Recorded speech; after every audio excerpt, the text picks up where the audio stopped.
edited by Dorchin Laidholt and Janice G. Raymond. The Sexual Liberals and the Attack on Feminism. Acknowledgements. Without the help of many individuals and organizations, this book and the conference that gave birth to it would not have been possible. First of all, we would like to express our deepest appreciation to the dedicated activists who helped organize the conference: Dolores Alexander, Sue Bakken, Jilouise Breslauer, Zasara Chan, Michael Christian, Amy Ellman, Evelina Jopkane, Ralph Hummel, Annie McCombs, Maura Maguire, Kristen Riley, Leslie Rimmel, Evelyn Rivera-Radinson, Norma Ramos, David Satz, and Dorothy Tier. Lauralee Pettigrew, Catherine McKinnon, and Twist Butler provided invaluable advice during the planning of the conference. Letty Cotton Pogrebin and Gloria Steinem together gave a statement and show of support that heartened both the organizers and the audience. New York University Law School's law women deserve a vote of thanks for their sponsorship, as does the NYU Law School administration for providing funding for sign language interpreters. Words are inadequate to express our gratitude to the individuals and foundations who provided necessary moral and financial support: Laura Lederer and the L. J. Skaggs and Mary C. Skaggs Foundation, the Butler Family Foundation, and Helen Hobben and the Joe and Emily Lowe Foundation.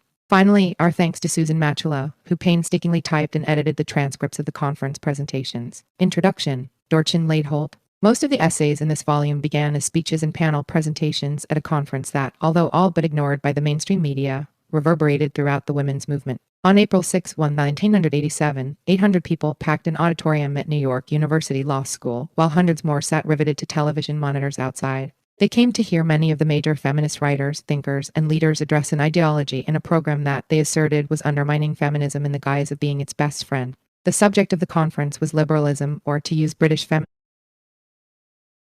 historian Sheila Jeffrey's more precise terminology, sexual liberalism, a set of political beliefs and practices rooted in the assumption that sexual expression is inherently liberating and must be permitted to flourish unchecked even when it entails the exploitation or brutalization of others. To sexual liberals, sexuality is not a construct of culture that reflects and reinforces a culture's values, including its devaluation of women, as feminists contend, but an icon of nature, so fragile that any analysis, criticism, or attempt at change threatens not only the existence of human sexuality but everyone's freedom. Conflict between feminists and sexual liberals is nothing new. Indeed, the two groups have been at odds from the beginning of the second wave of feminism in the 1960s, if not before. The early consciousness-raising groups and the activism and publications they generated squarely confronted the sexual attitudes and mores of liberal and left-wing men. In Notes from the First Year, for example, a collection of essays published by New York radical women in 1968, Shulamith Firestone identified and then dissected what she called the seeming freedoms for women championed by so-called progressive men. At the top of her list was sexuality. As for sex itself, I would argue that any changes were as a result of male interests and not female. A relaxing of mores concerning female sexual behavior was to his advantage. There was a greater sexual supply at a lower or non-existent cost. But his attitudes haven't changed much. One participant in a late 60s consciousness-raising group anticipated the analysis that anti-pornography feminists would make 2 decades later. A man's sense of personal worth comes through his coxmanship and the Playboy mystique. It's the old business of raising your self-image by lowering someone else. 3. By 1970, Dana Densmore and others in a Boston-based radical feminist group called Cell 16 made male supremacist sexual values the focus of their theorizing.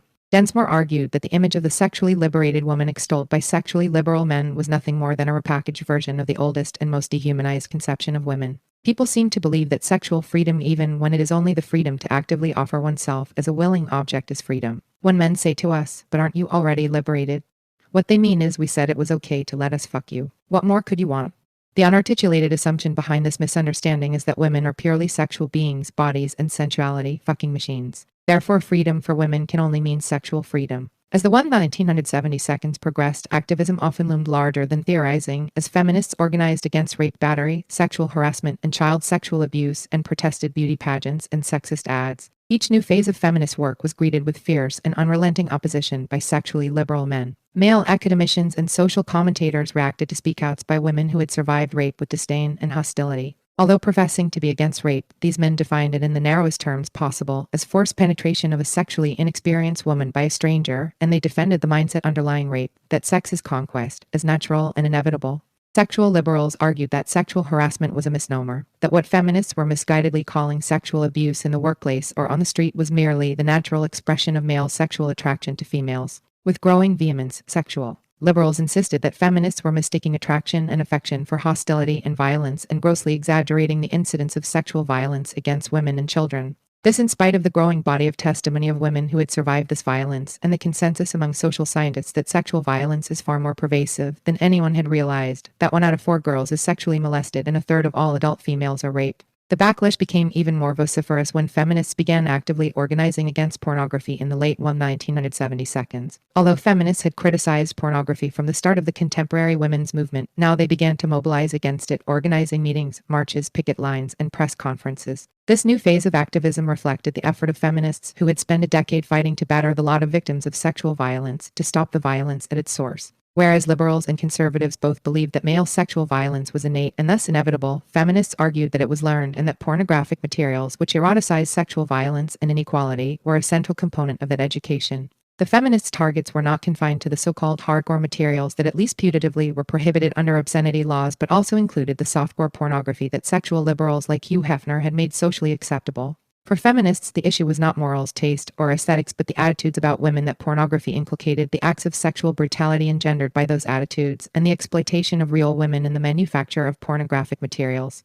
Pornographers and civil libertarians immediately banded together to defend pornography. Well aware that it would be hard to enter the arena of public debate making a case for pornography, they adopted another, safer strategy, attacking the feminist critics of pornography by evoking long-standing and anti-woman stereotypes. While the pornographers conducted a no-holds-barred character assassination campaign, smearing their feminist opponents as castrating man-haters and prudes, civil libertarians waged a more gentlemanly attack, denouncing anti-pornography feminists as repressive and censorious. It was not inevitable that civil libertarians would embrace sexual liberalism and do everything in their power to stamp out the feminist movement against pornography. Some civil libertarians refused to join the ranks of the sexual liberals. There were several factors, however, that propelled many, if not most, civil libertarians into sexual liberalism. To start, there was the civil libertarians' philosophy, which considers the state the principal and often the sole threat to human freedom, a good that flourishes as long as the power of the state over the individual is kept in check. In this analysis, freedom is distinct from social and political equality. Although this philosophy accurately describes the situation of white men in this country, it has never been applicable to the situation of minorities and women. For members of these groups, social and political equality is a precondition of freedom. Moreover, for minorities and women, the state is no greater an obstacle to equality than many non-governmental institutions and organizations. In addition, there was the history of the civil liberties movement. In the 1950s and 1960s, civil libertarians joined pornographers to fight anti-obscenity laws. The pornographers who started out as the clients of civil liberties lawyers soon became their funders and friends. By the end of the 1970s, a symbiotic relationship existed between civil libertarians and pornographers that could not be ignored. The San Diego chapter of the American Civil Liberties Union, a clue, showed pornographic films as fundraisers in a theater loaned by a local pornographer. The Minnesota chapter, the McClue, was donated free office space by Midwest pornography kingpins. The McClue Reproductive Rights Project received substantial funding from the Playboy Foundation, and each year the McClue National Office helped arrange and judge the Hugh M. Hefner First Amendment Awards, a Playboy public relations effort. Not surprisingly, recipients of the awards were frequently McClue officials. The contradictions embedded in the philosophy and history of civil libertarians are evident in their reaction to a law passed by the New York State Legislature in the late 1970s that criminalized the production, distribution, and sale of child pornography, never even considering the harm of child pornography to the civil liberties of children. In particular, the right of children to live in society free from the threat of sexual exploitation and abuse. The McClue adopted unquestioningly the domino theory offered as a defense by the child pornographers prosecuted under the statute. Prohibition of child pornography would trigger a process that would end in the censorship of masterpieces of literature. The McClue, along with two other civil libertarian groups, the Media Coalition and American Booksellers Association, fought the child pornography statute all the way to the Supreme Court. Although the Supreme Court unanimously upheld the New York law, which became the model for a federal statute, the domino theory did not become reality. Huckleberry Finn and Ulysses remained on the bookshelves. This fact, however, did not stop the McClue from evoking this specious argument against subsequent feminist legal efforts. Also underlying the alliance of civil libertarians with pornographers and with sexual liberalism is the fact that these organizations were established and have always been controlled by white men. As a consequence, the philosophy and political agenda of civil libertarians have always reflected and furthered white male interests. Although civil libertarian leaders are not necessarily sex industry consumers, it is clear that they do not experience the reduction of women to sexual commodities as demeaning or exploitative. Their domino theory is never applied to the other side of the question, whether the legitimization and proliferation of pornography and prostitution destroy the civil liberties of women. The few women who have risen to positions of importance within the ACLU have shared the values of their male colleagues. Indeed, it was the female director of the ACLU San Diego chapter who arranged to have an X-rated classic that featured a coerced and brutalized pornography model shown to its members to educate them about the innocuousness of pornography. The most inescapable evidence of the embracing of sexual liberalism by civil libertarians is the fact that civil libertarians began to mobilize against anti-pornography feminists almost a decade before feminists began to support any legislative remedies holding the pornographers accountable for pornography's harm. At one of the first feminist conferences on pornography held in New York City in 1978, prominent civil libertarian men shouted down feminists attempting to discuss the relationship between pornography and sexual violence. One noted New York University law professor, who sat on a panel with Andrea Dworkin, Phyllis Chesler, Florence Rush, and other feminist writers, became so enraged at the feminist presentations that he began stamping his feet and waving his arms in what could only be described as a temper tantrum. Clearly, it was not state sanctions against pornography that incurred his wrath, but mere feminist speech against pornography. The inescapable conclusion was that continued access to pornography was a cherished privilege of many civil libertarian men. In the mid-1980s, there were two developments that prompted sexual liberals to step up their attacks against feminists. The first was an amendment to a municipal human rights ordinance that defined pornography as a practice of sex discrimination and gave women injured in its production and dissemination a cause of action to sue pornographers. The ordinance, authored by Catherine McKinnon and Andrea Dworkin, represented a significant break with legal tradition. Unlike anti-obscenity laws that frame the harm of pornography in moralistic and aesthetic terms as the offense that pictures and words that arouse some people's prurient interests due to other people's sensibilities, the ordinance identified pornography's harm in feminist political terms as its damage to the status and safety of women.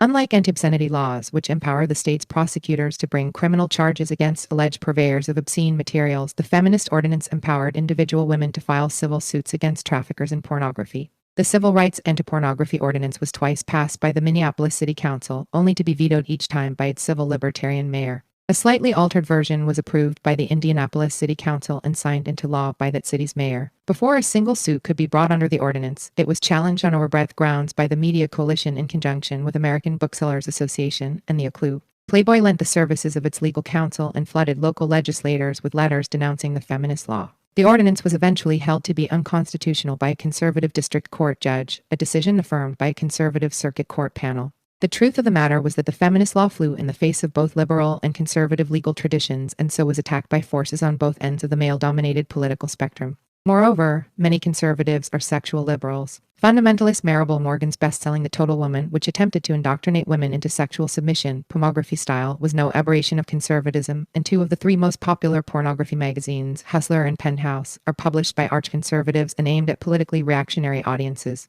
Political reality notwithstanding, sexual liberals floated the rumor that feminists had formed an alliance with conservatives to fight pornography. It didn't matter that the sexual liberals were unable to muster any evidence to support their allegations. This fantasy was reported as fact in the press, and the actual alliance that had long existed between pornographers and civil libertarians was ignored by the media. The second development that intensified the opposition of the sexual liberals to feminists fighting pornography was not a feminist effort at all, but the appointment by Attorney General Edwin Meese of a commission to study the effects of pornography. The commission held a series of hearings around the country, and a broad array of people testified: social scientists, pornographers, pornography performers, feminists, civil libertarians, and ordinary citizens. Although the commission's conclusion, that pornography encourages attitudes and behaviors of sexual aggression, reflected the consensus among leading social scientists and the overwhelming testimony of women seeking refuge and redress from battering, sexual abuse and harassment, and prostitution, it was attacked by sexual liberals as engineered by the conservative Reagan administration. To prevent the report from doing damage to its business interests, the Media Coalition, an alliance of book, magazine, and newspaper publishers and distributors that included publishers and distributors of pornography, hired a major public relations firm, Gray & Company, at a cost of $1 million. The firm's assignment was to conduct a media blitz that portrayed opponents of pornography, particularly feminists, as book burners. Ironically, and not incidentally, the result of the Media Coalition's so-called anti-censorship efforts was the inability of the commission to find a publisher for its controversial report. The previous commission's report, which had exonerated pornography, had been published by Random House. Feminists writing about pornography and related issues encountered greater obstacles to publication than ever before, and feminist protests and press conferences that targeted pornography, once heavily covered, were now shrouded in silence. The onslaught that the sexual liberals waged against feminists divided the women's movement. Liberal feminists, who had long benefited from alliances with sexually liberal men on the issue of abortion, were frightened by the attacks, and many tried to distance themselves from their more radical feminist sisters. Socialist feminists, who have historically remained distant from the feminist campaigns against prostitution, rape, sexual abuse, and pornography, now turned liberal in theory as well. Radical feminists continued their work against pornography and watched financial and political support evaporate. Then there was the small group of women who went even further, collaboration with anti-feminists. Some of these women held prestigious positions with the École. Most were sexual liberals who considered pornography and even sadomasochism to be sexual liberation for women. They banded together in a group they named Fact Feminist Anti-Censorship Task Force, debated feminists against pornography, and produced their own pornographic publication entitled Caught Luling. Fact existed for one purpose alone, to defeat the Feminist Civil Rights Anti-Pornography Ordinance. When the Supreme Court summarily affirmed the Circuit Court's decision against the law, Fact's raison d'etre disappeared and the group disbanded. Pornography was not the only issue to mobilize sexual liberals against feminists. Sexual liberals in Canada fought evidentiary rules that prevented defense attorneys from savaging the character of rape victims on the witness stand and fought the feminists who supported the rules. Back in the United States, sexual liberals defended prostitution as an economic and sexual choice for women and advocated its legalization. Feminists in groups like Whisper Women Hurt in Systems of Prostitution engaged in revolt, many of whom had survived sexual exploitation and abuse as prostitutes, challenged the claims and agenda of the sexual liberals, arguing that they legitimized and perpetuated female sexual slavery. Whisper pointed to studies showing that instead of entering prostitution voluntarily, as the sexual liberals claimed, most women and girls who became prostitutes had been coerced into that condition by a complex of factors that included sexual abuse and childhood poverty and pimps. Most recently, the sexual liberals have led the pro-surrogacy forces. The debate over legalizing surrogate contracts has revived the conflict between civil libertarians and feminists in a battle that mirrors the fight around pornography. The École contested, as unconstitutional, one of the first state laws prohibiting contractual surrogacy in Michigan after it had been passed by the state legislature and been signed into law by the governor. To all appearances, the École made a deal with the state's attorney general, who agreed to a different interpretation of the bill, one that permits surrogacy as long as the woman does not give up her rights to the child until after birth. Elsewhere, feminists who organized support for Mary Beth Whitehead and other women deceived and exploited by the reproductive pimps and baby brokers found themselves confronting many of the same characters from the cast that had rallied to the defense of the pornographers, using the same rhetoric of individual freedom, this time phrased as procreative liberty. This was the political backdrop of the conference, although battleground may be the more accurate term. The feelings of excitement and exhilaration that swept the audience no doubt stemmed from the realization that feminists had weathered the attacks leveled by far more powerful opponents, that they were still fighting sexual exploitation, and that they at long last had an opportunity to tell the truth about who they were and what they were up against, in their own language and on their own terms. The speakers were angry and witty and inspiring. They had survived pimps and Mormon patriarchs, censorship in the name of freedom of speech, and coercion in the guise of freedom of choice. Their characters had been vilified and their words distorted, but they were still there, with more clarity, commitment, and courage than ever before. Part I. Feminism and Liberalism. Liberalism and the Death of Feminism. Catherine A. McKinnon. Once there was a women's movement. I first heard about it from the Liberated issue of Rat, which Robin Morgan and a collective of intrepid women put together by taking over an underground newspaper on which they had worked. What I learned from Liberated Rat was that something that excluded women from equal participation, that denigrated women's voice, that silenced women's contribution, that did not take women seriously, that patronized women, that no matter what else that something did or didn't do, it had to be publicly repudiated at minimum, and at best taken over and transformed.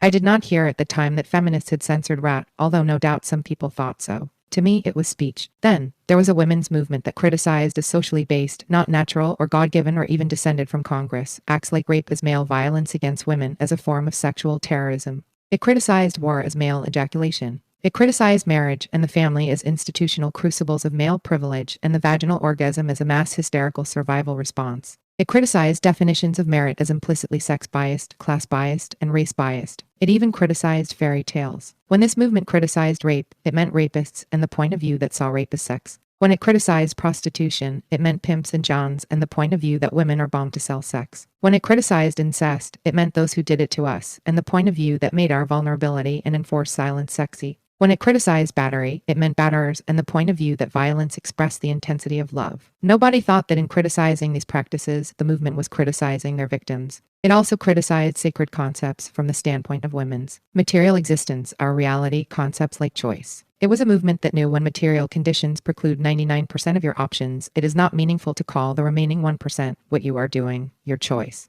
This movement was not taken in by concepts like consent. It knew that when force is a normalized part of sex, when no is taken to mean yes, when fear and despair produce acquiescence, and acquiescence is taken to mean consent, consent is not a meaningful concept. This movement also criticized concepts that we took and made our own, like equality. It knew that the way equality had been defined was premised not only on a meaningless symmetry and empty equivalence, but also that it was defined according to a male standard. It knew the limits of being told you could either be the same as men or different from men. If you were the same as men, you were equal to their standards. If you were different from men, you were different from their standards. This movement said if that was equality, we didn't want it. It also criticized the ruling concept of freedom, especially sexual freedom, unpacked and unmasked it as a cover for the freedom to abuse. When people with power defended their oppression of women as freedom, this movement knew it was the thrill of their power they were defending. This was a movement that was critical of the freedom to oppress, not one that thought women would be free when we had more of it. Some intrepid spirits even criticized love, saying that it was a lust for self-annihilation that bound women to their oppression. And eventually, and at great cost, some criticized sex, including the institution of intercourse as a strategy and practice in subordination.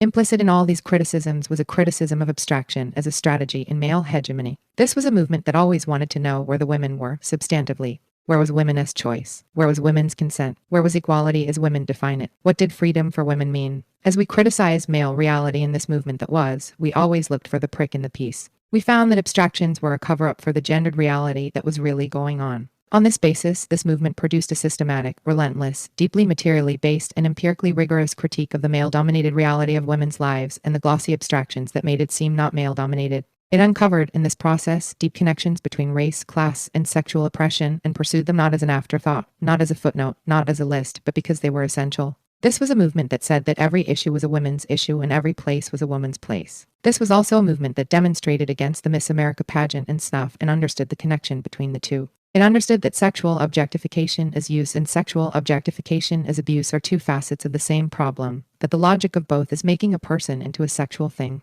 Miss America is the foreplay, turning a woman into a plaything. Snuff is the consummation, turning a woman into a corpse. This was a movement that defaced objectifying posters. It marched, it petitioned, it organized, it hexed Wall Street and levitated the Pentagon, it sued, it used whatever it could get its hands on. In the words of Monique Wittig, failing that, it invented. Why did we do all of this? We did it, I think, because we were a movement that valued women. Women mattered. We were not defensive about it. When women were hurt, this movement defended them. Individually and in groups, it organized and started shelters and groups of and for all women, battered women, incest survivors, prostitutes. We did this not because those women were thought bad by society or considered outlaws or shunned. We did it because what was done to them was a systematic act of power against each one of us, although they were taking the brunt of it. This was not a sentimental identification. We knew that whatever could be done to them would be done to us. We were them, also. This was a movement that took women's side in everything. Of everything, it asked the question, is it good for women?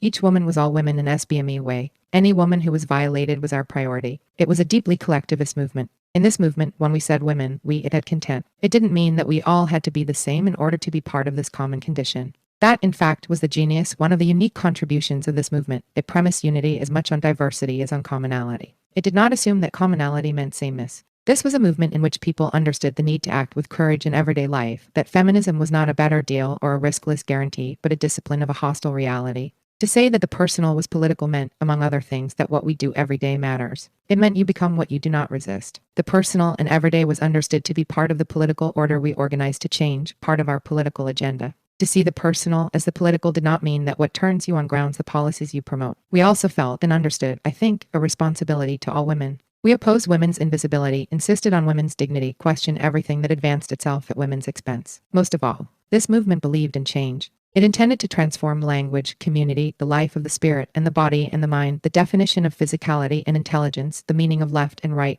and wrong, and the shape and nature of power. It was not all roses, this movement that we had, but it did mean to change the face of this earth. It knew that this was necessary. Most of all, it knew that we did not yet have what we need and believed that we could get it. I learned everything I know from this movement. Then something happened, or started to happen, or maybe it had been happening all along and some of us had overlooked it. The first time I noticed this something was with the Equal Rights Amendment. We were told that we could and should have this constitutional amendment because sex equality under law was not really going to do very much, would not really change anything, surely nothing basic. What the movement had identified as the pervasive, basic oppression and exploitation of women by men became transformed into an evil called sex-based classifications by law.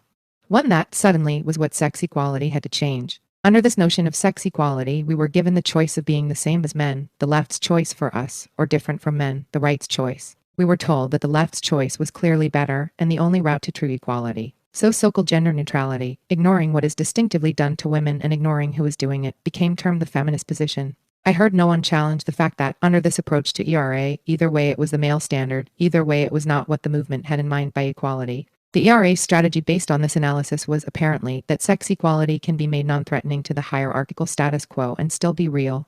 This approach never identified male supremacy as what we had to contend with. It presented the extraordinary spectacle, which I, frankly, found humiliating, of feminists ardently denying that sex equality would make much difference while urgently seeking it. Then I started to connect that with what was going on with abortion. While the women's movement had criticized the line between public and private and had identified the private as a primary sphere of the subordination of women, Roe v. Wade had decriminalized access to abortion as a privacy right. A movement that knew that the private was a cover for our public condition was suddenly being told and saying that the abortion right was our right to that same privacy. If you forgot what this movement knew, this seemed like a good thing, just like being the same as men seemed like a good thing. Men, especially straight white ones, live in a gender-neutral universe. It is a lot better than the sex-specific universe women live in. Men have privacy. Maybe if women had some, things would be better. Then Harris v. McRae came along and denied public funding for all women who cannot pay for abortions, playing out the logic of the private as we had known it all along. If you can't pay for it, you can't get it, or there are other ways to get it which are not what rights look like. A coat hanger is not a right. The logic was that the government, the public, had no duty to fund publicly what the government was supposed to keep out of, the private.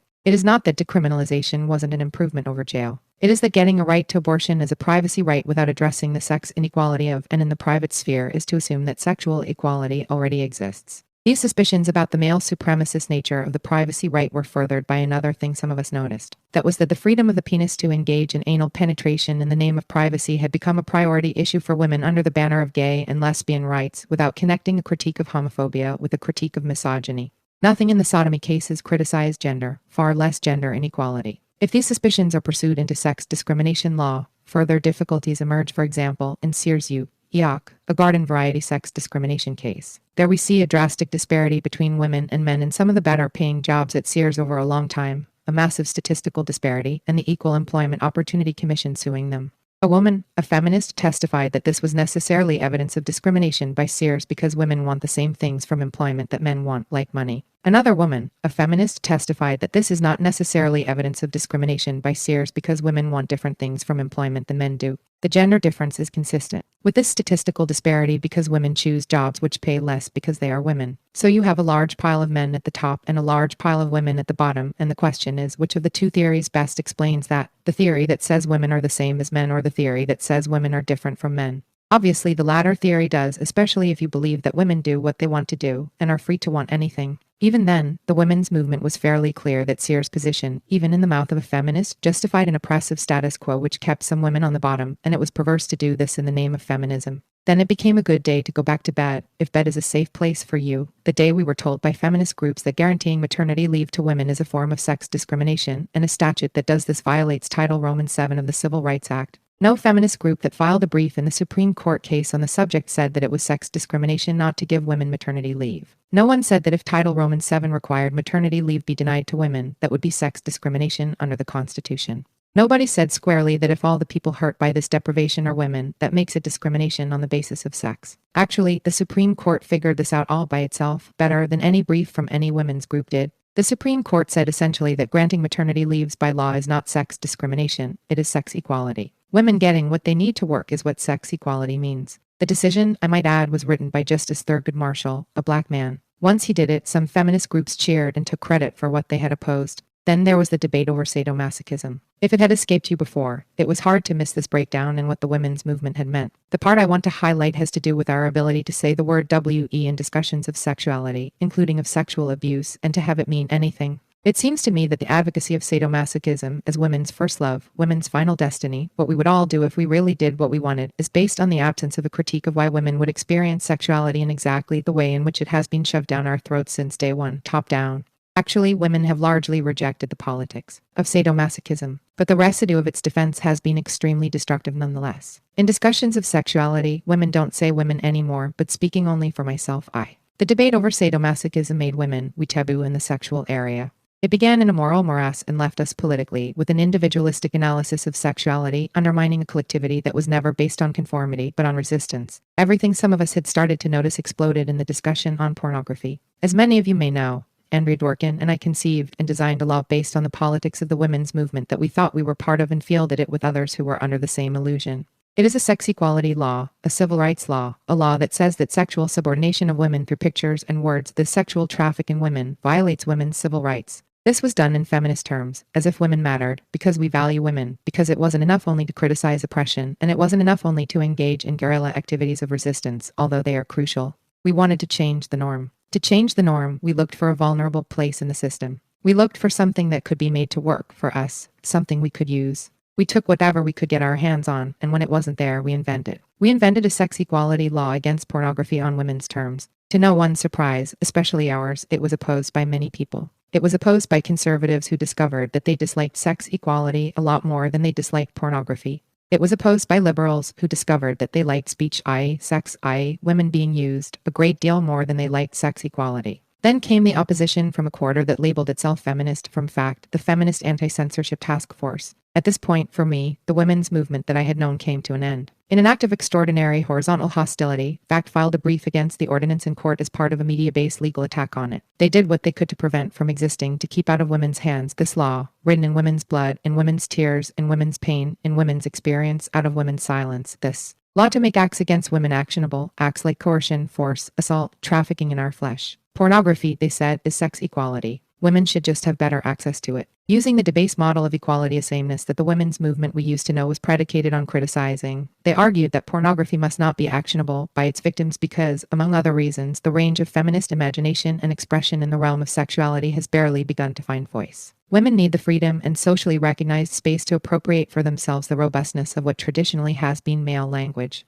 10 men have it, fact women want it. Thus, even pornography, which is problematic for women, can be experienced as affirming of women's desires and of women's equality, and emphasis added. This is a subquote from Ellen Willis in the brief, "Pornography can be psychic assault. Get it that rape only happened in your head, but for women, as for men, it can also be a source of erotic pleasure.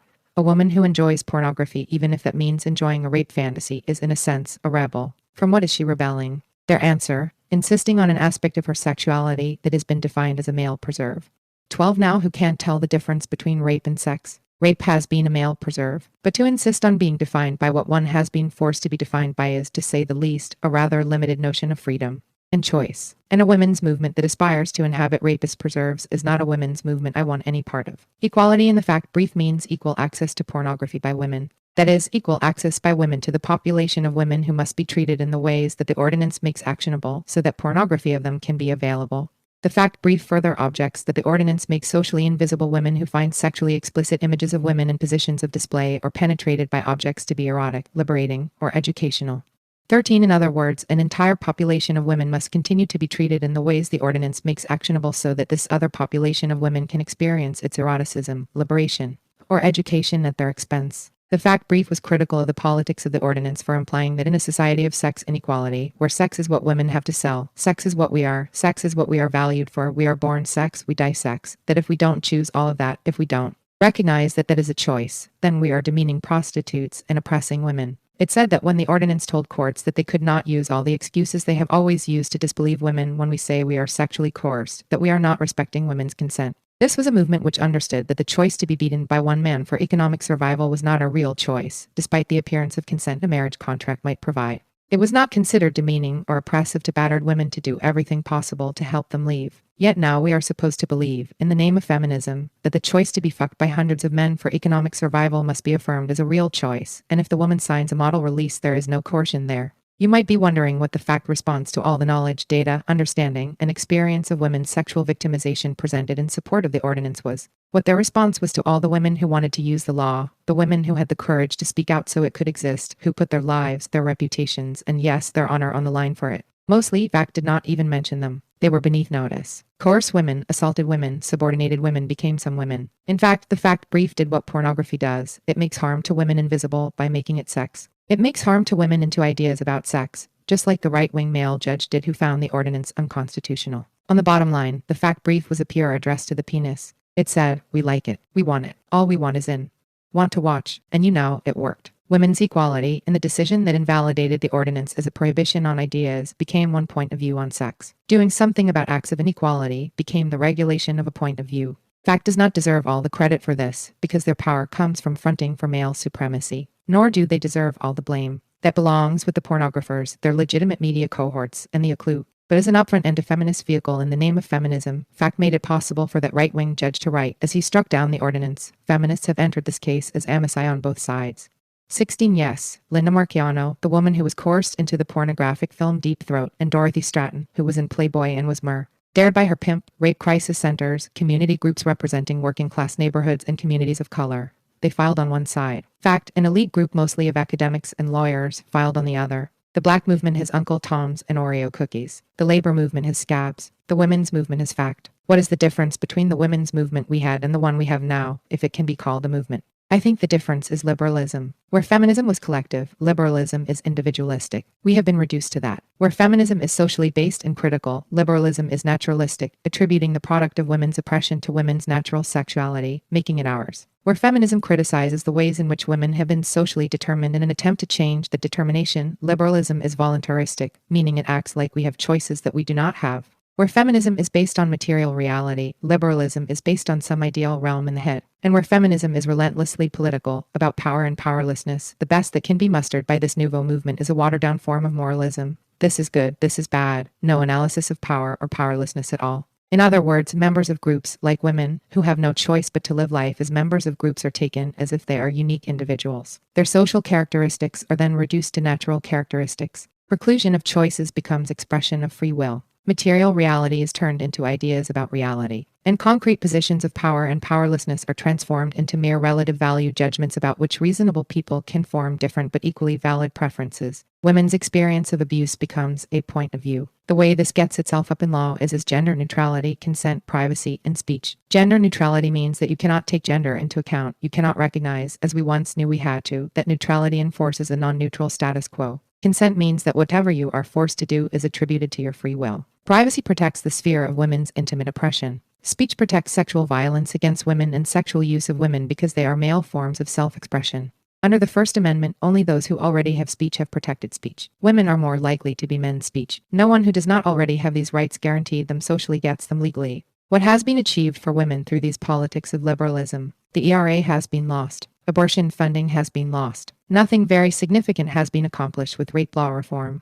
The Supreme Court is fashioning some progressive law on sex discrimination largely on its own. You know, it is an incredible insult when the state does sex equality better than the women's movement does it. We would have lost statutory maternity leave if this feminism had its way. And pornography has been saved. Liberalism makes these results necessary, in part because it cannot look at sexual misogyny. This is because misogyny is sexual. To be clear, it is sexual on the left, it is sexual on the right, it is sexual to liberals, and it is sexual to conservatives. As a result, sexuality, as socially organized, is deeply misogynist. To male dominance, of which liberalism is the current ruling ideology, the sexual misogyny that is fundamental to all these problems cannot be seen as a sex equality issue because sexuality is premised on sex inequality. Equality law cannot apply to sexuality because equality is not sexy and inequality is. Equality cannot apply to sexuality because sexuality occurs in private and nothing is supposed to interfere in the private, however unequal it is. And equality cannot be more important than speech because sexual expression is sex and unequal sex is something men want to say. Having said that, here we are in this room. There are more people at this conference than it took Bolsheviks to topple the Tsar.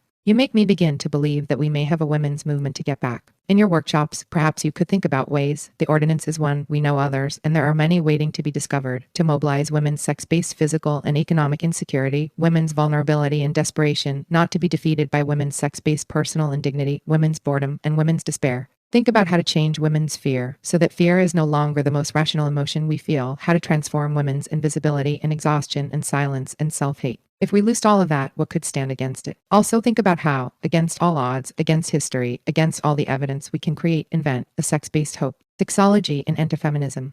Sheila Jeffreys. I have been involved in Britain in feminist activism against pornography since 1978. In the first few years of that struggle, there was a wonderful, burgeoning movement, and then, to our astonishment, we discovered that we were getting strong opposition to our efforts from a direction which we had not expected. Perhaps we should have expected it, but we had not. At socialist feminist conferences, in particular, at leftist conferences, some women who were describing themselves as feminists were doing nothing but trashing the feminists who were fighting against pornography. This attack from within feminism really surprised us, especially as the attack grew and grew. Our activism became more and more difficult. Some feminists were being quoted in all kinds of journals and at all kinds of places, saying how ridiculous the fight against pornography was. For many years, we had all agreed, as very good feminists, that it was important not to have horizontal hostility. Indeed, it had been felt that we should not devote our time and energy to countering the campaign that women who were describing themselves as feminists were waging against us.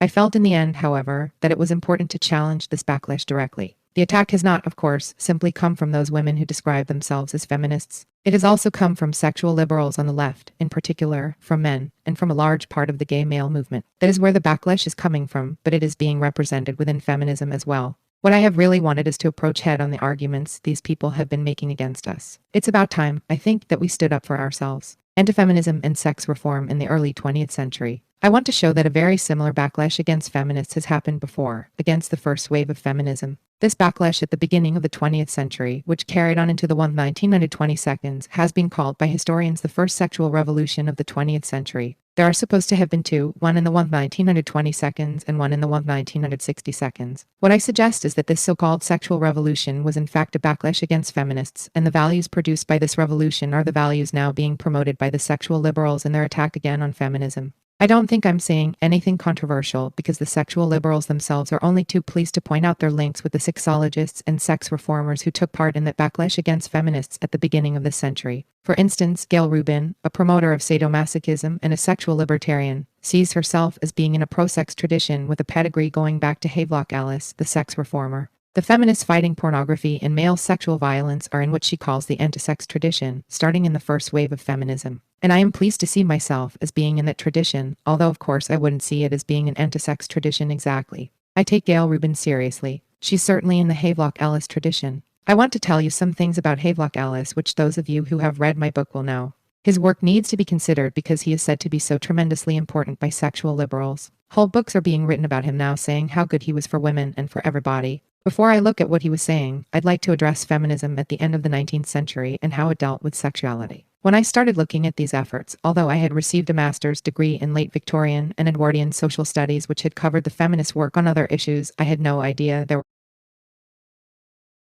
struggles of any seriousness around sexuality or violence against women because those efforts were not mentioned in the textbooks. Documents were not collected in the anthologies telling us what those women were saying.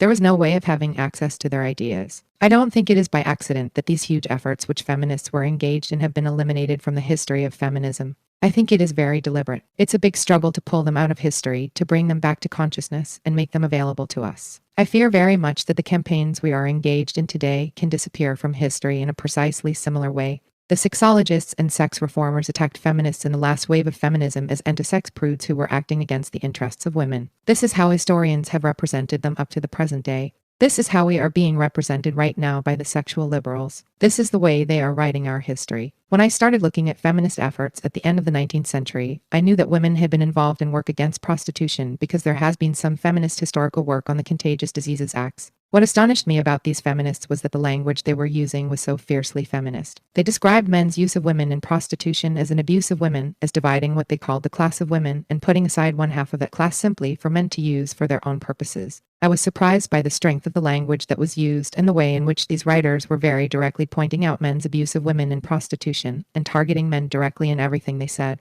I went on to discover something I had no knowledge of and about which there was virtually no information in secondary sources. There was a 50-year campaign by those women against the sexual abuse of children. This started out of the struggle against prostitution, and it centered at first on raising the age of consent for girls so that young girls could not be used in prostitution. There wasn't a law against men using women in prostitution, but age of consent laws would have removed young girls from men's reach. That campaign culminated in the raising of the age of consent for sexual intercourse in Britain to 16 in 1885, and for indecent assault to 16 in 1922. It took 50 years. Feminists were not simply trying to raise the age of consent. They were fighting incest, pointing out that incest was a crime of the patriarchal family, of men against women, and that sexual abuse of children was a crime carried out by men of all classes. They were fighting for women jurors, magistrates, women police to look after victims, fighting for all kinds of reforms that I thought had been invented by this Wave of feminism. They were involved in setting up shelters for women escaping prostitution, something that is happening again in this wave of feminism. I was enormously impressed by these feminists. In fact, I sat in the Fawcett Library in London getting terribly excited and wanting to tell everybody what I was finding out. Feminist theorists like Elizabeth Wolstenholme-Elmy and Frances Swiney were writing at this time about sexuality. We haven't had access to their work because it hasn't been taken seriously. Where they are written about at all in history books, they are simply called prudes and Puritans, and their ideas are seen as retrogressive. What these women were arguing was that the sexual subordination of women,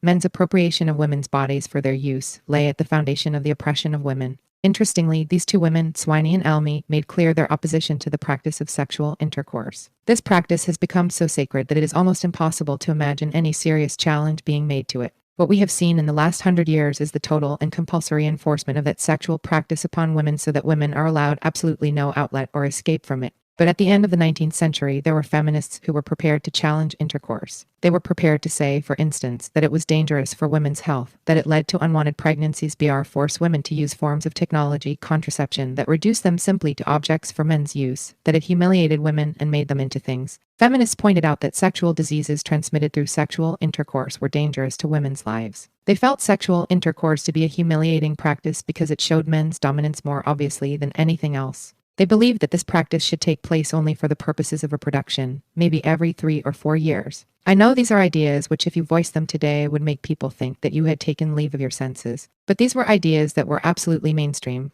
They were being put forward by respectably married women, one married to a general. These women were campaigning fundamentally for a woman's right to control her own body and to control access to her own body. The integrity of a woman's own body was the basic plank of their campaign. The efforts of these women are now said by the sexual liberals to be retrogressive and dangerous. An example of such criticism is the paper by Linda Gordon and Ellen Dubois, two American historians, presented at the Barnard Conference on Sexuality. Some of you may be familiar with this conference and with the anthology that came out of it called Pleasure and Danger. The title article in that volume, Pleasure and Danger, Seeking Ecstasy on the Battlefield, was written by Gordon and Dubois about feminist struggles at the end of the 19th century. In that article, they suggest that although these feminists may have been well-intentioned, they nonetheless allied themselves to conservative forces and were dangerous in the end to feminism and to women's sexual pleasure. So how did these feminists get removed from history? How did their work get interrupted? When I wanted to answer these questions, I went to look at the writings of the sex reform movement and at the science of sex founded at the end of the 19th century. You probably know that in the 19th century, male Victorian scientists were setting up classification systems for insects, stones, all kinds of things. They were keen on classification because they wanted everything under their control, and finding the correct pigeonhole made them feel secure. At the end of the 19th century, they started doing this with sexuality. Doctors, for example, started defining sexual perversions. The so-called new science of sex was formed to tell people which were the correct ways to act sexually and which were the incorrect ways. At the beginning of the 20th century, the most famous name in sexology in Britain, and I think probably in the world, was Havelock Ellis. Although Freud is a more familiar name, and he was of course a sexologist and in correspondence with Havelock Ellis, if we look at the average marriage advice manual, it is the words and ideas of Havelock Ellis we will find there, not those of Sigmund Freud. Havelock Ellis is your friendly neighborhood sexologist. Ellis has been seen as the founder and father of sex advice literature, so Jeffrey Weeks, a gay male sexual libertarian historian of the present, describes Ellis's work as one of the springs from which the stream of sexual liberalism has flowed with apparent ease. Edward Brecher describes him as the first of the naysayers to sexuality. There is no doubt he was and is a crucially important influence. He argued first of all that men and women were entirely different biologically and therefore psychologically. Using this idea of difference, he set out to show how male and female sexuality were entirely distinct. Not surprisingly, the map he gave us of male and female sexuality showed that male sexuality was absolutely and inevitably aggressive, taking the form of pursuit and capture, and that it was normal and inevitable for men to take pleasure in inflicting pain on women. Woman's sexuality, he said, was passive. Women were supposed to be captured and took delight in experiencing pain at the hands of male lovers. According to Ellis, female sexuality was based upon evolution and derived from female animals who were coquettish and led the male animals on. The human female was supposed to be coquettish, too. She was supposed to keep looking over her shoulder, egging on the male animal. At the last moment, she was supposed to give in. Female sexuality was passive and masochistic. How did Ellis know this? Well, he said, it was obvious. Women in France enjoyed being beaten up by their pimps. Working-class women in the East End of London enjoyed being beaten up by their husbands. And then there was the woman undergoing a clitoridectomy who had an orgasm as the knife passed through her clitoris. Ellis insisted that you could tell from the expression on a woman's face during orgasm that it was pain she was feeling. For women, he concluded, pain and pleasure were inextricably linked. It is important to remember that throughout this century, feminists have criticized these sexologists. They criticized Ellis, too. He responded by saying that, despite what feminists might say, women's delight in pain was so obvious that there was no point in even taking feminists' arguments seriously. Apart from insisting that sexuality was inevitably based on sadomasochism, Ellis had other contributions to make. Women's delight in pain and aggression meant that sexual abuse couldn't be taken seriously. Women who complained of rape were simply women who had stayed out later than their parents wanted. They had to say something when they got home. The vast majority of cases of child sexual abuse were invented. There should be separate spheres for men and women. Women should stay at home and shouldn't go out to work. They should put all their energies into pregnancy because the breeding of men lies largely in the hands of women. Ellis was crucially important in fighting all the feminist ideas developing at the end of the 19th century. Why then was he seen as so progressive? One reason is that he didn't just say women should engage in sexual intercourse and that they must enjoy it. He talked about foreplay. According to the concept of foreplay, before men engaged in the act which they wished to pursue, things should happen which would get women ready for it. It was like winding up the clock. And it was necessary because women were slow to realize what they really wanted to do, slow to realize what really gave them pleasure. They needed an inducement to get them ready for the enterprise. This was called foreplay, and Ellis is regarded as having invented it. It's an amazing concept of sex, but do you know any sex education book not based upon it? Before we leave Havelock Ellis, I would like to say something about his sexual proclivities. I think it is very important that we understand these male sexologists in depth. I think it's important to us to understand what they were really interested in. Havelock Ellis has taught, through his influence on 100 years of sex advice books, how sexual intercourse was to be carried out, what men were to do, and what women were to experience during that act.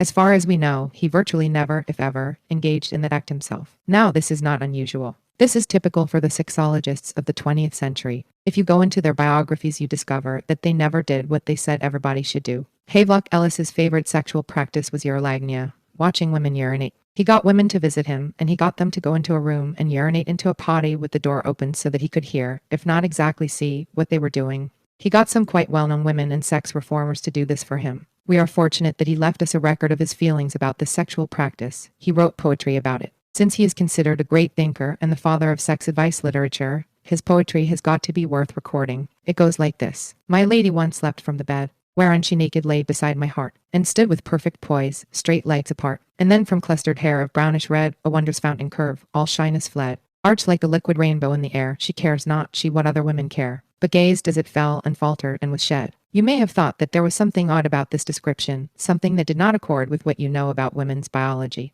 There are not many women who have fountain curves and rainbows. I think that it would indicate to us that it was not women urinating that Ellis was really interested in. Another so-called sign of Ellis's progressiveness is that he educated women's right to sexual pleasure. He wrote an article called Women's Erotic Rights, in which he stated that women both could and should have sexual pleasure. You can imagine, considering what is supposed to have been the benighted state of sexual practice in the 19th century, that quite a lot of people reading this article today would see it as enormously progressive. It is important to look at Ellis's concept of sexual pleasure. The concept of sexual pleasure. It is generally accepted as truth that sexologists, sex reformers, and sex therapists of the 20th century have strived to ensure that women enjoy the act of sexual intercourse. For this reason, women have sometimes mistakenly seen the industry of sex therapy as being in women's interests. This misperception has prevented some from taking a critical look at the industry. It is very unfortunate that we do not have a word in our language which would allow us to talk about sexual response, sexual feeling, that is not positive. The only word we have is pleasure. Therefore, there is an assumption running through sexual libertarian literature and through the general understanding of sex that any kind of sexual response or feeling is somehow positive.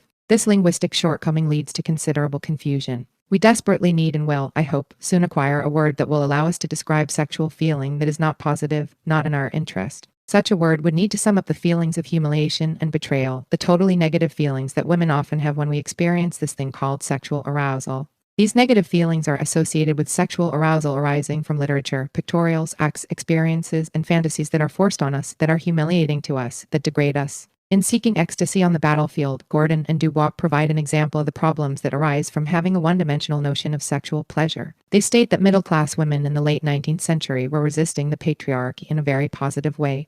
How do we know this? Well, it is because a lot of them apparently had orgasms. 40%, according to one survey, had orgasms occasionally, 20% frequently. This Gordon and Dubois saw as wonderfully revolutionary. These middle-class women were in relationships which were unregenerately patriarchal, in which men had all the power. These women were probably simply being used as spittoons in the act of sexual intercourse. Was orgasm in such a situation something positive, empowering, something that meant resistance to patriarchal oppression? I would suggest not, unless we see the much lauded happiness of the Japanese worker in factories as a form of resistance to capitalism. If we do not see happiness at work as a form of resistance, then there is no way we can see the orgasm of the middle-class woman in the 19th century as inevitably meaning resistance to patriarchal oppression. Rather, I would see it as accommodation of that oppression. These women had learned to take pleasure in their own subordination. Was it actually pleasure? There are other examples which show that orgasm cannot always be seen as positive and pleasurable. For instance, Vietnam veterans had orgasms while killing women in Vietnam. Rapists have orgasms while raping women. All of this we know. So for men in particular, surely something called orgasm or sexual response cannot be seen as necessarily positive. Women have had orgasms during sexual abuse in childhood and can have orgasms during rape. This is something which we should make no secret of because this is what happens. How can we see this as pleasure? It's called sexual pleasure because we don't have another word. But we need another word and we need it fast. We have got to understand that sexual response for women and orgasm for women is not necessarily pleasurable and positive. It can be a very real problem. It can be an accommodation of our oppression. It can be the eroticizing of our subordination. We need to appreciate that the word pleasure is often used for what we experience as humiliation and betrayal. We need to trust those feelings and go with them, instead of being persuaded by the sexual libertarians that our responses are not really humiliation and betrayal, that they are really something good. Bearing this in mind, we have to look rather differently at the 100 years of sexology and sex reform aimed at ensuring that women take pleasure in sexual intercourse. We should bear in mind also that these sexologists have been anti-feminist from the very beginning. Sex advice literature produced in the 1920 seconds, the period of the first sexual revolution of the 20th century, excoriates the spinster and the lesbian.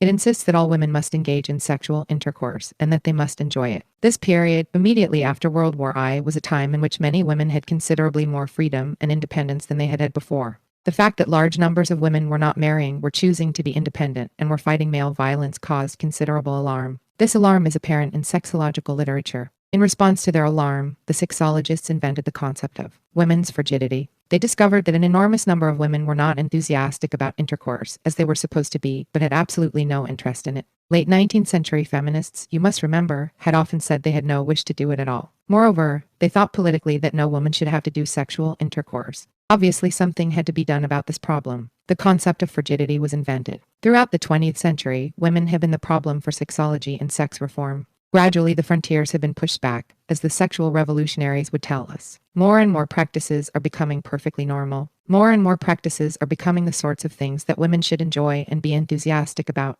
Women have been a problem all along because they have never shown the right enthusiasm. In the beginning, women simply had to enjoy sexual intercourse. Then along came Forum magazine. In the late 1960 seconds and 1970 seconds, women were to enjoy spanking and deep throat. In Alex Comfort's Joy of Sex, women were to enjoy sadomasochism and dressing up as a cross between a snake and a seal. All of these things women had to enjoy, so you can see why women's lack of enthusiasm has presented a difficulty. It still presents a difficulty. In the 1920 seconds, when the concept of frigidity was invented to explain women's lack of enthusiasm for having to enjoy sexual intercourse in an unregenerately male-dominated relationship, the sexologists tried to work out how many women were frigid. Some said 100%, but they weren't sure. Some said 60%, and some said 40%. What caused it? They suggested lesbianism, masturbation, constipation. So we can tell that what they were calling frigidity was not absence of sexual feeling, because women were clearly experiencing sexual feelings in masturbation and lesbianism. Frigidity meant absence of the right degree of awe and enthusiasm for the act of sexual intercourse. When I read this literature, I was staggered to find that these sexologists were absolutely upfront about what they considered the nature and purpose of women's sexual pleasure. I read, for instance, Wilhelm Steckel's 2-volume work, Frigidity in Woman in Relation to Her Love Life. In this work, Steckel, an analyst, is crystal clear. He believed that women must enjoy sexual intercourse because their enjoyment would subordinate them to the man in that act and subordinate them in every aspect of their lives. Steckel summed up this message in a brief remark: to be roused by a man means acknowledging oneself as conquered. Steckel saw women's frigidity as a weapon in the war of the sexes. It was a threat to civilization that so many women refused to accept sexual intercourse. Civilization, of course, meant male dominance. So women had to engage in sexual intercourse if male dominance was to survive. Van de Velde's Ideal Marriage, which was selling well right into the 1960 seconds and early 1970 seconds, was one of the main works of sex advice literature in the century. Van de Velde defined frigidity as hostility of the wife towards her husband. Frigid women had to be sent to gynecologists or psychoanalysts, to somebody who would resolve their problem, which was, as Van de Velde made clear, that they were resisting male power. So then, in the 1920 seconds, women's pleasure in sexual intercourse became a way of subordinating women in that sexual act and subordinating them to men in every aspect of their relationships and in the whole of their lives. This theme predominates in sexological works throughout the 20th century. The late 1940s and early 1950s was a very interesting period. It was another post-war period when something had to be done about the independence of women and the fact that a lot of women again were not showing the right enthusiasm. There was a panic about frigidity during this time too. To solve the problem, there were books telling women the pleasure they were to take from sex, with titles like The Sexually Adequate Female. This book, by Frank Caprio, is an absolute classic. After saying how important the orgasm was and how many women were frigid and what a great tragedy this was, Caprio has a section called Serious Bedroom Mistakes. These were mistakes made by women during the act of sexual intercourse. They were serious because the act of sexual intercourse was sacred and women were supposed to approach it with what Eustace Chesser, famous British sexologist of the period, called joyous anticipation. Joyous anticipation was an almost religious attitude. Women were supposed to feel it before they went into the room for the act of sexual intercourse. Then they would have the right kind of pleasure. It was all in the mind, so women had to psych themselves into the right state. In the Bedroom Mistakes chapter, we have the cases of two women who didn't show enough enthusiasm and hadn't bothered with joyous anticipation. One of them continued reading a book while her husband engaged in sexual intercourse. The other continued to apply her nail polish. These were serious bedroom mistakes, you've got to admit. The sexologists in the late 1940s and 1950s were just as determined as those of the 1920s that women's sexual pleasure would and should subordinate them. Eustace Chesser said that a lot of women in sexual intercourse would only submit. Submission, he said, was not enough. They had to surrender themselves entirely in the sexual act. This is a Chesser quote about a girl who was in love but was having difficulty achieving the proper state of mind. She may find it impossible to surrender herself completely in the sex act, and complete surrender is the only way in which she can bring the highest pleasure to both herself and her husband.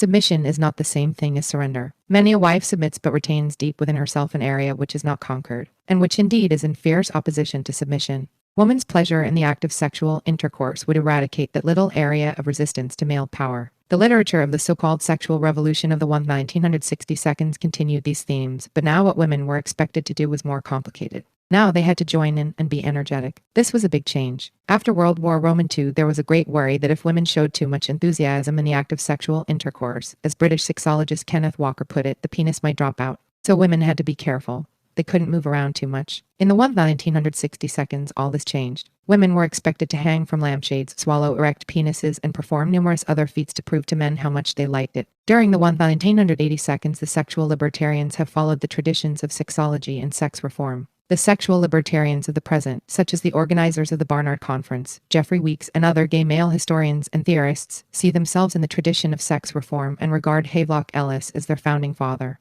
Like Ellis, they are involved in eroticizing dominance and submission. The libertarians have an agenda on sexuality that is in fundamental opposition to that of feminists. Where feminists seek to transform sexuality in the interests of keeping women and children safe and ending women's inequality, the libertarians seek to promote and legitimize the traditional sexuality of dominance and submission. They eroticize practices that rely on power imbalance, such as sadomasochism, butch and femme, and so-called erotica that display women's humiliation and degradation.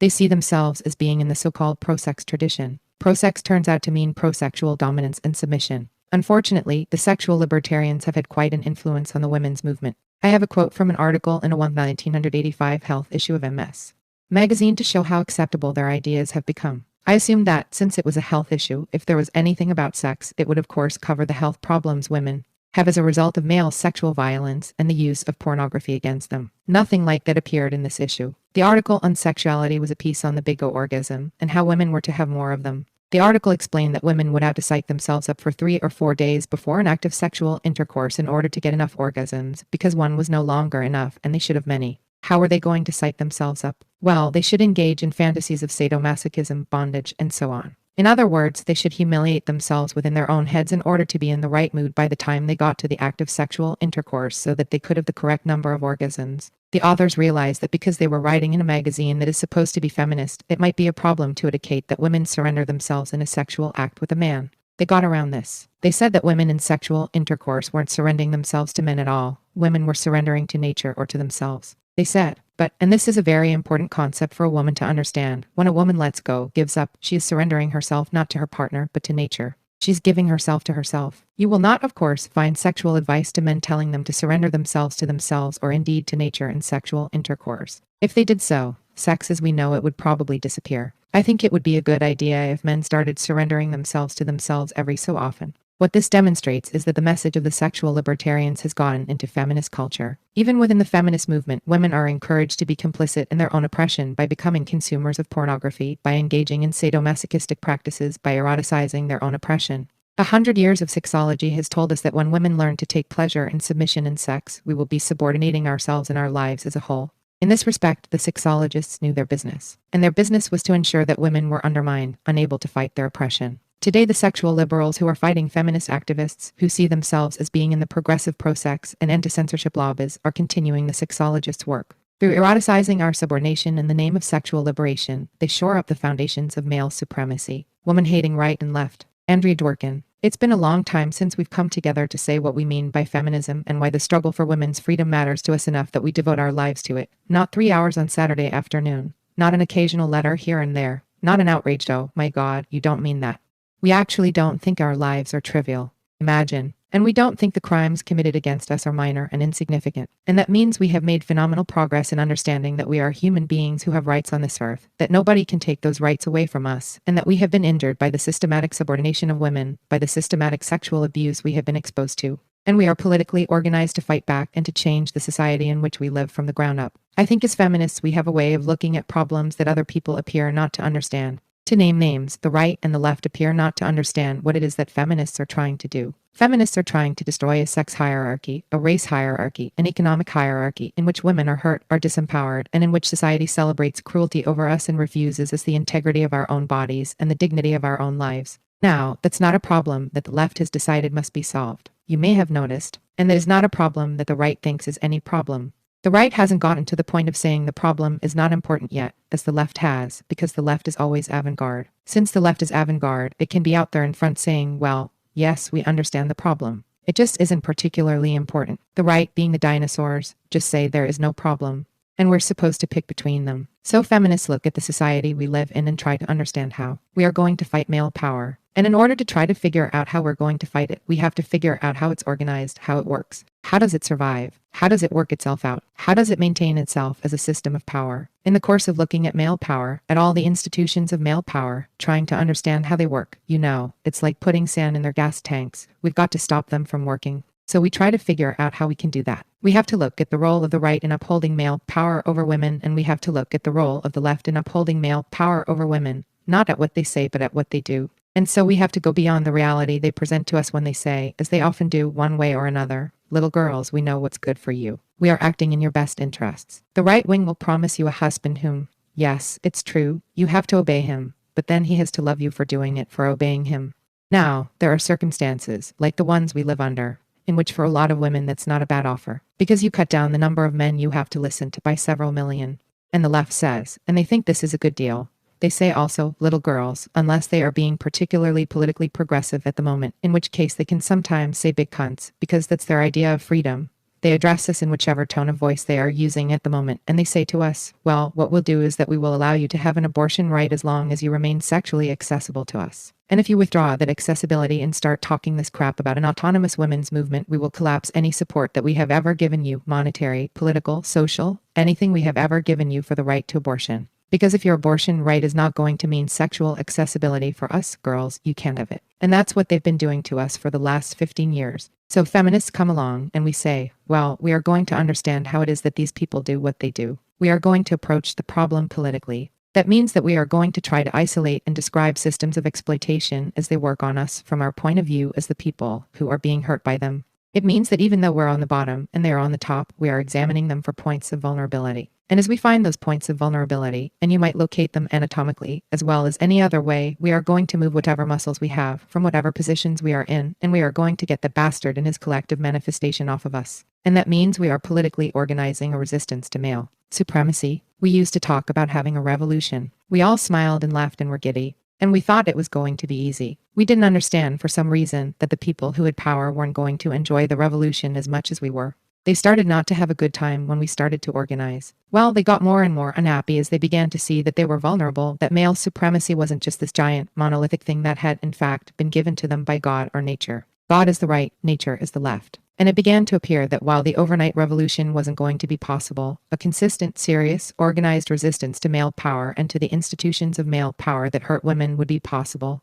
We began to see it, and they began to see it. Then the hard days for the women's movement began. The people we were trying to take power from weren't just going to continue to assault us in the ways that they had been privileged to do in all the many hundreds and thousands of years before. They were also going to organize politically to stop us. And that is what they have done. Now, when I talk about a resistance, I'm talking about an organized political resistance. I'm not just talking about something that comes and something that goes. I'm not talking about a feeling. I'm not talking about having in your heart the way things should be and going through a regular day having good, decent, wonderful ideas in your heart. I'm talking about when you put your body and your mind on the line and you commit yourself to years of struggle in order to change the society in which you live. This does not mean just changing the men whom you know so that their manners will get better.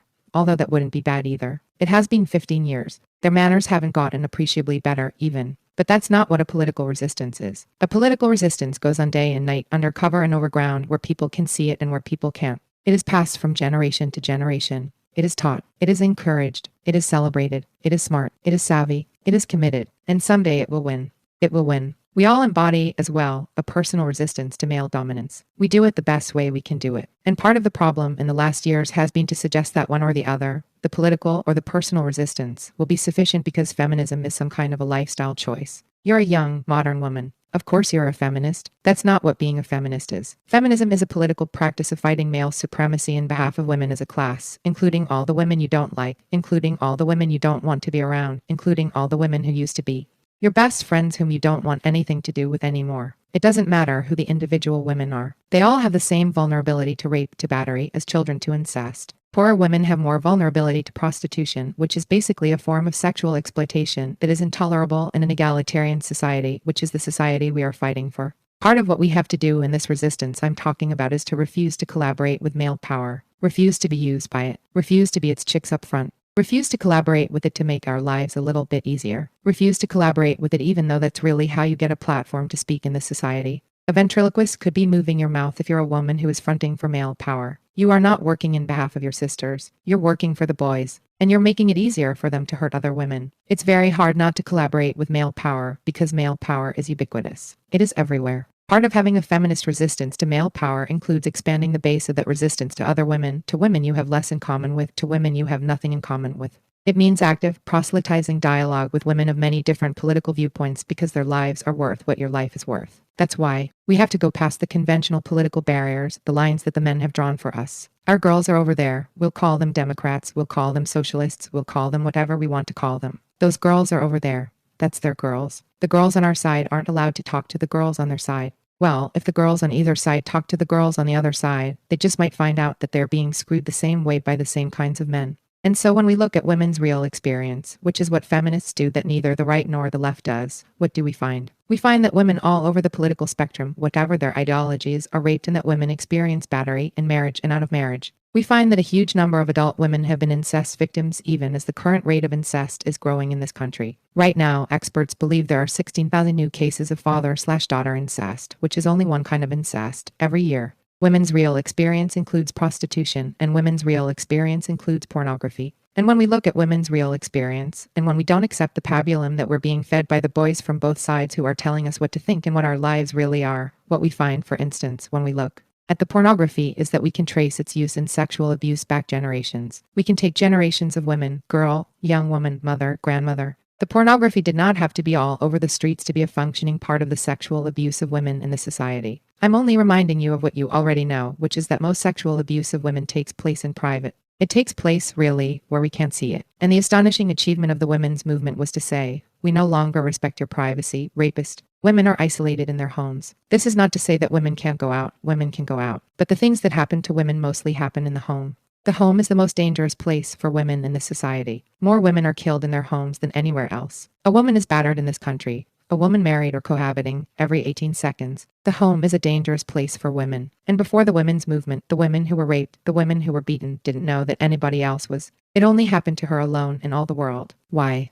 Because of something she did, because of something she was, because of something she did wrong, because she was bad in some way. The problem, the violence, was effectively hidden by male supremacy. The fact was that you could go down a block in a city and find massive numbers of women who had had precisely the same experiences of violence by men against them for precisely the same reason. And the reason, there is really only one reason, is that they're women. That's it, they're women. The society is organized not just to punish women but to protect the men who punish women. And that's what we are trying to change. Now, in terms of dealing with the right and the left and woman hating, I want to talk to you especially about pornography and some of the strategies around pornography where the right and the left coalesce to keep the pornography safe, to keep women subordinated through the pornography, and to keep the sexual abuse that pornography does cause protected and safe as well. Pornography existed in the home and was used in sexual abuse. Pornography was available to men in men-only groups. Many of us growing up, if we're 40 or 50, we didn't see pornography. It didn't saturate the environment the way it does now. As a result, there was always a missing piece when later as feminists we tried to understand sexual abuse. There was never any way of understanding how all these rapist values and ways of abusing women got communicated, or how all the rationales for the abuse got communicated. How did men learn them? They didn't just fall out of the sky, we don't think. They did. I guess some people think they did. Down with the 10 Commandments they came. This is the way you hit her. This is the way you tie her up. But we don't think it's like that. So we have women as private property, owned by men, in houses, isolated. And then to deal with what is called the pornography problem, we have something called obscenity laws. And what obscenity laws do when they work in a society is that they hide the pornography from women and children. They keep us from seeing it. They don't keep it from being used on us by men in sexual abuse. The men can get it and use it. But we don't get to see it, to talk about it, to organize around it, to learn everything that we can learn about how male supremacy works from it. We don't get to do that. One of the ways the social structure has protected male supremacy has been the right-wing strategy of using obscenity laws to keep pornography a secret from women but to keep it available to men as individuals, to all male groups. We have this strange notion that surfaces in the women's movement now and then. It's a great trivialization of our lives. It's also wrong. That there is a division of women in the world that is phenomenologically real into good women and bad women. And we have some very proud leftist women who want to be recognized as, perceived as, and considered bad.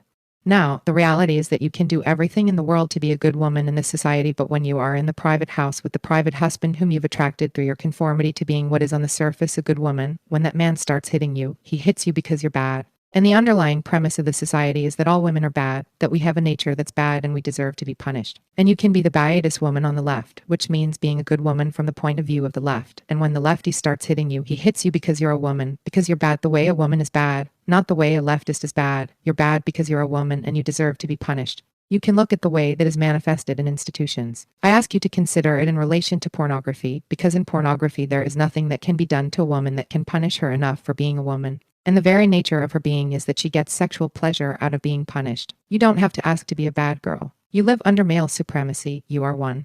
You are a woman. What is hateful in you defining you, is the reason that men have for hurting you. It's the reason that they don't say, I'm hitting a human being, and I'm hurting that human being. They say, I'm punishing a bitch. I'm punishing a whore. They say what the pornography says. You really like it, don't you? There's something in you that really satisfies. And then when you go for help, thinking you're an individual person who does not like to be hurt, the psychologist says, there's something in you that really liked it, isn't there? You say, gosh, no, I don't think so. And he tells you, well, you're not being honest and you certainly don't know yourself very well. And you go to your yogi and he's liable to tell you the same thing. It's a little discouraging, isn't it? Even the vegetable people believe that if you're a woman, you're bad. We're supposed to have this nature that craves abuse. Pornography is about punishing us to the point of annihilation for being women, and both the right and the left have a role to play in protecting pornography. They act in concert to make sure we get punished. This public fight they're always having, from our point of view and for our purposes, is a diversion. They each do their part to keep us down. And the important thing is to understand what their part is. What happens around obscenity laws is that the right-wing judges, these authoritarian people who supposedly hate pornography more than they hate anything in the world, believe that, and I have swampland I want to sell you, have established the legal formula that protects pornography.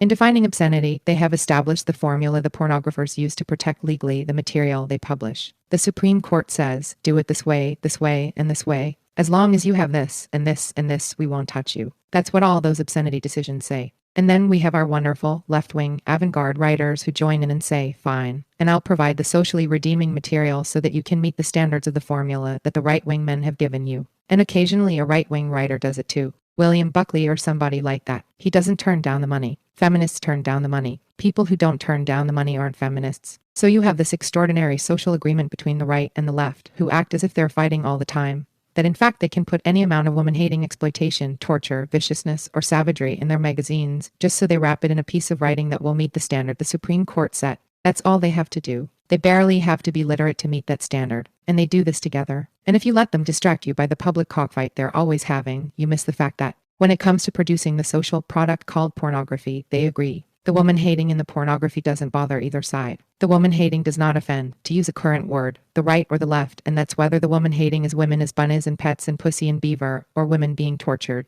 They're fine with any of it. Both sides. The way the pornographers actually run their business has to do with their relationship to municipal governments throughout the country. We have so-called good governments in cities all over the country, Democrats and Republicans on city councils, who are making incredible decisions about our lives every day. Most of us are too highfalutin to pay any attention to them. We've got ideology we have to consider. We have more important political fish to fry. Meanwhile, they're giving the pornographers pieces of our cities, those little city councils that don't mean anything to any of us. So you have the local politicians standing up, as they do, right and left, denouncing pornography. The liberals are appalled. I mean, they're just appalled, but they must defend it. They must. Why must you? They change the subject. Zoning is legal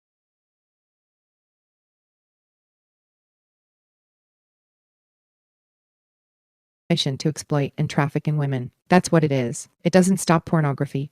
It puts it into a certain neighborhood. The way the pornographers get vast municipal power is that they do go to the zoning board meetings. They do, and their lawyers do. They find out what parts of what cities are slated for city development, whether it's a city center, a housing project, or a shopping mall, and they go and buy the land. And then they hold that land hostage until the laws of that city become friendly to them, and they get to sell their product, which is woman-hating, in officially sanctioned parts of the city. And where are the parts of the city that they're given? The places are mostly where people of color live and some poor white people. For instance, Minneapolis is a city in which the population is 96% white and 4% people of color, mostly black and Native American people.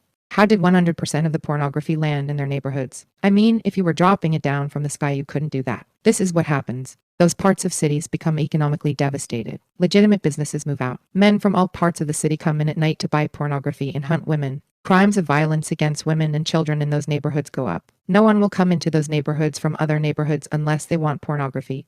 So we have a new form of segregation. In our cities created by the social effects of pornography, we have an increase of violence against the women and children. Now, here is the collusion of the right and the left. We have the Republicans and the conservatives, who are sometimes Democrats, talking about property values. They're going to save property values. And whose property values are they going to save? The property values of rich and white people. That's why they put the pornography where they put it. Does the left rise up in fury and say, "How dare you do this? We want economic equality. We don't want economic devastation here." The left doesn't do anything because while the right is talking property values, the left is talking speech. And so we have, in vast areas of municipalities in this country, a new form of segregation created by pornography. We have new areas of economic blight created by pornography. And we have a new despair of the people who have to be there. What is the role of the state in all this? People like to talk about the role of the state. It's blessedly abstract. It's like reading an inkblot test. You can sort of say whatever you want. Nobody ever knows if you're right or if you're wrong. So what I would like to say is that we actually have a particular state that we could look at, and that's the state we live under. We could actually pay some attention to what it is and how it works and how it came into being. One thing that appears to be clear is that neither the right nor the left thinks that the role of the state is to create economic or sexual justice. That seems to be clear. Equality is no longer a left-wing goal if it has to include women. The left has disavowed equality as a goal, and equality never was a right-wing goal. Here's the reality of it, and I beg you to think about this when you hear all the shit that you hear about the First Amendment. I beg you to think about this Constitution that was crafted to protect the institution of slavery, crafted not to interfere with it, with the buying and selling of human beings. It is not a surprise that the state, regulated by this Constitution, is deeply insensitive to crimes against people that involve buying and selling them. And I will remind you that the Founding Fathers were, many of them, slave owners. But especially, that James Madison, who crafted the First Amendment, not only owned slaves but bragged that he could spend $12 or $13 a year on their upkeep and make from each slave $257 a year. The First Amendment doesn't have anything to do with protecting the rights of the people who historically have been chattel in this country. And it is not a surprise that right now the First Amendment is protecting people who buy and sell people. The First Amendment is protecting pornographers, and we're told that their rights of speech make our rights of speech stronger. You see, they take one of us, or 10 of us, or 30 of us, put gags in our mouths, hang us from something, and our speech rights are stronger. It defies comprehension, but they keep saying it's true. I keep saying it's not true. Please understand that we now live in a country where the courts are actively protecting pornography and the pornography business. When the Civil Rights Ordinance was passed in Indianapolis, the city was sued an hour after the ordinance was passed for passing it. For passing it, it was never even used. For passing it, the first judge in federal district court was a Reagan-appointed judge, a woman, a right-wing woman. She said in her decision that sex discrimination never outweighs First Amendment rights in importance. That's the right-wing position. The First Amendment is more important than any harm that's being done to women. This First Amendment first decision was then appealed. Another Reagan-appointed judge, Frank Easterbrook, wrote the appeals court decision striking down the ordinance. He said that pornography did everything that we said it did.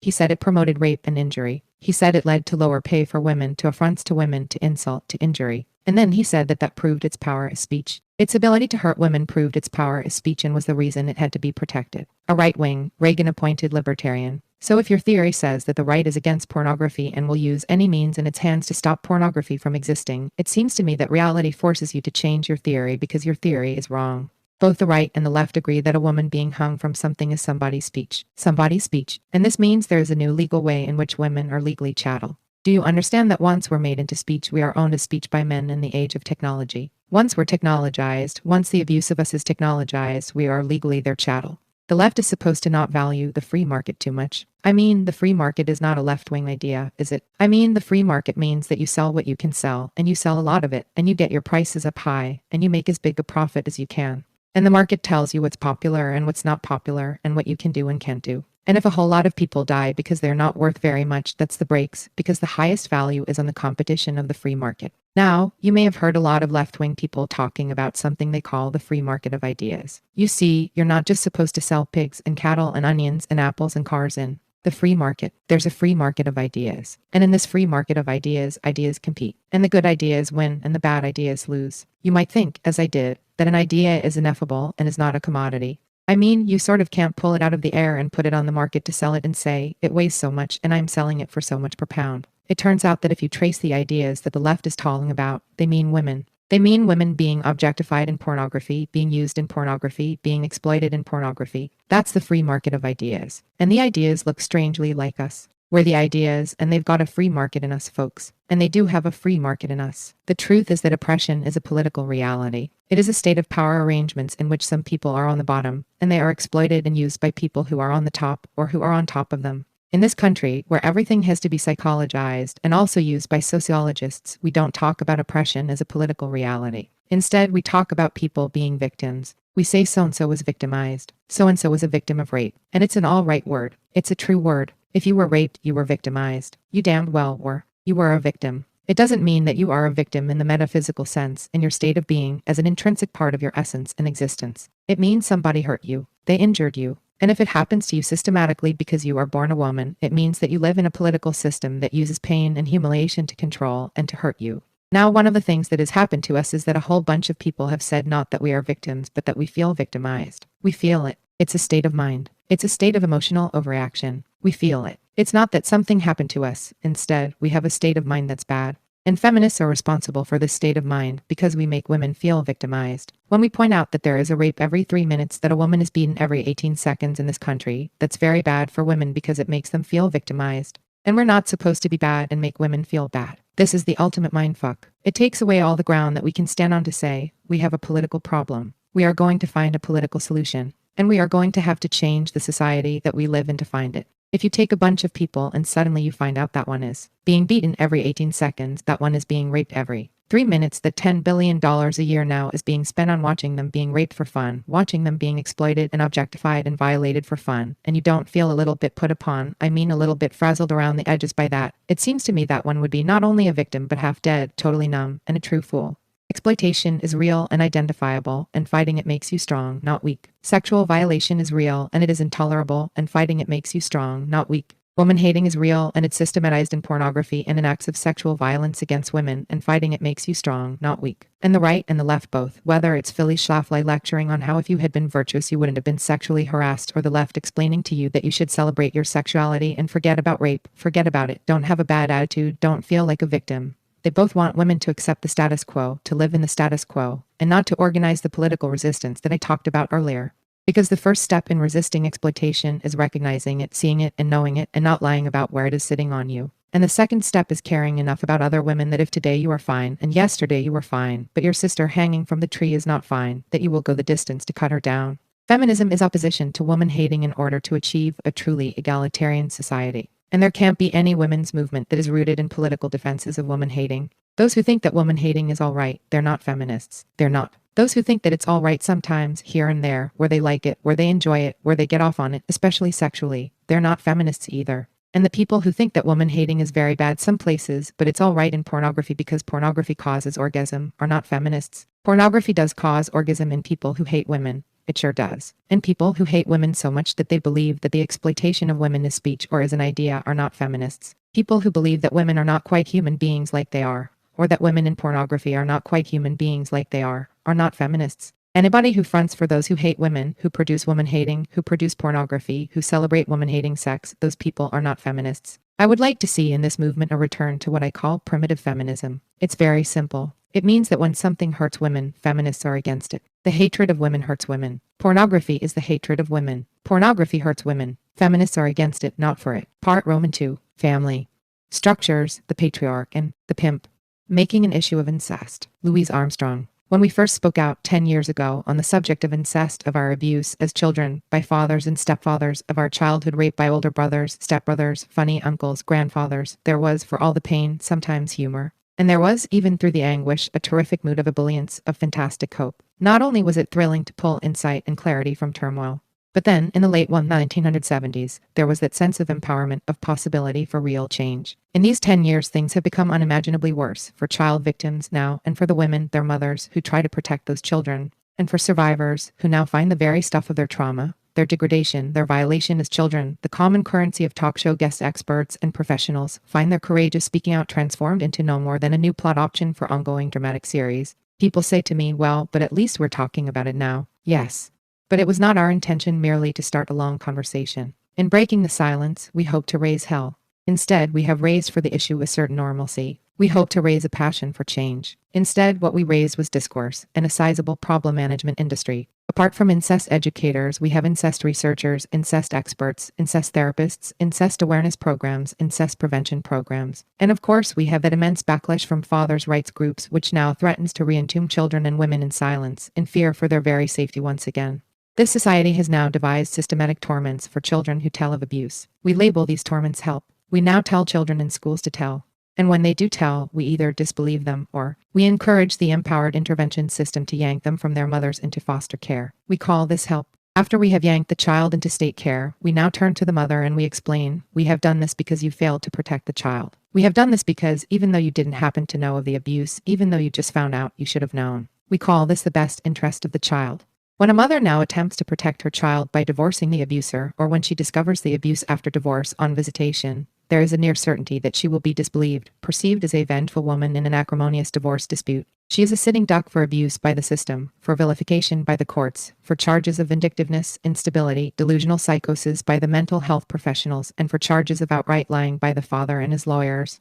As well, she faces serious disbelief by a public already brainwashed to believe in that pillar of the new incest mythology, the incest mother, that weak, needy, domineering, cowardly, passive, manipulative, frigid, and sexually rapacious creature who always tells her child to shut up and never say that again, and always chooses her husband over the child. In a nutshell, a child's disclosure of rape by the father will be believed by those in power, and by the public, so long as the mother disbelieves the child. And she will be punished for that. A child's disclosure of rape by the father will not be believed by those in power and by the public, so long as the mother believes the child and acts to protect her. And she will be punished for that. And so even as 800 numbers continue to blare out from radio and TV sets across the nation, protect kids, report abuse, help is available, women are doing jail time for refusing to send the child who's disclosed abuse for her weekly visitation. And the clear message deriving from experiential reality, rather than propaganda, is reaching an increasing number of women: take the kid and run. The media is abuzz and outwitter with reports that women have formed an underground railroad, that women are helping other women escape, that they are offering sanctuary to those many, many mothers whose children have disclosed sexual abuse by their fathers and who are being vilified, pilloried, jailed by the courts for trying to protect those children, who are, in fact, apt to lose not only custody, but all visitation with those children. Underground railroad. It certainly has resonance, although the news accounts and TV presentations seem oblivious to the full implications of the phrase. It sure puts the slavery piece in place. It tells us just how uppity it was of us to speak out about paternal child rape. Just how deeply our defiance of a long-standing presumed male prerogative cuts. Underground railroad. Alas, for all its splendor as simile, it is inaccurate in one crucial way. For these women and children, there is no north. There is no state, no place where safety can be relied on, no area in the country that promises protection. Indeed, ironically, I am told that women from Canada are seeking haven here, even as U.S. mothers and children look toward Canada with hope. Yet the sad fact is that many, many feminists have so far failed to identify what is being done to these children and women as a feminist issue. Nor have I noticed many incest survivors impassioned by this backlash, which has all the genuine menace of a full-scale declaration of war. They seem not yet to understand. Our speaking out as adult survivors about our childhood incestual assault did not threaten the status quo. It challenged nothing in the present, cost those in power nothing in the present, economically or politically. In fact, our coming forward opened a new frontier for therapeutic specialization. It is the women now acting to protect child victims who are radically defying the patriarchy, challenging it in the arena where all women are most vulnerable, the courts. And they are being hounded and punished, even unto death. Such was the fate of Dory Lynn Singley, dead at 27. Her story, the stuff of legend and ballad, may help illuminate what we are speaking of here. A young Southern woman of ordinary rural background who loved to cook, sew, clean, and mind her kids, Dory was divorced from her husband Tim Foxworth in February 1984. According to newspaper reports, she later swore in an affidavit that she left Foxworth because she found him requiring her daughter, Chrissy, to fondle his genitals. Dory took the child and went to Texas, evading visitation. In July 1986, when she returned to Marion County, Mississippi, she was jailed for 10 days for denial of visitation, for contempt. On November 26, an assistant district attorney, Margaret Alfonso, interviewed Chrissy. A year later, Alfonso would write to psychologist Franklin Jones, "I had no doubt this child is being abused." Meanwhile, in December 1986, Foxworth filed for custody of Chrissy. And meanwhile, as well, another woman in Mississippi was in a similar circumstance. Karen Newsome, described in the press as articulate, intelligent, a teacher, had medical and psychological testimony that her young children, Katie and Adam, were being sexually molested by her former husband. Both women shared an attorney, Garnet Harrison, a long-standing feminist activist, founder of the Jackson, Mississippi Rape Crisis Center, author of the Mississippi Protection from Domestic Abuse Act passed by the legislature in 1984. And they shared a judge, Judge Steve Dale, described as a stern rural judge. Witch hunt. Judge Dale opined about Newsome's allegations. Shades of Salem. He cried as he reversed custody and sentenced Newsome to indefinite time in jail when she refused to comply and secreted her children away. 43 days Karen Newsome would hold out in the jail before crying uncle and revealing her children's whereabouts. 43 days in a Mississippi jail is a long, long time. Dory's 10 days in jail had given her real feeling for what that was like. She swore she would never go back and then swore she would if she had to. On August 4, 1987, Judge Dale awarded custody of Chrissy to the father. Dale produced as support for his decision the fact that Dory's 8-year-old son and her 6-month-old son were born out of wedlock. He spoke of her nebulous plans about marrying the baby's father. Judge Dale called Dory a liar, and he said in conclusion that the environment for Chrissy while in Tim's custody was a stable one and wholesome and well-suited to Chrissy's needs and best interests. In defiance of the court, Dory did not turn Chrissy over to Foxworth. In defiance of the court, she had Chrissy examined at the New Orleans Children's Hospital by sexual abuse expert Dr. Rebecca Russell. Russell found marked hypervascularity and increase in the number and size of the blood vessels of the hymen and perihymenal tissue. She found gaps and scarring of the hymen.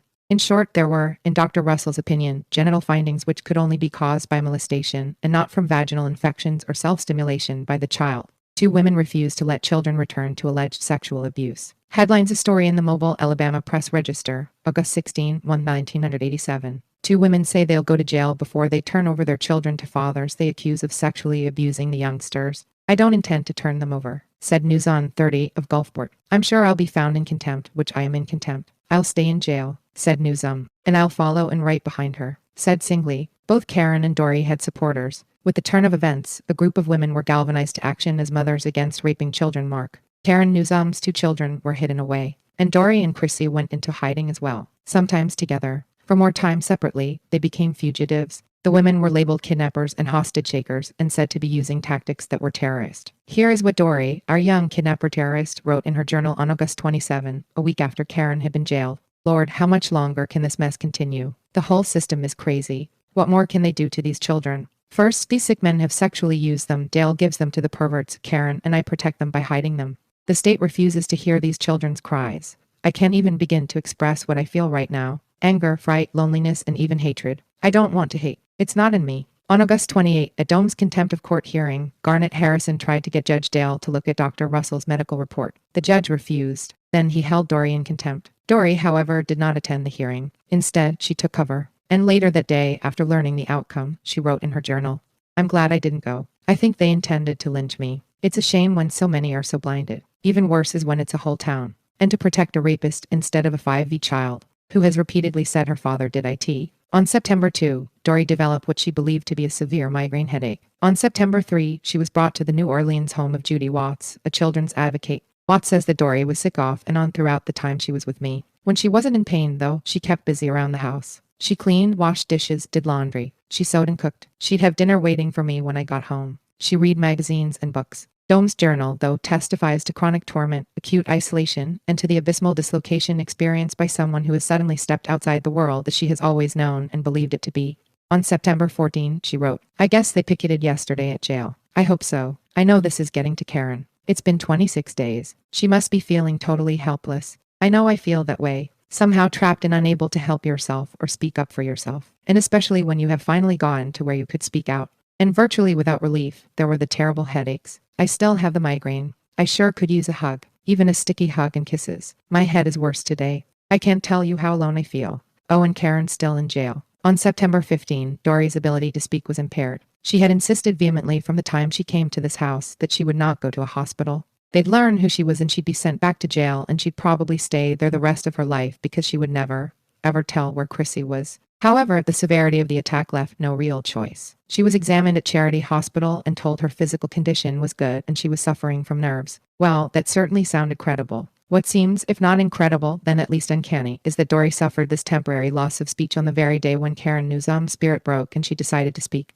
After more than 40 days in jail, she told the whereabouts of her children. She was then held a few more days until she disclosed the whereabouts of her children's protectors. In the event, about 30 women courageously stepped forward to confess their participation in the protection of Karen's children. However, the screws were tightening. Now Foxworth's attorney started threatening the members of Mark with kidnapping charges. Garnet Harrison's phone records were subpoenaed, and she was threatened with prosecution. The FBI was on the case. A federal grand jury was convened. Dory missed most of this. On October 13, she was stricken severely with the brain aneurysm which would rupture and kill her. She was taken to the hospital, where she died the next day. Her last journal entry was made on September 21. "I decided to add this to my journal today. It may never be read, but writing it helps. Judge Dale, honorable, isn't that what they call you? Honorable, isn't that what you're supposed to be? I find this hard to believe.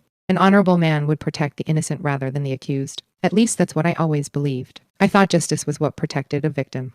How wrong I've been for 27 years. Over the past months, I've seen how honorable you are. I've seen how you chose to protect the innocent. For now, my children as well as I am a victim of your justice. It sickens my soul to think you have such power. The power to destroy a human being's life. To turn that person inside out without even blinking. To turn your head on a criminal who could destroy another life.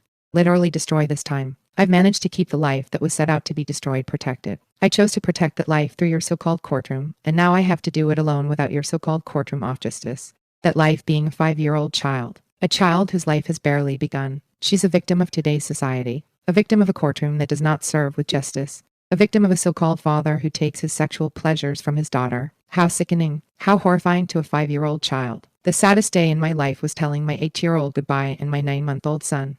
And then came my 5-year-old daughter, who I've tried and will continue to protect. Goodbye. They know I love them. I hope God helps each one through this horrid time we're going through. My other hope is for justice to work for the innocent. No child deserves to be raped. And no child should be forced to live with her rapist. And no mother should be punished for loving what God gave her to love and protect. This entry is signed, A Loving Mom, Dory Singley. In early December, Chrissy surfaced in San Francisco and was turned over to the juvenile authorities there.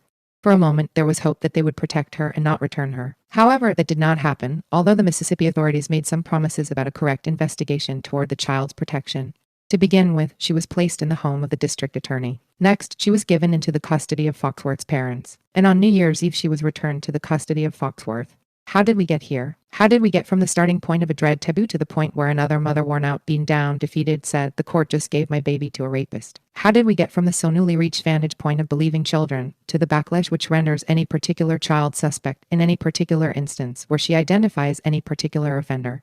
In retrospect, it was frighteningly easy. Our understanding of incest as a long-standing male prerogative, a routine behavior traditionally permitted to men, was based on history, based on theory, and of course, utterly corroborated by women's testimony. For centuries, men have molested their children because it has been their privilege to do so. Whether incest was overtly permitted, as it once was, or tacitly permitted, as it once was, or whether continuance of the permission was ensured by denial, as when Freud held sway, a certain proportion of the male population sexually exploited their own children for a simple reason. They chose to, and they could. And our simple, homespun analysis of the situation as one of ordinary, everyday patriarchal prerogative was completely congruent with the understanding of the molesters themselves. One father on Chanel TV said, "You have to understand. At the time I thought I was doing her a favor." Another said, "I'm a good man. I don't run around. I provide for my family. And I've never slept with anyone except my wife and my daughters." We correctly identified the permission for men to molest their own children as a method by which girl children learned, at a very tender age, their sexual vulnerability, their status as sexual objects for male gratification, and by which boy children, molested by fathers and stepfathers at a very early age, learn what their future possibilities and prerogatives could be with their own children.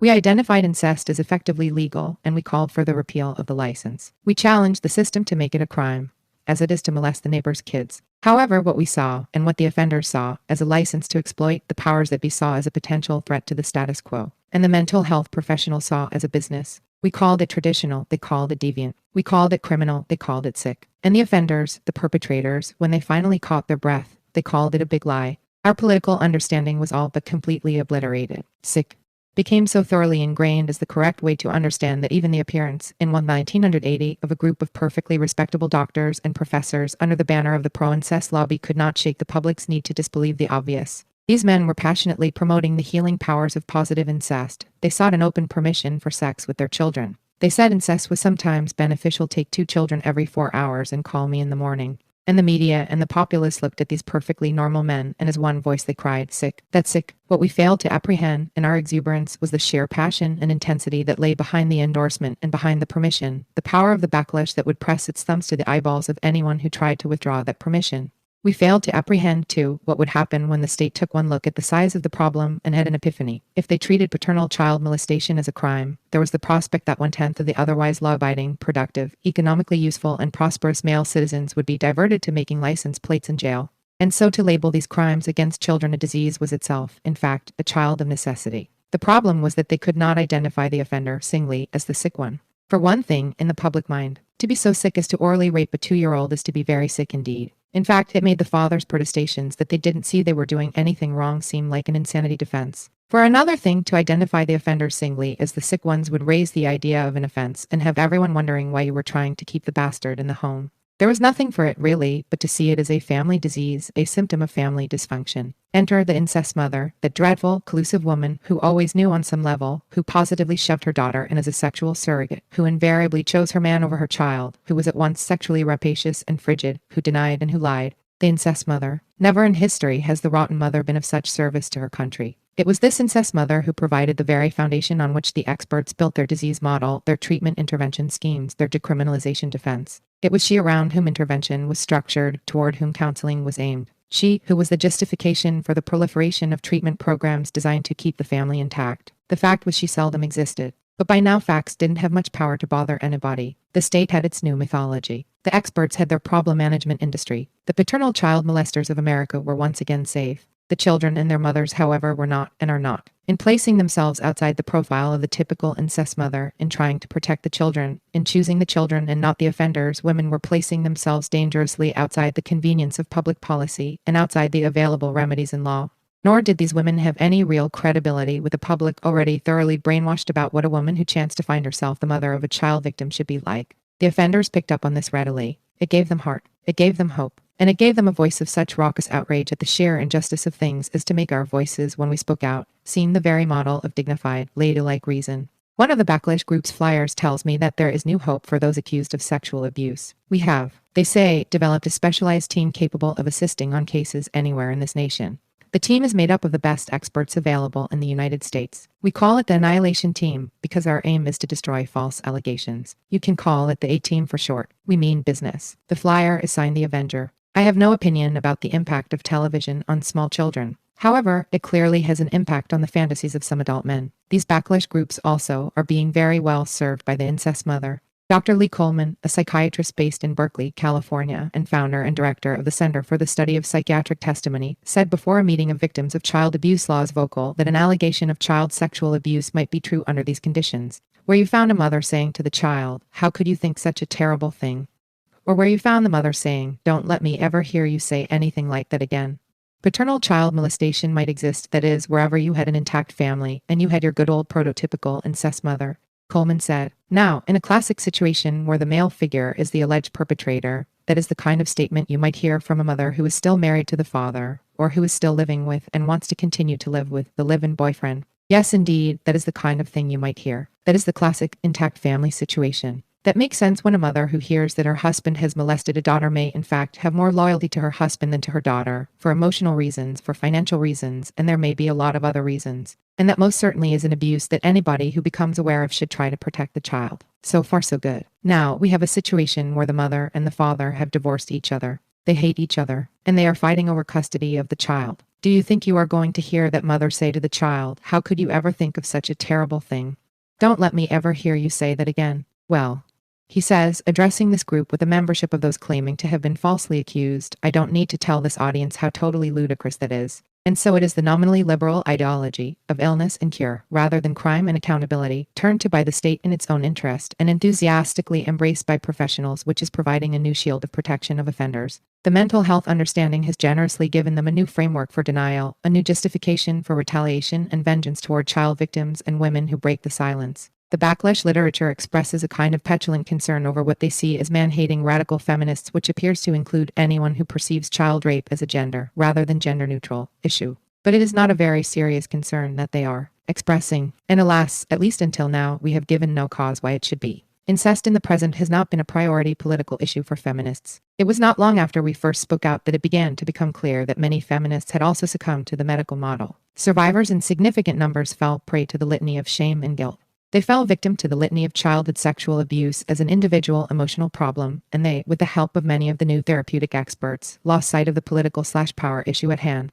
That is not to say, of course, that there is no place for individual counseling, individual help, individual support. It's just to say that when you are looking at a systematic, system-endorsed power abuse, individualized solutions, exclusively individualized solutions, are antithetical to change. It was depressing, as well, to watch formerly feminist therapists seduced into paying the price of the ticket of access. To be fair, however, there was no other way into the incest club than to check your political persuasions permanently at the door, to agree with the illness model, and to speak of dynamics, etiology, of dyads, triads, and to tinker around with ever more fantastical methods of behavior modification for an illness in perfectly normal men. With the reintroduction of Kiss Daddy Goodnight as Kiss Daddy Goodnight, 10 years later, I had occasion to get back in touch with some of my friends who first joined me in speaking out. How did they feel about what had happened in these 10 years? Here is what one woman, Maggie, wrote. Dear Louise, 10 years. My God, I remember how brave I felt saying the words, getting my story out there. All those valiant thoughts of how it would change the world, help thousands, get it out of the closet, shake foundations. In many ways the outcome has been somewhat surprising. It's sort of like, she labored and brought forth a mouse. Nothing's really changed. We've been sold a bill of goods, particularly by the mental health people and the courts. The whole message is that those kids will just have to grow up fast and learn to understand daddy and give him another chance, and that daddy just somehow got off to a bad start, and if we will all sit down rationally and discuss it, that 1. Daddy will see the error of his ways and be good. 2.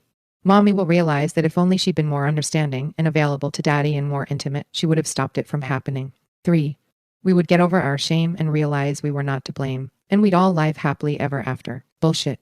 Recently, I went to yet another seminar on incest and child abuse, which you must understand is good business for the helping professions, and they expounded all day on early recognition, immediate involvement and intervention, etc., etc. We spent the whole day learning what we as clinicians could do to save the kids. Then the bureaucrats from the state got up to speak, and the first thing they said was that unless you had proof positive, I caught everyone red-handed, there wasn't really much that could be done. Talk about intellectual masturbation. All this funding, all these incest programs are a total abuse of power. If the kids are taken away, what good does that do the kids? And where are they putting those kids? We keep hearing that they are sometimes re-molested in foster care. Do you think those kids are going to come forward and speak about it again? And go through it all again? The mother can't win. She's wrong no matter what happens. If she leaves, she didn't support her husband and work it through to keep the family intact. If she stays, somehow she's condoning it. Usually, she's so burned by her first experience, trying to leave or trying to get help to protect the child, she doesn't ever want to confront it again. She's burned out. 10 years. I'm married to a wonderful man. He's my best friend.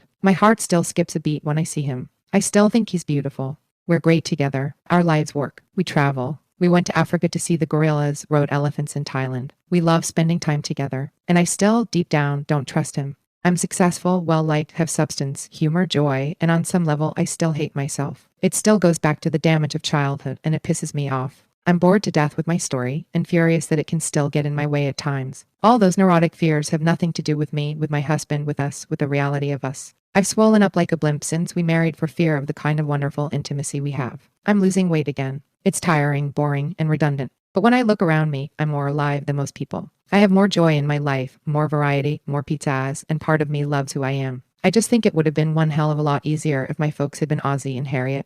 Maybe just Harriet. All that wasted energy and all those moments of self-hatred. There are incest counselors, incest programs, incest awareness groups, incest survivor groups, incest education for mothers and kids. And it's still happening. And it's still legal. They're still getting away with it. There's a whole business around it, a structure to protect it. And we're getting used to it. Hey, did you hear about so-and-so? She was molested by daddy. No kidding. I assume she's getting some counseling. Where shall we go for lunch? God, when I think back to the hope we had, the ideas we had, the significance we attached to what we were doing, the belief we had that we could change things for kids now. And then when I look at how things really are for kids now, I hate to say we made things worse. I guess we didn't, but I think things are worse, and maybe somebody has to say so out loud before anything can ever change. I'd like to see survivors wake up to the power of abuse, and the abuse by professionals talking about them as depersonalized victims, objects of study to be quantified and described in terms of some prefabricated set of personality specifications. 10 years later, damn. I'm pissed off. I think it's time for a survivor revolt. No more poor little things or how hard it must be for you. Let's just get some action to stop it. Yes, I agree. It is time, 10 years later, to begin action for change. If there is to be change, how long are we going to watch the protective women we wished? Our mothers had been relentlessly hounded, legally crucified, and do nothing. How long are we going to watch as the Chris's of today become, if they are lucky, if it is a very good day, the survivors, the magas of tomorrow? Taking our eyes off the guys. Sonia Johnson. All of us, all women in patriarchy, are seasoned to be slaves, are seasoned to be prostitutes. All of us, in some sense, are or have been prostitutes and slaves, and most of us will continue to be for the rest of our lives. And it is the essence, the very nature of seasoning, to blind us to our condition as well as to the mechanics of our enslavement. Those of us, however, who grew up in and were seasoned in traditional, fundamentalist Judeo-Christian environments got a closer look at the mechanics of that seasoning process than some others. And although we're sometimes matronized in the movement, the assumption being that if we could ever have believed that preposterous, dangerous nonsense, we can never again be trusted to be clear. The truth is that we can probably be trusted more to have kept the vision of feminism clear once we had seen it than those of you who grew up as Unitarians or Quakers or even Methodists and Presbyterians because, you see, we saw patriarchy naked before us all the time, all around us all day long, every day. And what we knew, what we realized as soon as we were able to see what we were seeing and to reject it, wrench it out of our souls and throw it all away, what we were left with was the understanding of the patriarchal family as the model for all oppression, the patriarchal family with the man on top as God and the women and children as worm under him. And far too often very literally under him. We understood then that paradigm, that power over paradigm, that sadomasochistic paradigm which is patriarchy, extends to everything, that it is the model for all social institutions, for all economic structures, for international politics. It's white on top in male position as God, people of color underneath in woman position as worm. It's the rich as male on top, the poor as female on the bottom. It's humans on top, all other living things on the bottom. It's large on top, small on the bottom, large countries as male, small countries as female, and so on. Now, where we learn that this is natural and normal is in the family. All of us had one of those, and some of them, as I say, were more blatantly patriarchal than others. Some of us got a really thoroughgoing education, and as was said in my introduction, I got one of the best there ever was. I'm grateful to the Mormon elders for a truly matchless education in patriarchal ontology. I can't be fooled again, and neither can you graduated Catholics or any others of you who were true believers in any religion. When I say that all women have been seasoned as slaves and prostitutes, I'm talking about seasoning that began at home. All other societal institutions avidly participated in it, of course. But no matter how we're seasoned, as prostitute or as wife, which is the same thing, we're seasoned in the patriarchal family almost exclusively to serve sexual functions. No matter what form seasoning takes, it always has the same goal, to make us feel worthless and dependent. Obviously, incest is a seasoning tool par excellence. One incident of incest is really all that is necessary to teach us our role in patriarchy. It is such a profound betrayal of trust, primarily of our trust in ourselves. It is designed to make us feel powerless, to shatter our inner core of confidence, and therefore to make us feel utterly dependent on men. It functions to make us believe passionately that we need a savior, that men must save us, that we have to go through them to be saved, that somehow we've got to get them to change their minds about us. We've got to make them agree that their behavior is terrible and get them to stop it. Our seasoning teaches us nonsense, that we've got to get the slaveholders to free the slaves. That's the goal of seasoning, to make us believe that we must always go through someone else to be free. Of course, the reason we're taught this is because freedom never happens that way. Tyrants never free the slaves. It's an historical truth that the oppressed must always rise and free themselves, and in freeing themselves, free everyone. The truth is that radical change at the root, must be made by us. There are many reasons for our being in the only position, historically speaking, to change things. One of these is the basic paradox of tyranny, that the oppressors are always less free than the oppressed. Another is that, as women, we are truly outside men's system. Virginia Woolf said that, you know. She said in Three Guineas that women are the society of the outsiders, that's where we have our power. We have power, meaning the ability to act, to effect change, outside the system, because that's where we truly live, politically, psychically. It is therefore the only place where we are authentic, and we can only have power where we are authentic. We also have power there because being outside and being slaves means being flexible. Slaves have to be almost preternaturally flexible in order to survive. And one of the most important laws of cybernetics is that the most flexible element in any system is the controlling element. Privileges are chains. Men are bound by their privilege, have no flexibility, cannot change their system even if they wished, and they don't wish. Being the most flexible elements in the system, women are now in control of the planet. Our behavior, not the men's, will determine the course of human events. But conditioned, seasoned as we are, this is the most difficult possible conception for us, and most of us continue to believe that we must make men change their ways, that we are dependent upon legislators to pass laws, for instance. Good grief. When have those in control ever given up a significant amount of it to those they control? Can you think of a single time in history? Well, it has never happened, and it's not going to happen. We should have learned that with the Equal Rights Amendment. If we didn't learn it then, what is it going to take to teach it to us? Our not learning it is part of our seasoning, our profound conditioning. We're deeply dependent, deeply servile in ways that our surface militance camouflages. That is the main goal of seasoning, to make us believe the men must change the world for us and that we're powerless to change reality unless the men change first. But the truth is that they're not going to change, can't change, so we don't have to waste our time trying to get them to any more. We are the ones who must change because we can. And when we change, everything outside us will have to change to accommodate our new way of being in the world, including men, but that's beside the point. The principle underlying all seasoning. How you get this effect, how you reach this goal of getting women to believe that our salvation depends on someone else's behavior, is that you get someone to do everything in relation to someone else who they perceive as more powerful. You get them always to consult an image of someone else in their minds to say to themselves, to say to ourselves as women, for instance. Now, how will the men respond to that? Every time we make a decision, or if we do this, what will they do? Always to be relational, to consult the masters in our psyches every time. This is bondage. When women make our internal states, our well-being, contingent upon men's behavior we can neither control nor change, we give up all chance for independence and freedom.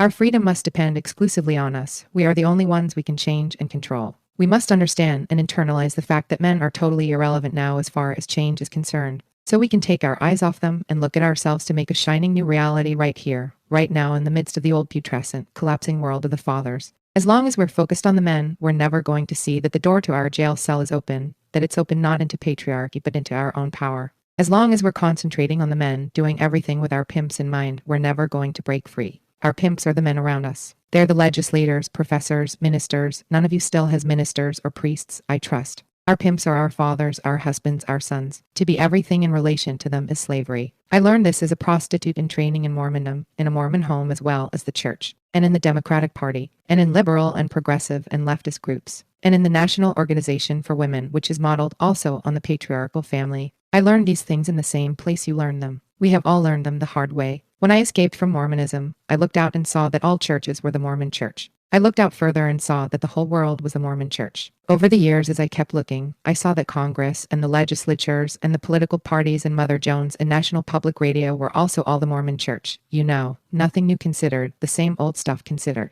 I saw that they were all the old boys club.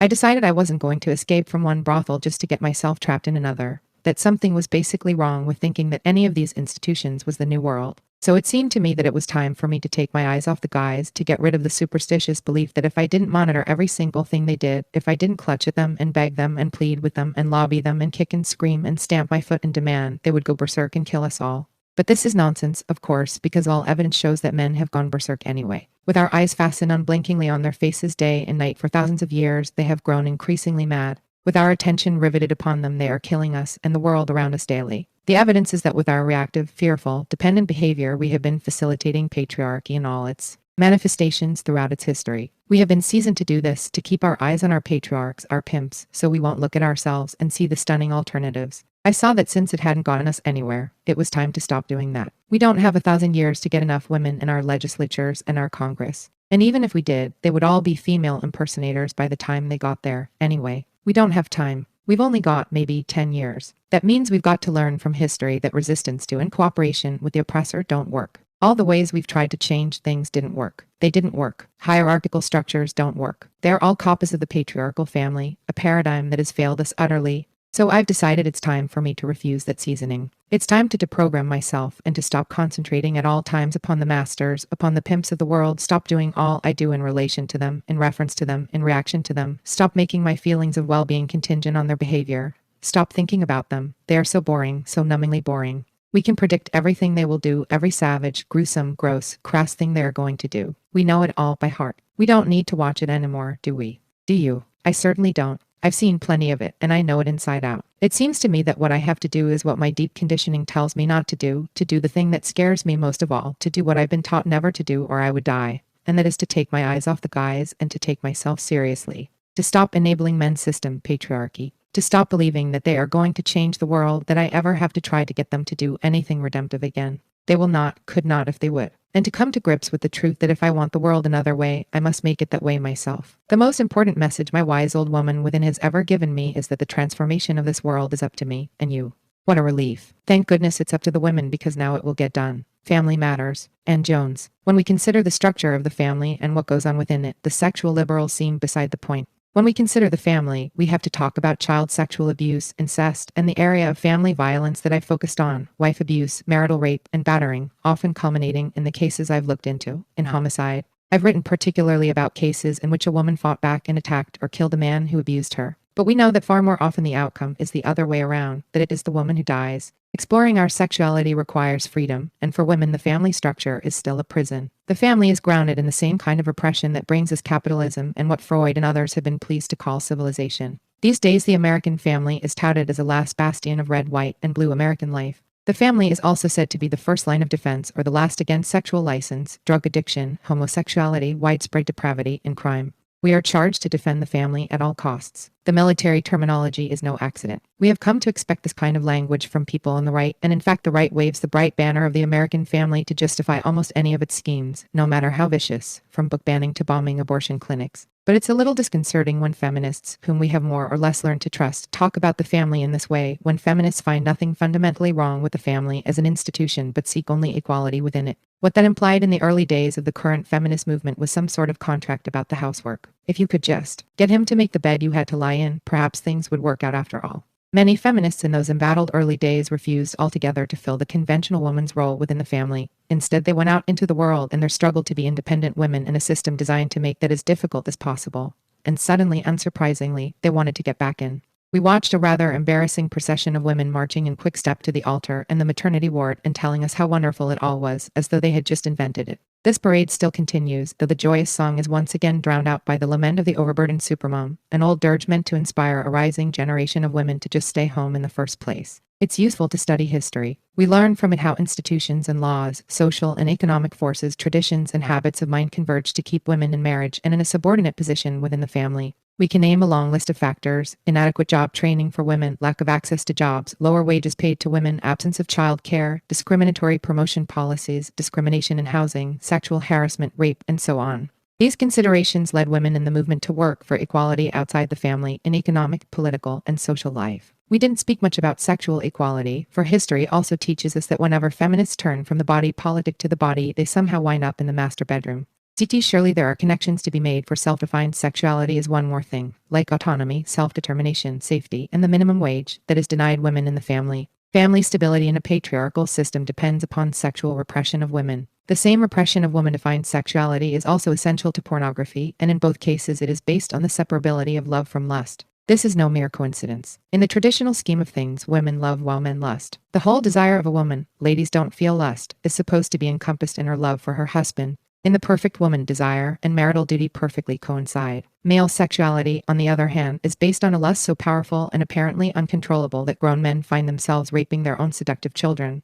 Pornography, like prostitution, has always been a permissible outlet for male sexuality, which, to hear men tell it, is as glorious as it is boundless. Indeed, in this scheme, pornography and prostitution are not only necessary but good, for they safeguard the family structure by draining off excess male lust. Thus do these social evils sanitize and maintain civilization. The problem is not simply that this traditional view of sexuality maintains the family at the expense of female sexual pleasure, but that it makes violence against women inevitable. It is in the interests of pornography, prostitution, and family mythology to stress as much as possible the difference between male and female sexuality. That difference lowers our expectation of passionate companionship between women and men. Young college women I've met recently, for example, expect that they will marry men they passionately love. But they also expect that passion will soon pale. They call this being realistic, to be replaced by the other advantages of marriage and the family structure. They expect to remain in the family for the sake of those other advantages, though what those benefits may be is not quite clear. Traditionally, the main benefit for a woman in marriage was that the man made the living, or at least in certain classes he was supposed to.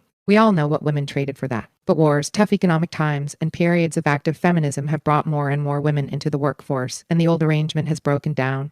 And when a woman gains neither love nor support, when she finds no advantage to being in the family, then a man has only muscle and terror to keep her. We still cite economic dependence as one of the main reasons why battered women remain in the family as long as they do. But I meet more and more battered women, severely battered women and women who have struck back, who were not being supported by the men who were their abusers. Rather, the economic arrangement is often the other way around. The man lives off the woman, off her wages or her welfare check or the proceeds of her prostitution.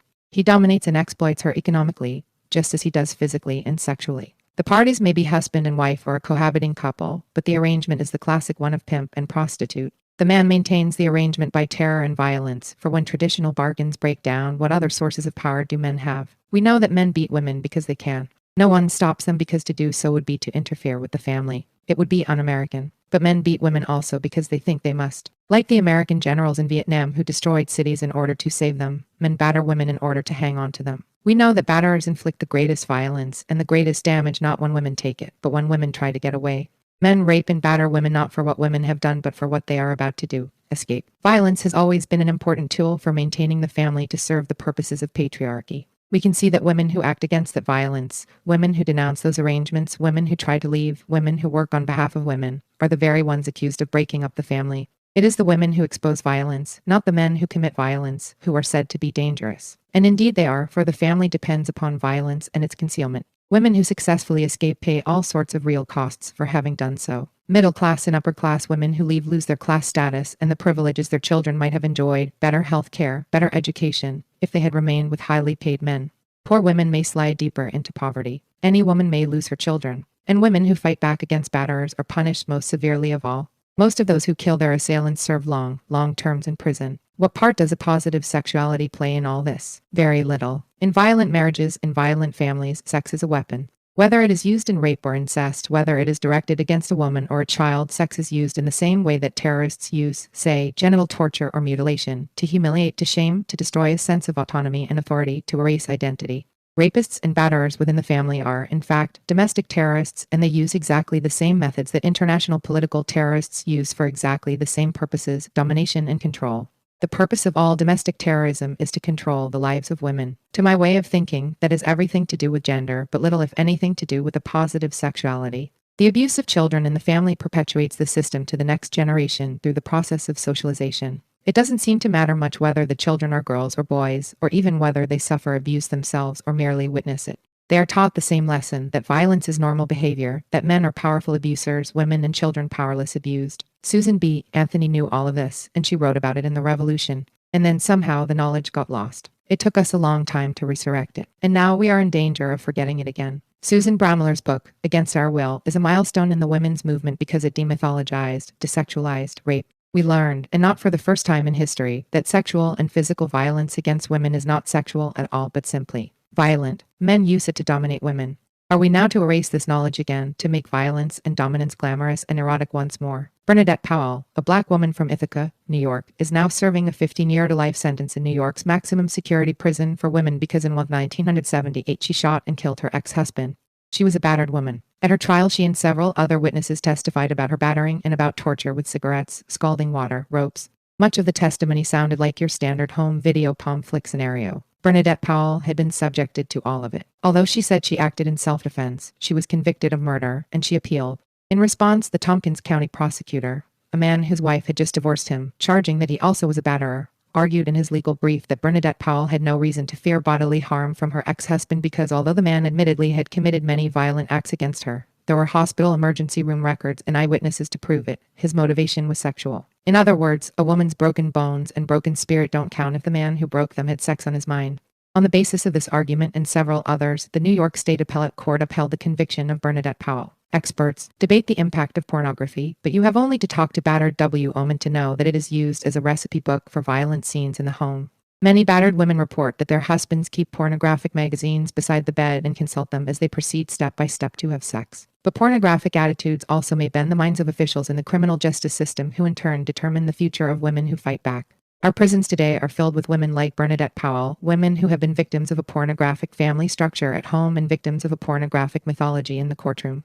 I'd like to see a mass appeal for clemency on behalf of these women in prison for fighting back, for with these attitudes fogging the court, none of the women was fairly tried. The sexual liberals, as I understand them, want feminists to talk less about women as victims and more about women as autonomous people, women who choose freely and who act. We are all familiar with real limitations on women's freedom and women's choices, but if ever there were women who acted freely and willingly and with unbeatable spirit to tell us how they feel about the family in America, it is battered women who have left their husbands by the thousands, by the millions over the years, women who faced extreme difficulties and danger and yet freed themselves from violent homes to make new lives. These women not only managed to save themselves and their children, but they also organized to save other women from violent men. Now, after more than a decade of intensive work on the issue of violence against women within the family, we must still cite woman abuse as the only major crime for which the only significant relief comes from organizations of survivors acting on behalf of victims. This movement, I think, is one of the most remarkable chapters in the history of women, and it's not finished. Yet many of those battered women go back, not to the man who battered them, but to another man, another marriage, another nuclear family. Some of them are battered again, but most of them are not. They think they are smarter, and they probably are. They think they know the danger signs, and they probably do. Similarly, women who have not been battered believe that they are both wise and in control, that it can't happen to them, that if it did they wouldn't stand for it. What all these women still believe, you see, is that violence erupts spontaneously from the individual man. We should know better than that. Susan Bramler showed us that rapists serve all men by enforcing male supremacy. Batterers do on the home front what rapists do both there and in the streets. They are the home guard of male supremacy. So as we continue to work against what is euphemistically called domestic violence, as we continue to work for those women and children who are the immediate victims of male violence, we should be clear that our quarrel is not only with certain abusive men but with male supremacy.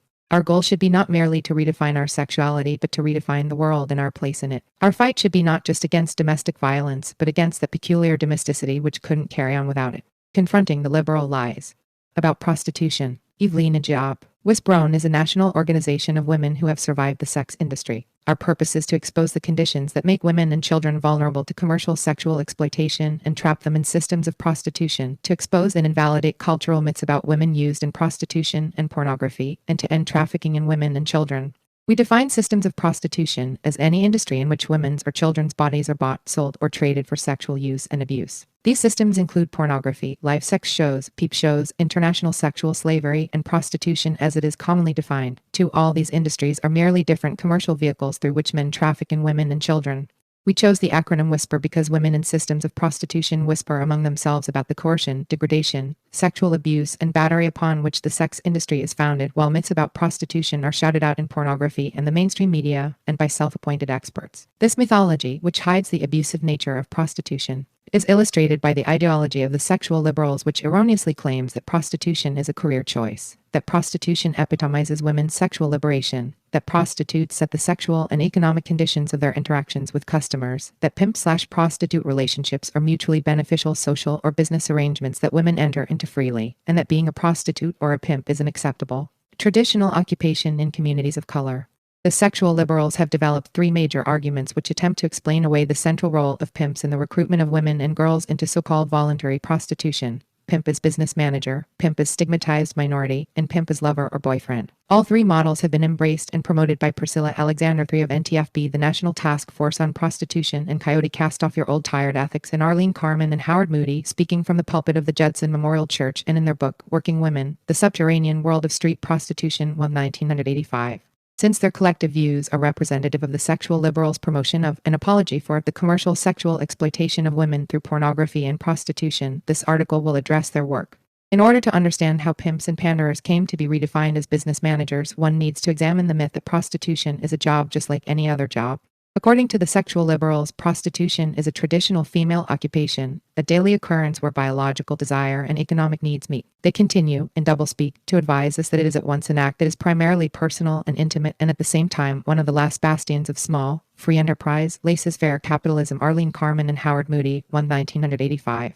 The fact that prostitution requires the commodification of women's bodies to be sold in the marketplace removes the act from the personal realm. Furthermore, survivors have described the act of prostitution as disgusting, abusive, and like rape, and explain that they learn to cope with it by disassociating themselves from their bodies or by using drugs and alcohol to numb physical and emotional pain. Whisper, 1988. Thus, it would be more accurate to describe the act of prostitution as intrusive, unwanted, and often overtly violent sex that women endure rather than as a personal and intimate act. The central flaw in the sexual liberals' analysis is that it ignores survivors of prostitution who have testified repeatedly that they did not experience prostitution as a career. Whisper, 1988. Further, the analysis doesn't consider the social function of prostitution to extend to all men the right of unconditional sexual access to women and girls in addition to those privileges enjoyed by husbands and fathers within the institution of marriage. These dynamics are clearly understood by women used in systems of prostitution, as illustrated by the remarks of a survivor who made the connections between the physical and emotional abuse to which she was subjected in her family and her marriages, and her subsequent recruitment into prostitution by a pimp.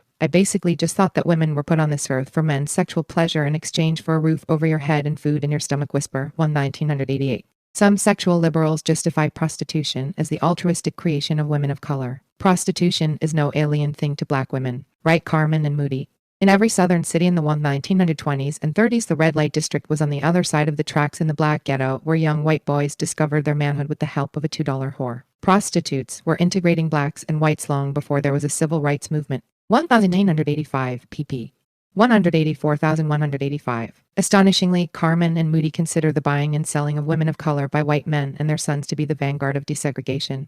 White male supremacy intensifies oppressive conditions that make women of color particularly vulnerable to recruitment or coercion into prostitution. By limiting educational and career opportunities and fostering dependence on an inadequate and punitive welfare system, racism creates economic vulnerability. This is illustrated by the testimony of a woman of color who survived prostitution. As a black coming up in Indiana in the steel mill industry up there, they hired men. All the men got jobs in the mills there. Very few women. You really had to be very cute or know someone, and so there wasn't jobs in the field, there wasn't jobs in offices for you, unless you knew someone or something, but there were lots of jobs for you in strip joints, dancing, or even down at some of the restaurants and bars outside of the steel mills for when the guys came in. Whisper, 1988. Racist stereotypes of women of color in pornography and racist policies that zone pornographic bookstores, peep shows, topless bars, and prostitution into poor black and ethnic neighborhoods create an environment in which women of color are particularly vulnerable. Young girls get their role models from somebody. In my family and in my neighborhood and around me was that kind of lifestyle, the fast lifestyle, and that's where I got mine. Pimps taught me, society taught me, my neighborhood taught me how. Men in general taught me that the way to get over is to use my good looks and my body. Whisper, 1988. By not providing effective intervention programs to women of color who are trapped in abusive relationships, including prostitution, in their own communities, racist policies send out a message to these women that they are not deserving of help. I feel that social service agencies ignore the needs of black women. In my community, coming up as a black girl and even now, there weren't any agencies dealing with battering or prostitution or rape. For me, being abused sexually by men and not being able to talk about it, not having anyone to talk to about it, by being swept under the rug as this being a way of life, caused me to go out there and be abused again, because no one was telling me that this was not okay, so I felt I had to conform to this. Whisper, 1988. Racist law enforcement policies disproportionately target women of color for harassment, arrest, imprisonment, and fines. Bernard Cohen, cited in Nancy Erb, 1984. Such actions create a revolving door through which women are shunted from the streets to the courts to the jails and back onto the streets again to raise money to pay these penalties. Selective application of laws prohibiting prostitution creates a kind of de facto regulation in which a tax is levied primarily against women of color by white men who design, maintain, control, and benefit from the system of abuse in which the women are trapped. Lastly, institutional racism puts women of color in a double bind by forcing them to go to white-dominated agencies to seek relief and redress for their injuries. If they speak out about the abuses they sustain in their own communities, they risk isolation, the possibility that their complaint will be used to fuel racist stereotypes, and the probability that they will not receive effective advocacy. If they remain silent, they are left with limited resources with which to find an effective solution. Thus, racism holds women of color hostage to familial loyalties and community ties. This dilemma is well articulated by another woman of color who survived prostitution. I was taught what goes on in here you keep in here. That's not only in the house, but you don't talk about other people's business in the community, in the neighborhood, so it becomes a close thing that extends from my house to the neighbor's house to the church. By not being able to go to white agencies and ask for help, I was kept in the community in sexual violence, that is, prostitution and battering, because I didn't have information. I wasn't able to get the information. The only people I was allowed to talk to are people right there in my house, in my neighborhood, my environment, that have said this is okay, that have agreed to this or adjusted to this. Whisper, 1988. The role of racism in the recruitment of women into systems of prostitution and as an impediment to their escape is complex and multifaceted. This is a problem that survivors have begun to investigate with women of color in the larger feminist community. This discourse must begin with an understanding of the social realities under which women of color are forced to live in a white male supremacist culture, and the acknowledgement that any strategies for change must come from women of color, particularly those who have survived commercial sexual exploitation. Without this kind of leadership, racist and misogynist analyses of prostitution in communities of color, like those put forth by Carmen and Moody, will continue to facilitate and maintain the traffic in women and children of color. Prostitution involves an equation of sex with power, asserts Coyote, but instead of recognizing the power that pimps and johns wield over women used in prostitution, Coyote sees an antithetical arrangement. For the woman/prostitute, this power consists of her ability to set the terms of her sexuality and to demand substantial payment for her time and skills. Priscilla Alexander, 1987, p. 189. Grossly distorting feminism, Carmen and Moody contend, in a society where women are at the threshold of equality with men, beginning not only to enjoy sex but also to decide when and with whom to have it, the prostitute becomes the embodiment of that freedom which until now has only been a fantasy. Arlene Carmen and Howard Moody, 1985, p. 80. They expose their support of the male sexual imperative as the measure of women's sexual freedom. However, when they describe the prostitute's primary function as indulging for pay the sexual fantasies of our brothers, fathers, and sons, caught with their pants down, so to speak, they rush back to the rhetoric of sexual liberalism, and in doing so confuse sexual exploitation with sexual choice by championing a woman's right to exercise her sexual autonomy, including mercantile promiscuity. Arlene Carmen and Howard Moody, 1985, p. 191. Coyote's Priscilla Alexander picks up this thread and informs us, whatever you or I think of prostitution, women have the right to make up their own minds about whether or not to work as prostitutes, including the right to work with an employer, a third party who can take care of the administration and management problems. Priscilla Alexander, 1987, p. 211. Indeed, exploitation by pimps is redefined by Alexander as an employer-employee relationship in which several prostitutes turn over some or all of their earnings to a third party. Priscilla Alexander, 1983, p.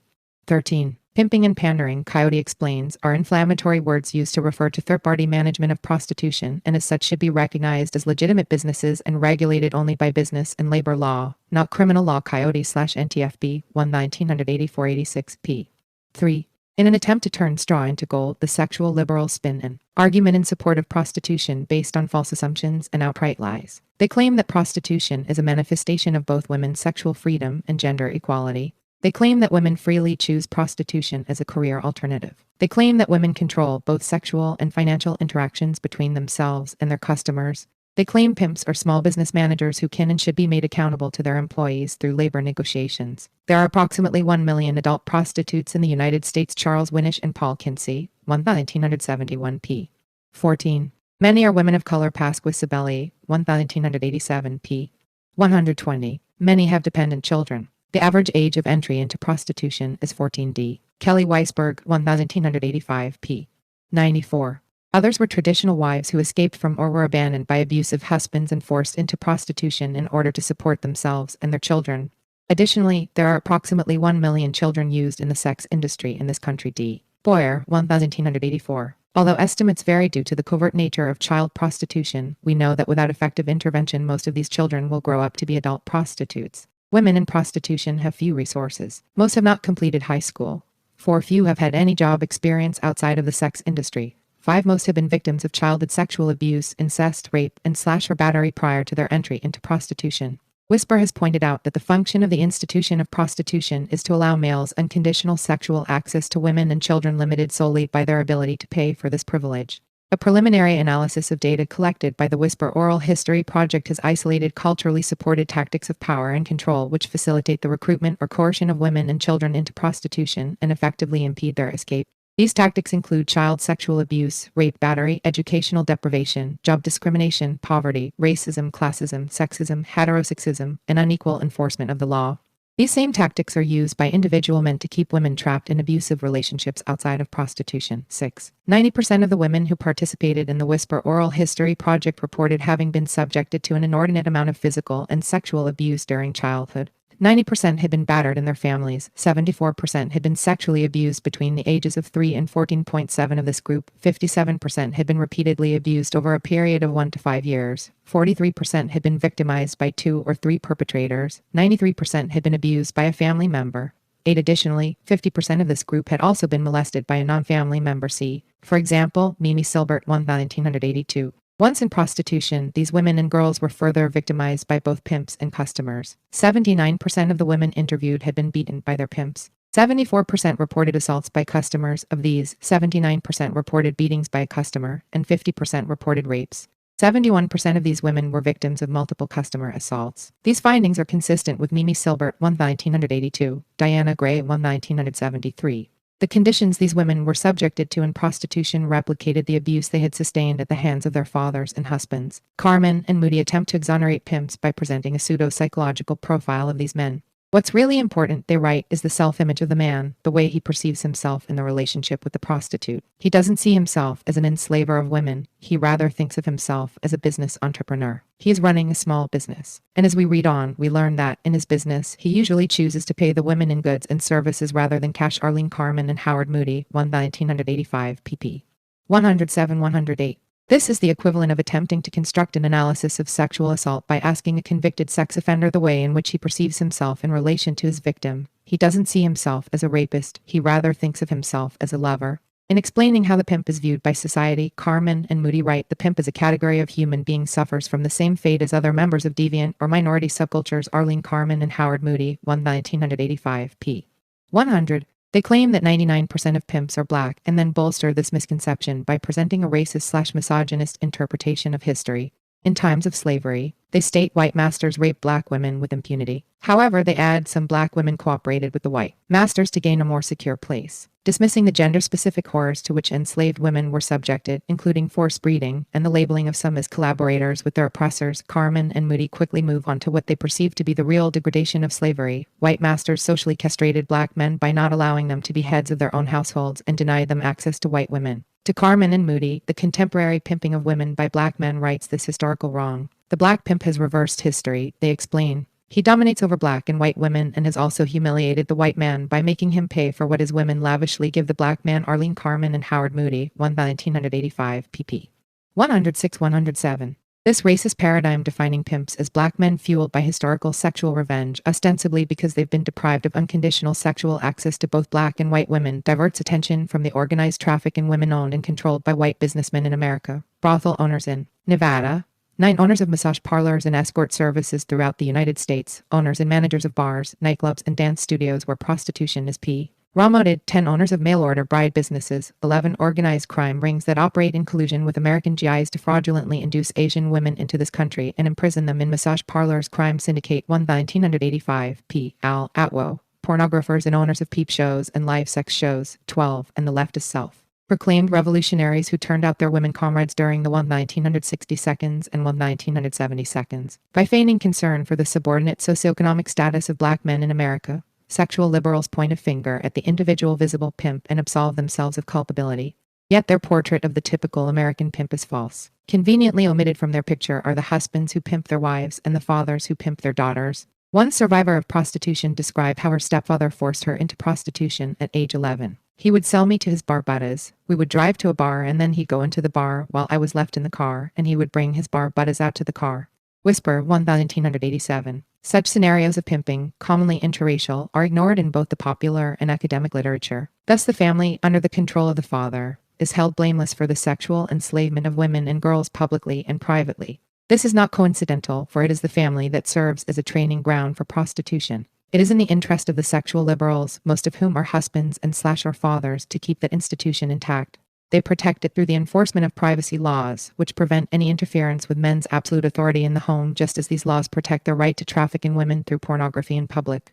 Attempting to absolve men of any responsibility for trafficking in women, Carmen and Moody argue that it is myth that the pimp is the primary reason for a woman being in the life. Arlene Carmen and Howard Moody, 1985, p. 101.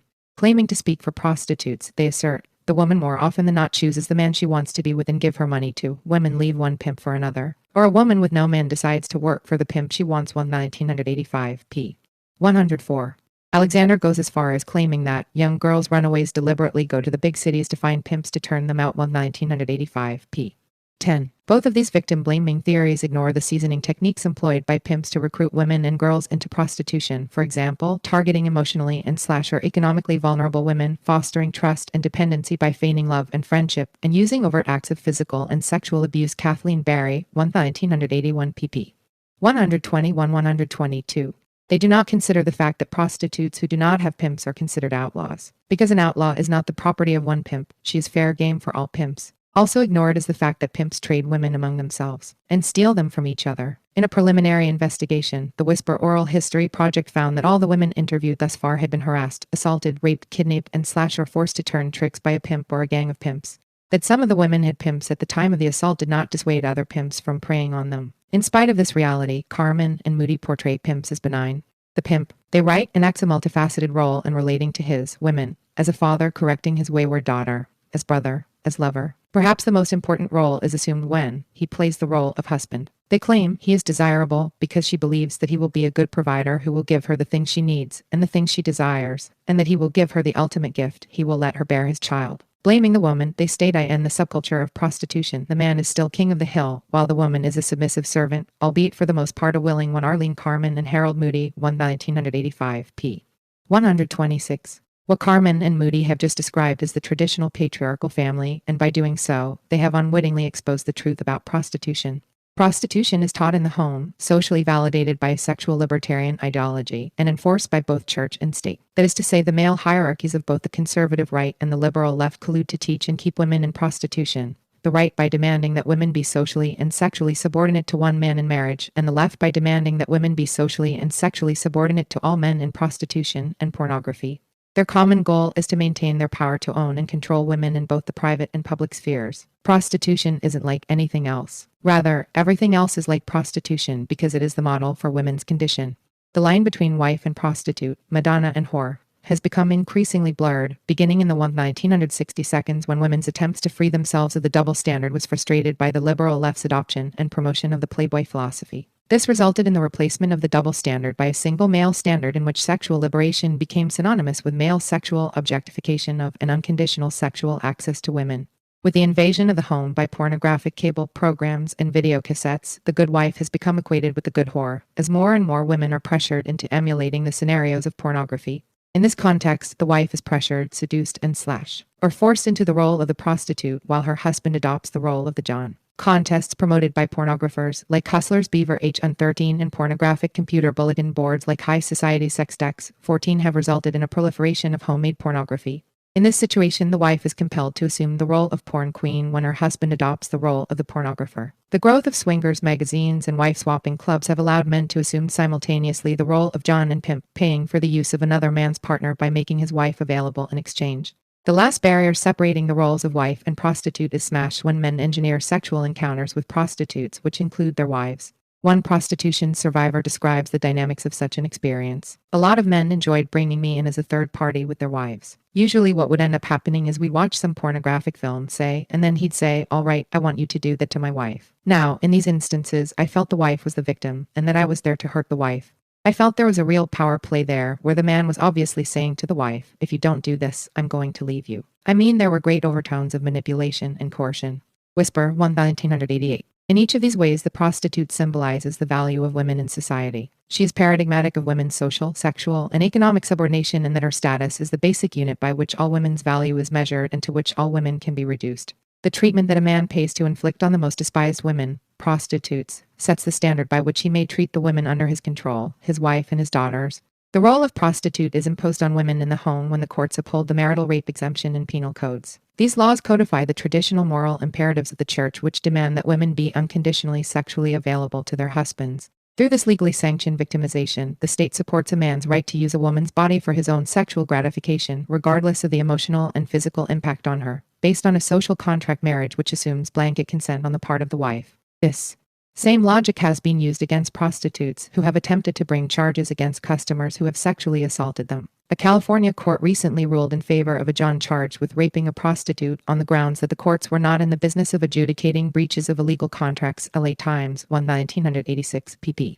1-7. The role of prostitute is taught to girls in the home through paternal sexual abuse. The fact that an estimated 75% of women in the sex industry were sexually abused as children suggests that the ramifications of incest and sexual assault in childhood contribute to the recruitment of women and children into prostitution. 15. Survivor asserts, I believe that I became a prostitute because of the physical abuse that I experienced in my childhood. It made me very intimidated and afraid of men, and I was very easily pushed around by men.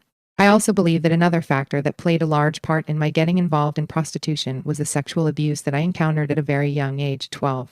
And it was like 3 encounters that happened, boom, boom, boom, to let me know it was not just an isolated incident. Whisper, 1988. The role of prostitute is taught to women individually and as a class through the social sanctioning of commercial sexual exploitation of women by pornographers, which maintains our second-class status, yet is touted by sexual liberals as women's sexual liberation. Preliminary data collected by the Whisper Oral History Project refute the sexual liberals' argument that pornography is harmless fantasy or sexually liberating entertainment, suggesting instead that pornography is an important factor in the seasoning of women and girls into prostitution. 52% of the women interviewed revealed that pornography played a significant role in teaching them what was expected of them as prostitutes. 30% reported that their pimps regularly exposed them to pornographic material in order to indoctrinate them into an acceptance of the practices depicted.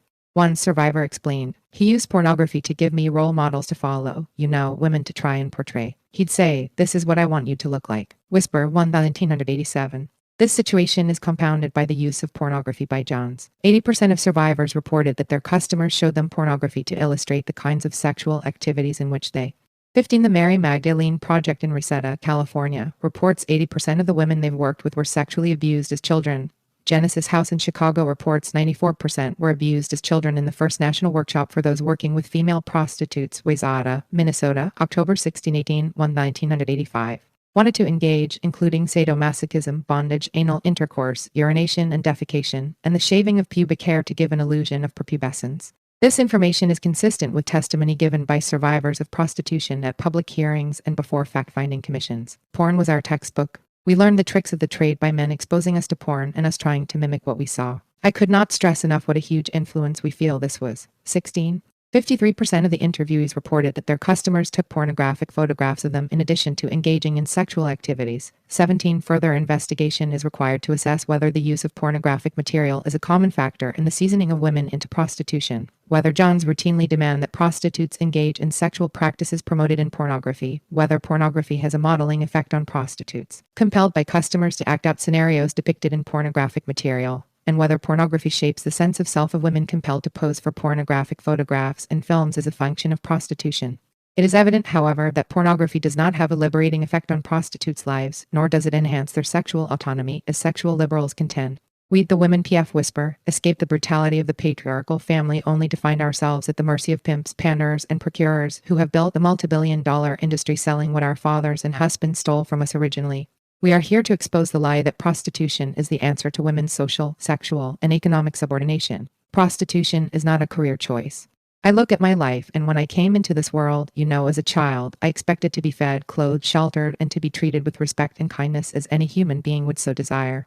I don't think I came into this world with the desire to be a prostitute. I think that was something that was put on me by the dynamics of society. Something that was taught me. Whisper, 1988. Prostitution is not a victimless crime. Prostitution is violence against women. It's the worst form of violence against women because you get abused by the Johns, you get abused by the pimps, you get abused by the police. Society in general turns their back on you. Whisper, 1988. Prostitution is a crime committed against women by men in its most traditional form. It is nothing less than the commercialization of the sexual abuse and inequality that women suffer in the traditional family, and can be nothing more. The laws are made by men, and men desire to keep women in prostitution because they desire to control them. So the thing that would change prostitution is not legalizing it, but by putting an end to it and stopping it, and I don't believe that men want to do that. I think women are going to have to do that. Whisper, 1988. Dismantling the institution of prostitution is the most formidable task facing contemporary feminism. Part I, Roman 2. The new reproductive liberalism. The new reproductive technologies. Gina Correa. The new reproductive technologies represent an escalation of violence against women, a violence camouflaged behind medical terms. Violence against women has been a part of obstetrics and gynecology ever since it was formed as a specialty in the United States. To give a hint of that violence, let me tell you about the father of gynecology, J. Marion Sims. In 1845, Sims hit upon a method of opening the vagina to view, thereby making it possible to repair a heretofore incurable female condition, vaginal vesicofistula. This condition, acquired during childbirth, was a tear in the vaginal wall resulting in constant seepage of urine from the bladder through the vagina. The condition was sometimes caused by unusually hard labor but was often associated with aggressive use of instruments like forceps in delivery. After Sims got his idea for the operation, he wrote in his autobiography, he ransacked the country for cases of vaginal vesicofistula among black slave women. He made a deal with the owners of these women that allowed him to experiment on them. The owners were to clothe the women and pay taxes on them, but Sims was to feed and house them. He kept the women in a building behind his home, a building he called a hospital. He acquired several women in this way and kept them in his hospital for 4 years, during which time he performed up to 30 operations on each entirely without anesthesia. Anesthesia, though just beginning to be used by Dr. James Simpson in Scotland, was unknown to U.S. Dr. Cecil Harris, 1950. The operations he performed on his experimental subjects, Sims wrote, were so tedious and at the same time so painful that none but a woman could have borne them. After several years filled with unsuccessful attempts to devise an operation to repair the vaginal tears, Sims found himself in an embarrassing situation. His biographer Dr. Cecil Harris explains, socially, the whole business was becoming a marked liability, for all kinds of whispers were beginning to circulate around town, dark rumors that it was a terrible thing for Sims to be allowed to keep on using human beings as experimental animals for his unproven surgical theories. Dr. Harris argues that the slave women were willing experimental subjects, that they clamored for the operations, that the suffering caused them by their condition was so great they would go through any torture if it held promise of a cure. They love it. They beg for it. When we cut them and torture them, we're giving them what they want. This rationale sounds sickeningly familiar to feminists who fight pornography and rape. After Sims did succeed in perfecting his operation, he was ready to perform it on paying, white, middle-class women. But at that time, anesthesia was still not available. The white women, who had to endure the already perfected operation only one time, not 30, often cried out to Sims to stop in the middle of the operation. Even though they were women, they could not endure the pain. Yet they too suffered from the ailment just as the black slave women had. Why weren't they, like the slave women, prepared to go through any torture in order to be relieved of their condition? The discrepancy in responses of the white and black women to the operation can be explained by this hypothesis: someone was lying. Those black women, forcibly separated from the babies they had just delivered and imprisoned in a hospital for 4 years, never entreated the man who imprisoned them to experiment on their bodies, never begged to be tortured. There's a bust of Sims on 5th Avenue and 103rd Street in Manhattan, near the New York Academy of Medicine. In 1978, the Medical University of South Carolina established a chair in honor of Sims. Dr. Sims, who practiced surgical violence against women, and here, I've described only his opening gambit, remains a respected figure in U.S. medicine. Since the days of Father Sims, we have had operations to remove ovaries in order to cure ovariomania, a disease, essentially female sexuality, we don't hear too much about these days. Gina Correa, 1986. We have unnecessary hysterectomies, a continuing scandal. We have prophylactic mastectomies that entail cutting off healthy breasts on the grounds that someday they might become unhealthy. There are no prophylactic removals of testicles. We have unnecessary cesarean sections, again, a scandal. We have experimentation on us with brutal contraceptives like Depo-Provera and drugs like diethylstilbestrol DS.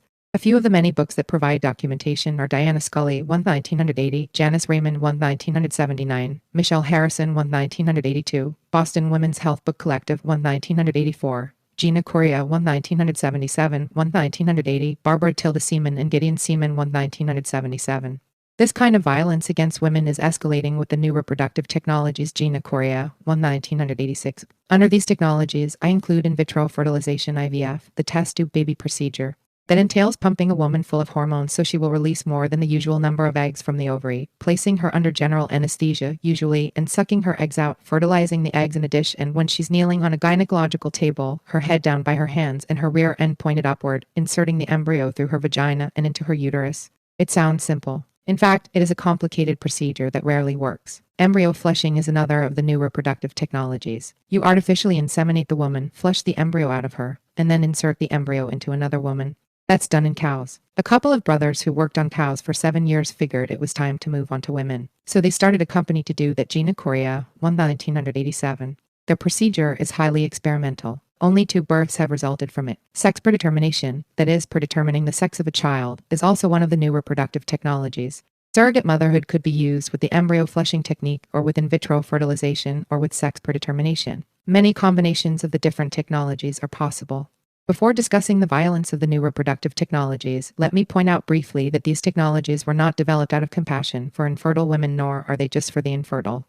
They will eventually affect the vast majority of women. A pattern has emerged in the spread of a new reproductive technology. When it is introduced, it is presented as something for a small proportion of women in certain groups. But then, quickly, physicians expand the indications for the technology so that it is used on a large proportion, or even the majority, of women. For example, in obstetrics, electronic fetal monitoring was introduced for use on women judged to be at high risk of obstetrical complications. But now in many industrialized countries, it is used on most birthing women. The same pattern is evident with ultrasound, amniocentesis, cesarean section, and genetic testing and counseling.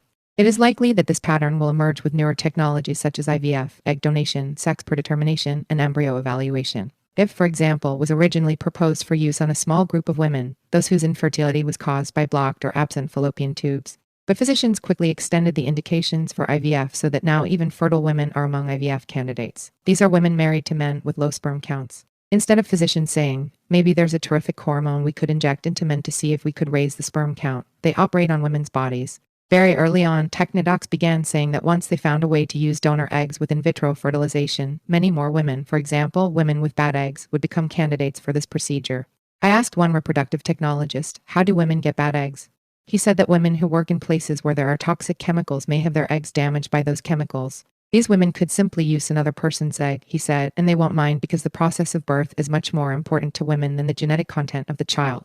I guess he'd say that the average woman is very unlike Bill Stem, the man who hired Mary Beth Whitehead as a so-called surrogate and for whom the genetic content of the child, his genetic content, was so overwhelmingly important it justified impairing the lives of scores of people around him, most notably Mary Beth Whitehead's. The technodoc said this was a large group of women and would grow larger as we learn more and more about the effects of toxic chemicals on eggs. In Melbourne, Australia, a couple of years ago, we learned from Carl Wood, a physician heading an IVF program, that some women in his program were asking him to use donor eggs rather than their own in the in vitro fertilization attempt. They allegedly said they didn't want to reproduce themselves because they were dissatisfied with some of their own qualities, like their appearance and intelligence. They wanted to use donor eggs, the eggs of women who, unlike themselves, were adequate human beings. Karen Milliner, 1984, John Schauble, 1984, and Fiona Whitlock, 1984. Now, I don't know how women suddenly, without prompting, come to the conclusion that they don't want to use their own eggs. I suspect that Wood's announcement was a trial balloon floated to see if there would be much objection to this selective breeding practice. He was just announcing a fact and was quite helpless before it. He was being subjected to these consumer demands, and really, what could the poor man do? His plight opens up the vision of a whole new clientele for IVF with donor eggs, women who feel inadequate. It is a large clientele. There's another way in which I think the use of the new reproductive technologies will expand. I talked with one of the developers of the embryo flushing procedure, one of the men who worked with cows for 7 years. He said that embryo flushing may become a routine part of prenatal care. In other words, every single pregnant woman would go to the doctor and have the embryo flushed out of her. It would be checked to see if it comes up to snuff. If it does, it would be transferred back to her at some little risk. He didn't mention of a potential ectopic pregnancy. If the embryo did not pass the tests, the woman would try for another, more acceptable, pregnancy. So that's another way in which use of the technologies could expand widely. In the literature on reproductive technology, the suggestion appears again and again that female sterilization could be combined with the various technologies. This practice would always be carried out in order to benefit women. Women would just be sterilized, and then they wouldn't have to worry about all these dangerous hormonal contraceptives. This is one of those rare times there is an admission that these contraceptives are dangerous. The women would have their eggs frozen. Then, when they want to have a child, they simply get out a frozen egg or, if they're married, frozen embryo and have in vitro fertilization.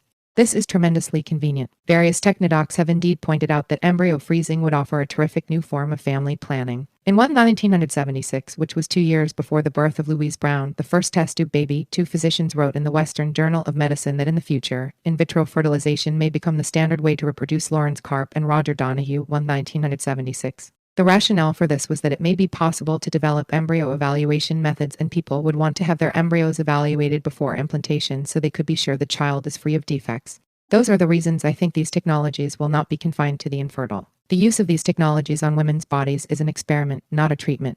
You may think the technologies are treatments because language is routinely used here to obscure what is really going on. For example, in its section on surrogate motherhood, the American Fertility Society's ethics report uses medical terms to describe the sale of women. Ethics Committee, 1986.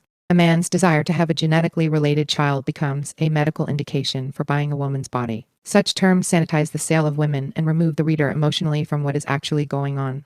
In vitro fertilization and other new procedures are called treatments and therapy. In fact, the success rate for these technologies is extremely low. We don't have accurate figures on success now because over the years that technodocs have been developing the technologies, they have displayed no interest for very good reason in gathering the information necessary to determine the actual success. Medical writer Susan N.C. and I did a survey of all the in vitro fertilization clinics in the United States for the Medical Tribune in the spring of 1985 and for the first time exposed routine deception in the reporting of IVF success. Gina Correa and Susan N.C. 1985, 1987. Briefly, we found that half the clinics in the country had never produced even one test tube baby. Despite that, they were claiming high success rates, some as high as 25%. They could do that because they were in total control of the definition of success. No uniform definition exists. Any clinic can define success in any way it wants. Clinics don't define it in terms of live births, which is the way many women entering the clinic would think. 20% success rate. That means I have a 20% chance of coming away with a baby. It doesn't mean that at all. One of the definitions of success was percentage of pregnancies per laparoscopy, the operation performed in order to suck eggs out of the ovary. But the fact that there's a pregnancy doesn't mean that there will be a birth. When it is a chemical pregnancy, as many are, that simply means that there is a slight elevation in the level of hormones present during pregnancy. There will be no baby. Some technodocs count that as success, knowing that there will be no baby. There are many, many tricks with the statistics to make it look as though a clinic is successful. IVF clinic directors explained the tricks to us when we interviewed them. They were telling on each other. That's how we learned what they were doing. I want to describe briefly some of what the women go through because women's experience of in vitro fertilization has been rendered invisible. It lies in the shadows, quiet and dark. Women who go through IVF have already been through an incredible amount of medical probing and prodding, much of which is painful and humiliating. Many have had biopsies of the endometrium, the uterine lining, tubal insufflation, the filling up of the oviducts with pressurized carbon dioxide to see if the tubes are open, injection of dye into the uterus and oviducts, drug treatments, and blowing out of the tubes to maintain an opening.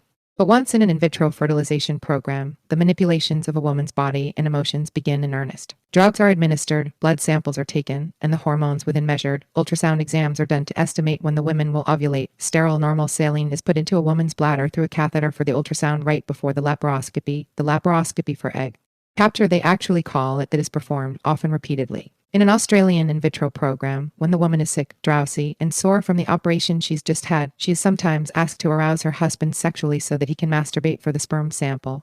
For information on women's experiences in IVF programs, see Renate Klein 1989, Christine Crowe 1987, Barbara Burden 1985. Remember that the vast majority of women who go through all this do not come away with a baby. In a study of women's experience of in vitro fertilization in Australia, one woman told a researcher that the in vitro procedure is embarrassing. You leave your pride at the hospital door when you walk in and you pick it up when you leave. You feel like a piece of meat in a meatworks, but if you want a baby badly enough, you'll do it. Barbara Burden, 1985. Isabel Bainbridge had 7 failed in vitro attempts in Australia before giving up. She now says of in vitro fertilization, "It's a very brutal way of coming to terms with your infertility. I think there could have been kinder ways."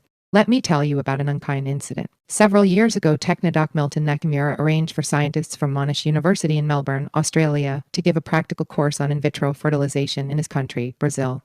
The Globo television network paid for the travel and other expenses of the visiting Australian doctors, in return for which it received the first, but not the exclusive, shot at the news coverage. The 4th and 10th floors of the maternity hospital where the course was given and where the operating rooms were located were partly taken over by security guards who were principally employed by the television network. The presence of the press with photographers and television cameras led the president of the Brazilian Society for the Advancement of Science to criticize the project and describe it as an obstetrics carnival. 12 infertile women were used in this course on in vitro fertilization. Following the laparoscopy, one of the women, Zenaide Maria Bernardo, died. Dr. Nakamura's only consolation, the press reported, was that Zenaide may have lost consciousness under the sweet illusion that she was going to have a baby. He wanted to name his test tube baby center after Zenaide in honor of the woman who symbolized the iron determination to be a mother. The Brazilian publication Veja reported that Dr. Nakamura considered the accident a lamentable and rare misfortune, and water under the bridge. From a scientific point of view, the publication Manchete reported the IVF program had been a success. Honor Regina Gomes das Reis, 1987. When it is asserted in Germany that in vitro fertilization and similar technologies are all about helping infertile women, German feminists impatiently brush that claim aside. They are irritated at any suggestion that they ought to take such a claim seriously. It is, they say, a deckmantel, which means cloak, disguise. In conversations with them, one hears occasional references to the political naivete of Americans who accept such a deckmantel at face value. German feminists have known all along that the stakes in this issue are high. They are particularly sensitive to the ways in which these technologies can and are beginning to be used to manufacture human beings to specifications and, in the process, to reduce women to breeders or, less elegantly, to raw material for a new manufacturing process. Unlike U.S. feminists, they organized as a movement on the issue and began spreading their critique beyond the feminist movement. That the stakes are indeed high became dramatically evident in December 1987. The German equivalent of the FBI, the Bundeskriminalamt, staged 33 simultaneous raids, many of them against feminists, throughout the Federal Republic of Germany, December 18 at 4:30 p.m.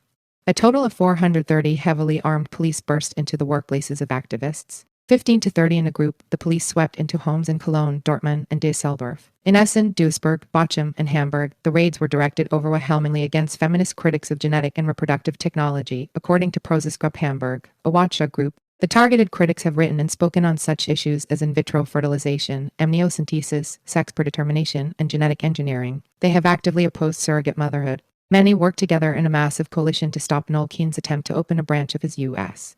surrogate business, United Family International, in Frankfurt. Keene's New York firm arranged the Mary Beth Whitehead surrogate contract. Their campaign to stop the sale of U.S.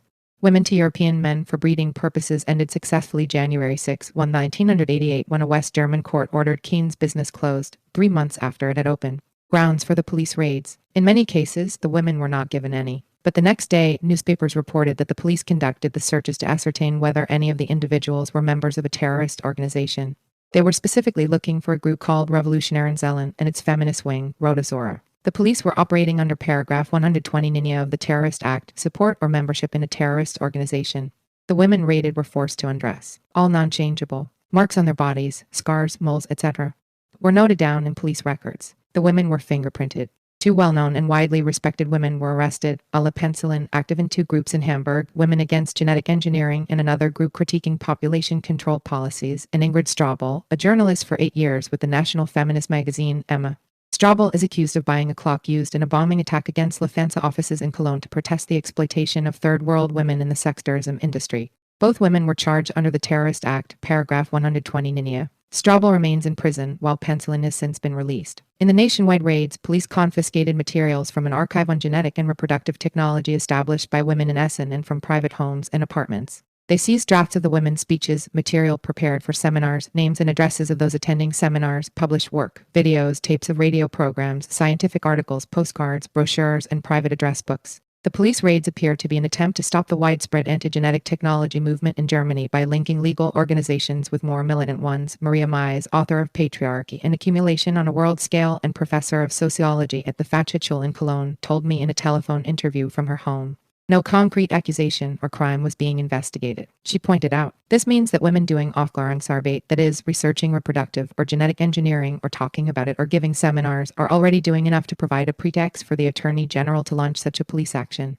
Mies, an organizer of the world's first massive feminist conference against reproductive and genetic technology in Bonn in 1985, said of the police action, "We think it is an effort to criminalize and intimidate the whole protest movement of women against reproductive and genetic engineering and frighten others away from participating in order to prevent the movement from spreading even more widely." Mies added, "We are planning another conference against reproductive and genetic engineering just to demonstrate that we are continuing our work." Mothers on Trial, Custody, and the Baby M case. Phyllis Chesler. When Mothers on Trial, The Battle for Children in Custody was published, the truth was out. I was not a nice, male-identified, gender-neutral liberal feminist. I was a nice woman-identified radical. I did not believe that men and women had to be the same in order to be treated equally. I mistrusted gender-neutral legislation, especially in those areas where women are most obviously different from men, in the areas of reproductive biology, heterosexual relations, pregnancy, childbirth, lactation, mother-infant bonding, and the bottom-line responsibility for primary child care. After all, freedom of choice involves the right to have an abortion and the right to have and keep a baby if women so choose. For saying all this, some feminists accused me of romanticizing the biological chains that bind us, and of biological determinism.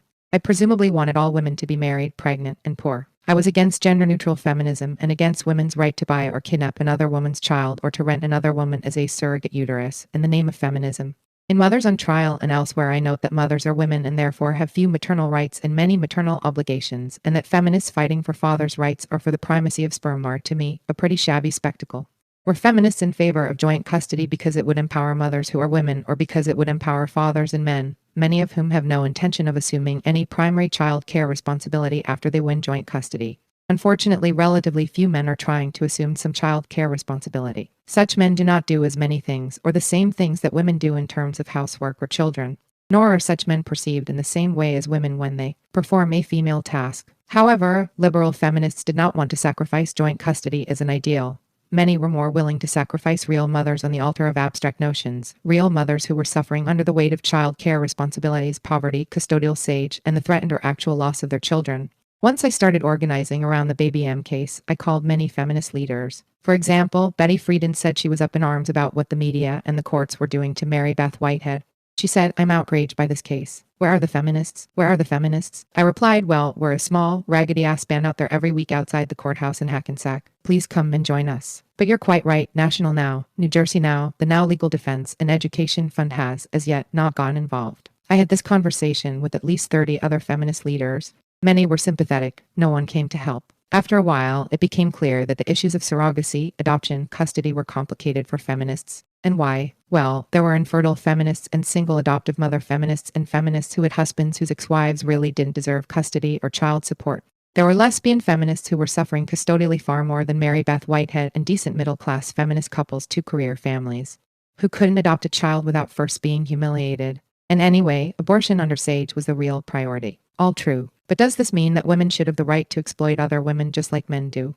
Or the right to call such an arrangement feminist? The refusal of many feminists to get involved in the Baby M case or to agree with my view of custody did not stop them from asking me for help when one of our own, a custodially challenged career woman or lesbian, needed a strategy or an expert witness. But feminists still didn't see the connection between supporting Mary Beth Whitehead as a way of organizing for the reproductive and custodial rights of all women. Custody is not a new issue for feminists. In the 19th century, suffragists fought in the abolitionist movement against slavery. Some fought for custody for mothers. For example, there was a woman named Mrs. Phelps, the wife and the sister of United States and Massachusetts state senators. When her husband was flagrantly unfaithful, beat her, threw her down the stairs, and when she dared to complain about this, he locked her up in a mental asylum. Eventually, with her brother's help, Mrs. Phelps, whose first name I do not have, was released from this imprisonment. She ran away that very day with one of her children. Why did she have to flee with her child to retain custody? Because in the 19th century, and for all the previous centuries of patriarchal history, men have always owned wives and children as legal chattel property.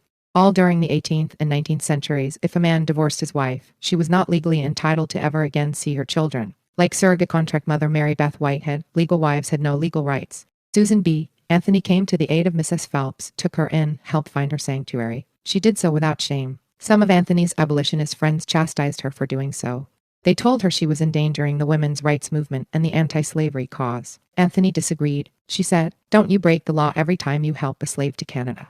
Well, the law that gives the father the sole ownership of the children is just as wicked, and I'll break it just as quickly. You would die before you would deliver a slave to his master, and I will die before I will give up the child to its father." How many liberal, gender-neutral feminists are there today who would utter these words, who would take this risk, who would act on such a belief? By the end of the 19th century, 9 states and the District of Columbia finally permitted a judge, a white, middle, or upper-class male judge, to decide if a mother was wealthy enough or morally fit enough to be allowed to continue her obligation to her child, with no child support. And this was progress. A lot has been said about how much the maternal presumption, a legal doctrine, favors mothers. Let me tell you, the maternal presumption never meant anything in a court of law when the father said, "Well, Your Honor, this mother has no money. She's been a go-go dancer. I think she's mentally unstable. She's narcissistic. She dyes her hair." For reasons like these, mothers have been denied not just custody but even visitation. These were some of the deep psychological problems that William Stem and the court used to deny Mary Beth Whitehead her parental rights. Parental usually means paternal, not maternal. Contrary to myth, when custody is contested, fathers win easily and routinely. It is a very different situation when the issue is child support. When a father walks out, there is very little the wife can do to make him stay, make him pay decently above the level of state welfare, or to make him see his own children. This is the common plight of most custodial mothers. Most fathers don't fight for custody. Most mothers are stuck with it, whether they want it or not. Most mothers rise to this occasion heroically, with no help from anyone. But when fathers fight for custody, fathers win custody anywhere from 60 to 82% of the time, even when they're grossly unfit as fathers or as husbands, and even when they've never been their child's primary caretaker. In my study in the United States, between 1961 and 1981, 82% of those fathers who contested custody won custody within 2 years. 87% had done no primary child care. 1/3 were wife batterers. More than 1/3 kidnapped their children and took them on sprees. Nearly 2/3 of these fathers tried to seriously brainwash children against their mothers. 2/3 refuse to pay child support for the very children they claim to love. It is not always the good guys who fight for and get custody. It is, at least 2/3 of the time, the bad guys who fight for custody. Just when feminists began to organize for the right to abortion and for equal pay for equal work, at that precise moment in history, men in every state legislature and in the judiciary, men running Hollywood studios and TV stations and newspapers, men who were economic losers and or whose patriarchal kingdoms had begun to tremble as wives moved for divorce, men everywhere started to say, "Oh, you want equality? You want men's jobs? You want to leave us? Okay, bitch, we'll take your children. They were only on loan to you. It's our sperm and our dollars that matter. They were only on loan to you." In the landmark case of Dr. Lee Selk against his wife, Kirsten, Dr. Selk was granted custody, not because Kirsten was unfit and not because he was an involved father, but because the judge found him to be more intellectually stimulating and richer than his legal wife, who was, after all, only his womb man or surrogate uterus. Many people applauded this decision as a progressive and liberal decision, which indeed it was. Then there's Mary Beth Whitehead's case. Mary Beth was a New Jersey housewife and mother who, for reasons unknown to me and indeed of no real business of mine, signed a contract to be a surrogate mother. She was psychiatrically interviewed and once a month for 9 months, inseminated by Noel Keene's Infertility Center of New York. Mary Beth was impregnated with the semen of William Stem. Dr. Stern forced her to undergo, against her will, but by contract, an amniocentesis test. Not only did he want a baby to whom he was genetically related, he wanted one who was genetically perfect. Whitehead was contractually on notice that, if the baby was genetically defective, she must have an abortion. If she didn't have an abortion, then Dr. Stem would no longer be responsible for the child, legally or economically. Mary Beth had the amniocentesis test. It made her so angry that she didn't tell the Stems the sex of her child. And when it was time to deliver, she chose to have her legal husband, Richard, in the delivery room with her. A woman faces all kinds of medical consequences and physical risks, including death, during pregnancy. Although the initial non-medically facilitated contributions of the future mother and father are comparable, she contributes the egg, he contributes the sperm. The similarities stop there. She is pregnant for 9 months. She carries the baby, feels it moving inside her. She goes through labor. She delivers. She begins to lactate. She breastfeeds the baby. Mary Beth did all these things. Additionally, throughout her life she was being socialized into motherhood. Motherhood is not what men are socialized into. William Stem's position was in no way identical to or even comparable with Mary Beth Whitehead's. 1. On March 27, 1986, when she gave birth, Mary Beth saw that her new daughter looked like herself and like her other daughter, Tuesday. At that point, Mary Beth felt that she had made a terrible mistake. She could not honor that surrogacy contract. It was too inhumane. It was beyond her capacity to do so. She called Noel Keene, the lawyer who in many ways functions like pimps and profiteers do in terms of women's sexual and reproductive capacities, and said, "I can't go through with this." And he allegedly replied, "Well, Mary Beth, okay, take your baby home. We will find another surrogate mother for the Sterns. The worst that could happen is that they might want some visitation." And she allegedly said, "I'll give them all the visitation they want. I feel so bad. I feel so guilty." Mary Beth went home and continued to breastfeed her daughter. On March 30, 1986, 3 days later, she let the anguished and arrogant Sterns have the baby. Within 24 hours, Mary Beth arrived at their door, distraught, weeping, having had no sleep. She pleaded, "I need to have the baby back. It's my baby. I can't give her up." The Sterns gave the baby back. If they really thought she was crazy or an unfit mother, why would they have done so? By April 12, 1986, Mary Beth allegedly informed the Sterns that she could not surrender her daughter. Mary Beth Whitehead continued to breastfeed and care for her for 4.5 months. The Stems went to a lawyer, Gary Skoloff, and he in turn went to his colleague, Judge Harvey Sorkow. Now at this point in time, there had been no paternity test. The existing birth certificate said Sarah Elizabeth Whitehead. The baptismal certificate said Sarah Elizabeth Whitehead. But Judge Sorkow ignored these facts. All that William Stern had to say to the judge was that he was the genetic father of the child, that it was his sperm, and that he was ready to economically support the consequences of his sperm. And, or yes, that the surrogate mother was mentally unstable. The judge didn't say, "Well, let me interview this woman." He didn't say, "Let me interview this woman's lawyer." He didn't even say, "Well, let's at least have a psychiatric kangaroo court in my chambers." On the basis of hearsay alone, he issued a custody order, and then he ordered it enforced. So one day, 5 policemen with guns drawn came to Mary Beth Whitehead's home, handcuffed her, and threw her into the back seat of a police car. Only then did they actually read the birth certificate in her possession. The child's name was Sarah Elizabeth Whitehead, but their order was for a Melissa Stern. Scratching their heads, the police returned to the courthouse. And Mary Beth fled, with her baby daughter in her arms, to Florida. William Stem responded by putting a lien on the Whitehead house. He effectively halted all the Whiteheads' cash flow.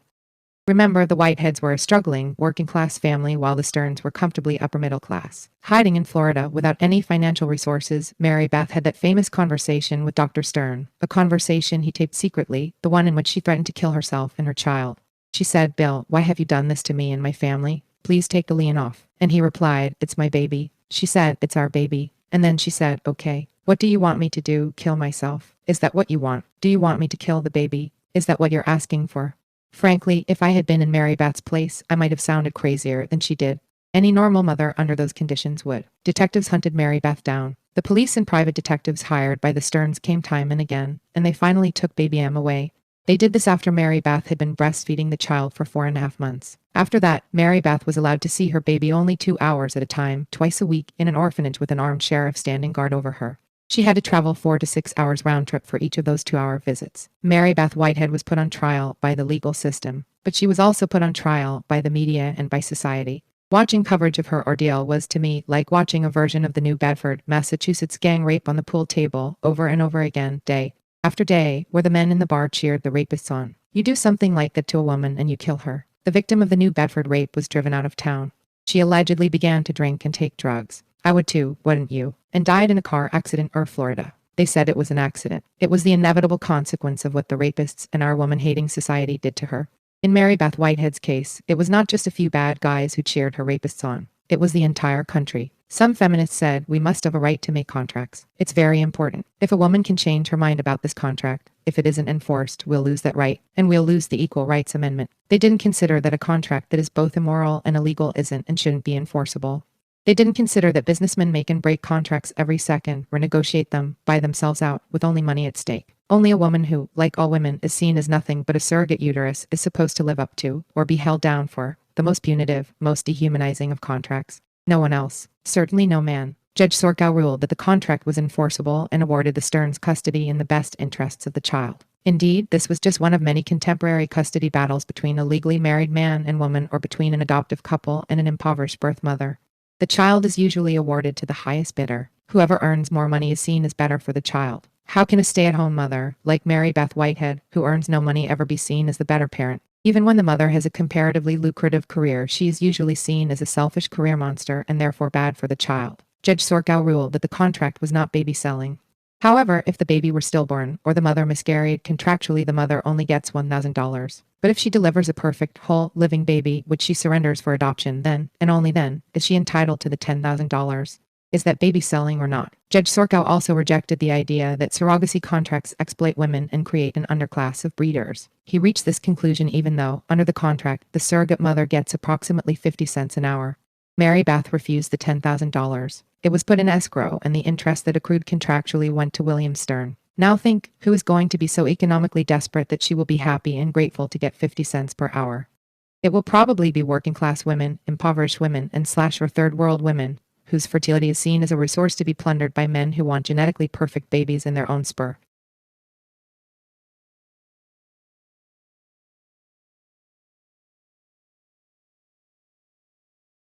Image. This kind of genetic narcissism means that already living children who need to be adopted, poor, black, minority, disabled, abused, abandoned, neglected children, are not being adopted.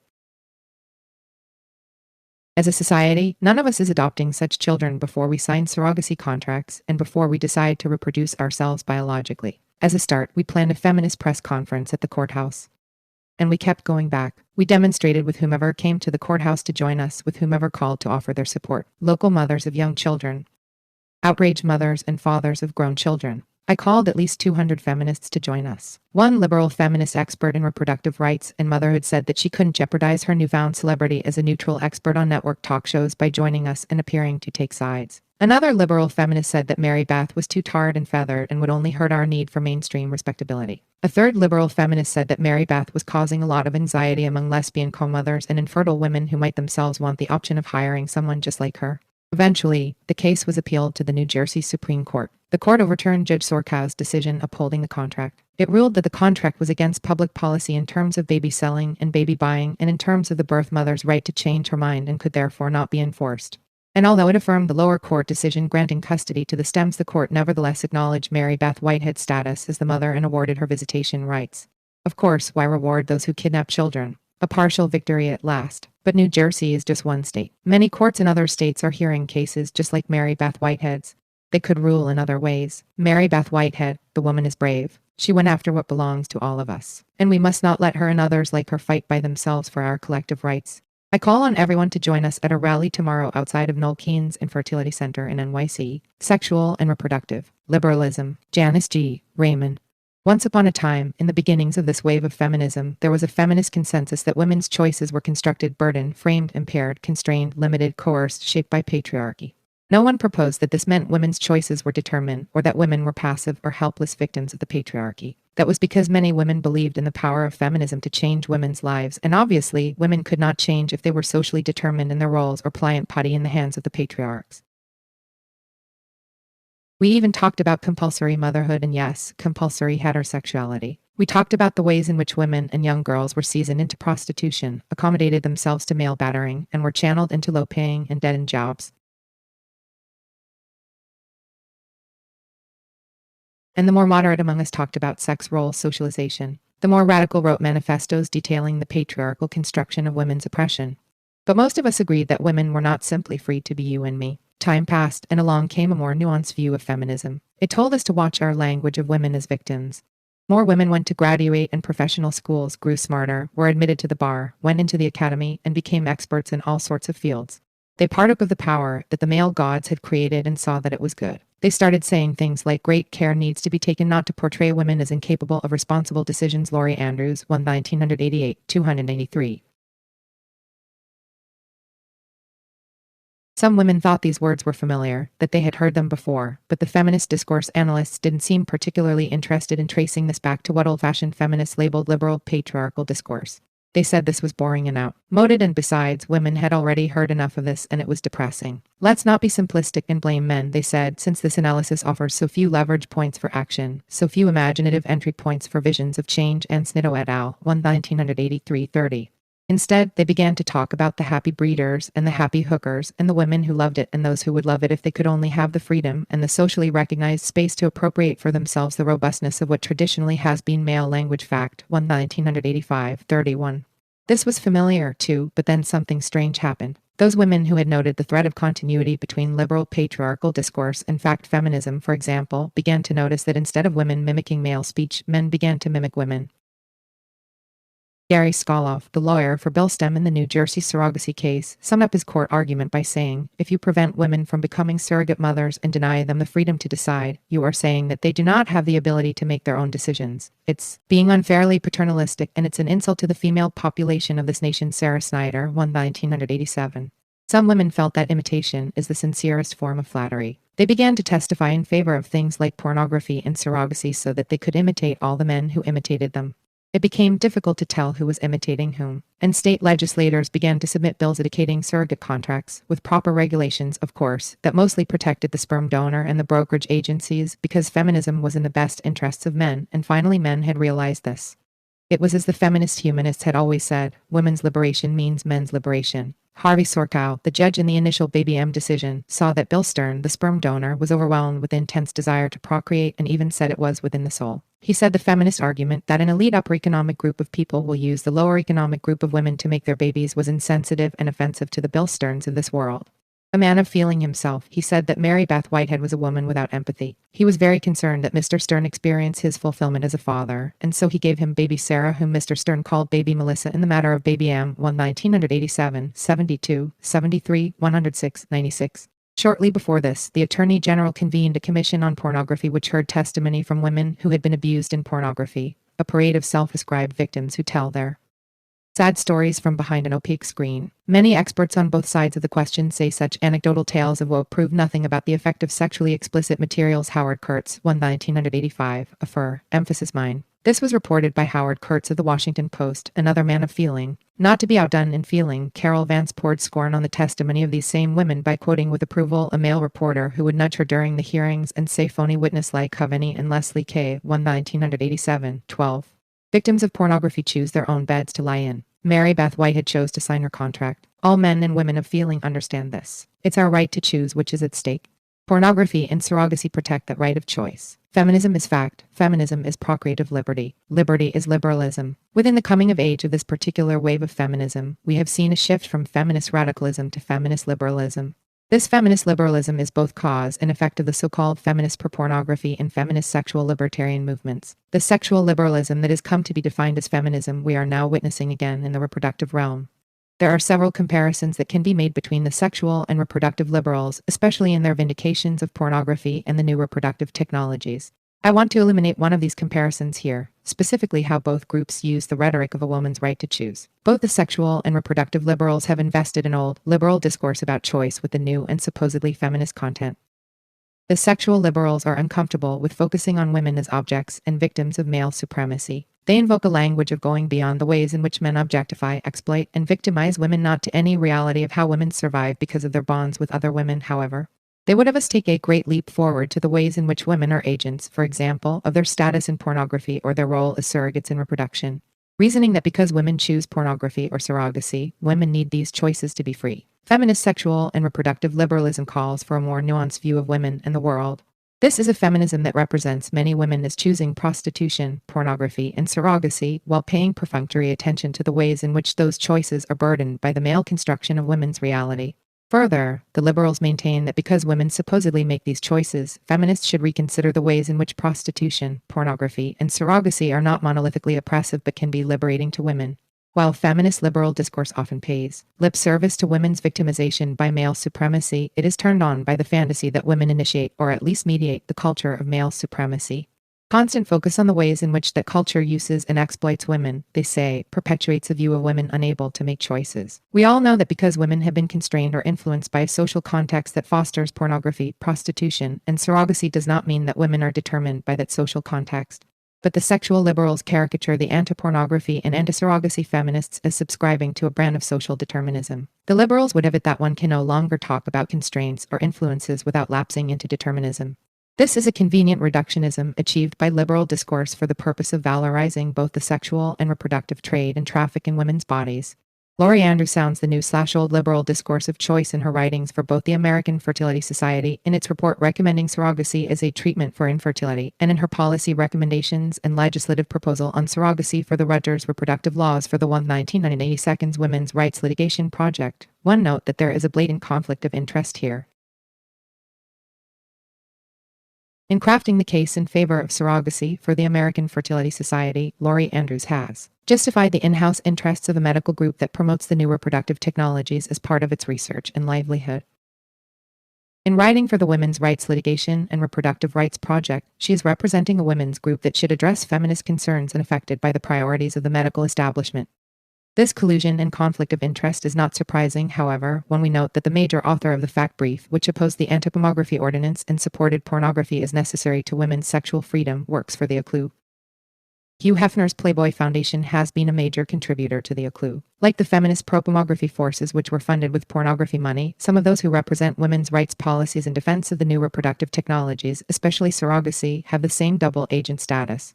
As for the rhetoric of choice, Laurie Andrews in the Rutgers Briefing Handbook sounds the theme that great care needs to be taken not to portray women as incapable of responsible decisions. Laurie Andrews, 1988, 293. Her emphasis mimics legal scholar John Robertson's notion of procreative liberty. She caricatures the basic radical feminist tenet that choice occurs in the context of a society where there are serious differences of power between men and women as a presumed incapacity of women to make decisions. Laurie Andrews, 1988, 269. In contrast, Andrews fosters enhanced decision-making to ensure that women make informed voluntary choices to use reproductive technologies and also to ensure enhanced participation of women in the development and implementation of reproductive technologies. Laurie Andrews, 1988, 269.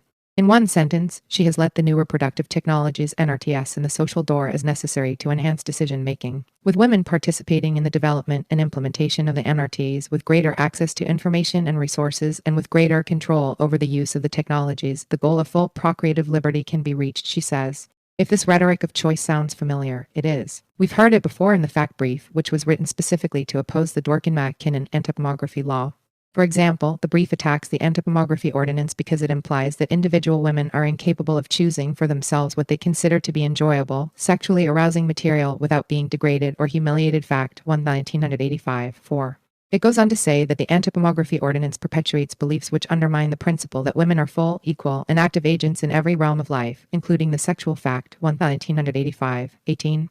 Thus it attacks the first legal definition of pornography that was developed specifically to address the real ways in which pornography harms women. It does so on the basis that the proposed definition of pornography harms women more than the pornography itself because it implies that women are incapable of choice. In her briefing paper on surrogacy, Laurie Andrews echoes the same theme. She caricatures feminists who point to societal pressures that constrain women's so-called choice to mother as denying women the faculty of choice. Like the authors of the fact brief, Andrews cautions that the feminist arguments against the NRTs offer a protectionism that, instead of helping women, ultimately results in harming them.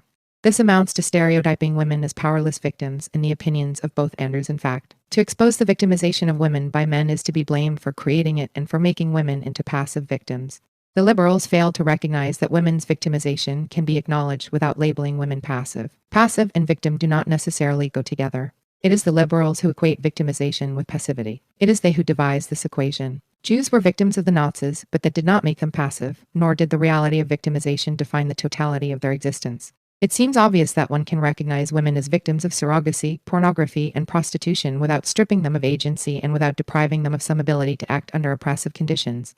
The fact brief went so far as to say that women have been stereotyped as victims by the statutory rape laws. Such laws reinforce the stereotype that in sex the man is the offender and the woman the victim, and that young men may legitimately engage in sex, at least with older people, while a young woman may not legally have sex with anyone. Fact 1985-6. Along these same lines, it faults the Mann Act, contending it was premised on the notion that women require special protection from sexual activity. Fact 1985-7. The Mann Act was enacted to prohibit the abduction of women into sexual slavery and specifically forbids interstate transportation of women for purposes of prostitution. The fact brief finds this to reflect the assumption that women have no will of their own and must be protected against themselves. Fact 1985-7. As Andrews's alternative modes of reproduction went beyond attacking those who oppose surrogacy to defending surrogacy, the fact brief goes beyond attacking the feminist anti-pornography position to defending pornography. Compare these two statements. Women need the freedom and the socially recognized space to appropriate for themselves the robustness of what traditionally has been male language. Fact 1985-31. Traditionally, people have been allowed to participate in risky activities such as firefighting based on their voluntary informed consent. The risks of participating in alternative reproduction do not seem to be greater than risks women take in other areas of their lives. Laurie Andrews, 1988-267. The sexual and reproductive liberals reiterate, almost as an incantation, that women are not merely the passive victims of surrogacy or the passive recipients of pornography, but are the agents of many different motives and practices in these contexts. New approaches, they say, must give prominence to women as agents in this culture and the ways women create, use, and infuse pornography and surrogacy with meanings unintended by the patriarchs. Women may be used, but women in turn use surrogacy and pornography in their own interests. The key word in the liberal lexicon is women's agency. There's one thing very wrong with this emphasis. It finds evidence of women's agency within the very institutions of pornography and surrogacy. It locates women's agency primarily within the culture of male dominance. It shifts attention from an analysis and activism aimed at destroying these systems to a justification of them. By romanticizing the victimization as liberating, it puts women's oppression in surrogacy and pornography on a pedestal. And in doing so, it encourages more women into these systems. It accommodates women to a sexual and reproductive freedom which consists of their giving up their freedom. How women come to want, desire, choose what men want and desire us to choose is not part of the liberal agenda. It is this complexity that the more nuanced feminist liberalism would simplify. Radical feminists have never denied the agency of women under conditions of oppression. But radical feminists have located women's agency, women's making of choices, in resistance to those oppressive institutions, not in women's assimilation to them. Nowhere in the more nuanced feminist liberal literature on choice is women's resistance to pornography and surrogacy stressed as a sign of women's agency. What about the agency of women who have testified about their abuse in pornography, risking exposure and ridicule, and often getting it? What about the ex-surrogates who choose to fight for themselves and their children in court against the far greater economic, legal, and psychological advantages of the sperm donor? If we want to stress women's agency, let's look in the right places. Feminist liberals are demanding that women be credited with the capacity for choosing pornography or surrogacy, because without this gloss on women's reality, they could never vindicate these institutions. If they really cared about how women break out of oppressive and traditional patterns of sexual and reproductive slavery, duty, and roles, then they would not find the evidence in behavior and actions that keep women's agency restricted to the states of pornography and surrogacy. It is interesting to see where our right to choose gets defended and where it doesn't. It is more than coincidental that the liberals have not defended women's agency in the creation of a culture that defies patriarchy, but have chosen to restrict their defense of women's agency to those very institutions of pornography and surrogacy that uphold male supremacy. The choice that radical feminists defend is substantive. We ask, what is the actual content or meaning of a choice that grows out of a context of powerlessness? Do such choices as surrogacy foster the empowerment of women as a class and create a better world for women? What kind of choices do women have when subordination, poverty, and degrading work are the options available to most? The point is not to deny that women are capable of choosing within contexts of powerlessness, but to question how much real power these choices have. To paraphrase Marx and apply his words here, women make their own choices, but they often do not make them just as they please. They do not make them under conditions they create, but under conditions and constraints that they are often powerless to change. When Marx uttered these thoughts, he was acclaimed for his political insight. When radical feminists say the same, they are blamed for being condescending to women. The sexual and reproductive liberals would convince us that our freedom is in abdicating our freedom. In the case of surrogacy, the secured liberty of a contract which frees the so-called surrogate to be artificially inseminated, to be constantly monitored medically, to be paid only partially if she miscarries, to submit to amniocentesis, to undergo an abortion if the test reveals the fetus to be genetically or congenitally abnormal, or, conversely, to refrain from aborting if the fetus is normal, to follow doctors' orders faithfully, to abstain from smoking, drinking, and drugs not authorized by the physician. Are these the freedoms that women have died for? Is this the final absurdity of a word and reality of freedom that has lost all depth and power of meaning? If this is what female freedom reduces to, we are not far from the world that Orwell described in 1984, where, in pointing out how thought is dependent on words, he gave the example of the word free, which had been stripped of all political meaning. Thus, free could only be used in such statements as "this dog is free from lice" or "this field is free from weeds." It could not be used in its old sense of politically free or intellectually free, since political and intellectual freedom no longer existed even as concepts. George Orwell, 1949, 247. Judge Soar. Cow and the liberal lawyers, such as John Robertson and Laurie Andrews, whom he echoes in defending surrogacy as procreative liberty, serve only to further strip the concept and reality of freedom of any real political meaning for women. For they help to reinforce the notion that female freedom is in having the right to give up our freedom, our control over our bodies. There's a lot of pseudo-feminist rhetoric of freedom and choice that masks the essential slavery of surrogacy. And there's a conscious manipulation of language and reality that happens when defenders of surrogacy use the rhetoric of procreative liberty, knowing that many women will resonate with this phrase because of the feminist emphasis on reproductive choice articulated around the abortion issue. Judge Sorkow himself equated the right to be a surrogate mother with the right to have an abortion. The feminist fight for legal abortions was the right to control over our bodies. Let there be no mistake about it. Surrogacy is the right to give up control of our bodies. And anyone who doesn't understand this should read the surrogate contracts carefully, even the ones that have been legislatively laundered to omit the grosser inequities of the Whitehead-Stern Agreement. In the best interest of the sperm, the pregnancy of Judge Sorkow, Paul and B. Bart. Having learned libel law from Kitty McKinnon, I specify that the following is my opinion, hyperbole, and came to me in a dream. Once upon a time, the goddess of gender neutrality, pregnant person's mode, who was made a goddess by Zeus as a reward for signing the fact brief, one flew into the chambers of Judge Sorkow and landed on his Bible, which was open to the begats part, where Abraham begat Isaac, Isaac begat Jacob, and on, with not a woman around. The goddess said, "Judge, have I got a deal for you? You can experience what you have been talking about, see what pregnancy really is. I have a client who wants to father a child, but he doesn't want a woman to have anything to do with it. I can arrange for you to carry the baby, and of course, you will have your expenses paid and receive consideration 3 for your effort." After several inseminations with a rooster bastard, the judge began to feel tired all the time. Frequently he had to rush back to chambers, barely making it to throw up. He was pleased, however, that he was going to be a birth father. By the second trimester, he started feeling better, and he was excited to feel the baby moving inside him. But the amniocentesis, which the contract required, was painful and dangerous, and when he had ultrasound he liked watching his child moving around on the screen.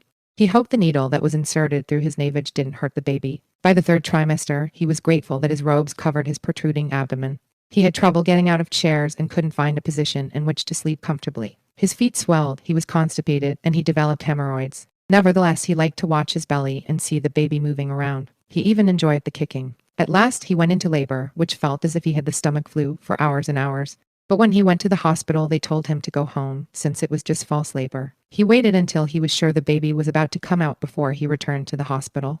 They sat him on the operating table and told him to pant to delay the labor and keep his legs together, hanging over the end of the table so that they could give him his anesthetic shot. It wasn't an easy thing to do. As the baby began to crown, he felt as if his urethra would burst. The doctor gave him an episiotomy, which in his case was a subincision.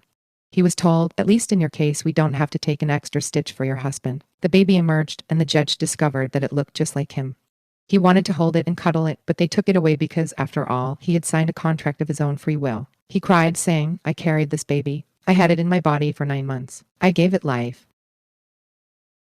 Pathological narcissistic symbiosis. They said, "He'd probably flunk patty cake." They said, "He buys panda bears." They said, and they knew because they were experts. As consideration for his work, however, Judge Sorkow was given a review course in contract law. And because he once implied that there was no difference between jerking off and carrying a baby for 9 months and birthing it, they gave him a free pass to Head Start classes where they learned to make distinctions on that level. Abortion and pornography. The sexual liberals' gotcha against women's equality. Twist Butler. In 1971, Professor Thomas I. Emerson of Yale University produced with women students a paper intended to define the meaning of the Equal Rights Amendment then being considered by Congress. In this paper, Emerson wrote, "Any plan for eliminating sex discrimination must take into account the large role which generalized belief in the inferiority of women plays in the present scheme of subordination." Barbara Brown et al., 1971 p.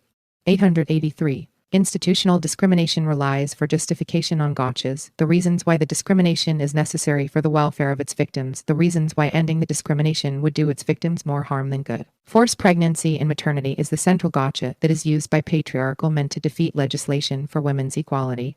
This commentary looks at a new gotcha. Harvard University law professor Alan Dershowitz's claim that women's access to abortion, which is limited, depends upon men's access to pornography, which is unlimited. It argues that men's perception of pregnancy as pornography, that is, the sexually explicit subordination of women, creates a causal link between liberal men's cooperation with patriarchal men in the legal control of abortion and their legal defense of pornography. The women will be harmed by sex equality gotchas. Public arguments for preservation of sex discrimination have always flaunted the gotchas of equality. You want equality? We'll give you equality. Now that we are supposedly wallowing in the ill-got gains of the women's movement, these self-serving paradoxes are often signaled by a prefatory ironically. Ironically, economists say the deterioration of women's economic situation after divorce results from reforms in divorce law demanded by feminists. Ironically, insurers warn women will have to pay more for auto insurance if feminists win their demand for unisex premiums. Ironically, say spokeswomen for liberal organizations, women's books will be the first to be censored if radical feminists are able to attack pornography under the guise of protecting women's civil rights. And from an op-ed commentary on the Baby M verdict in the Washington Post, ironically, Whitehead's position was undermined by two cherished and widely accepted feminist principles. The court's verdict represents, in fact, a perverse triumph of feminist ideology. Charles Crothamer, 1987.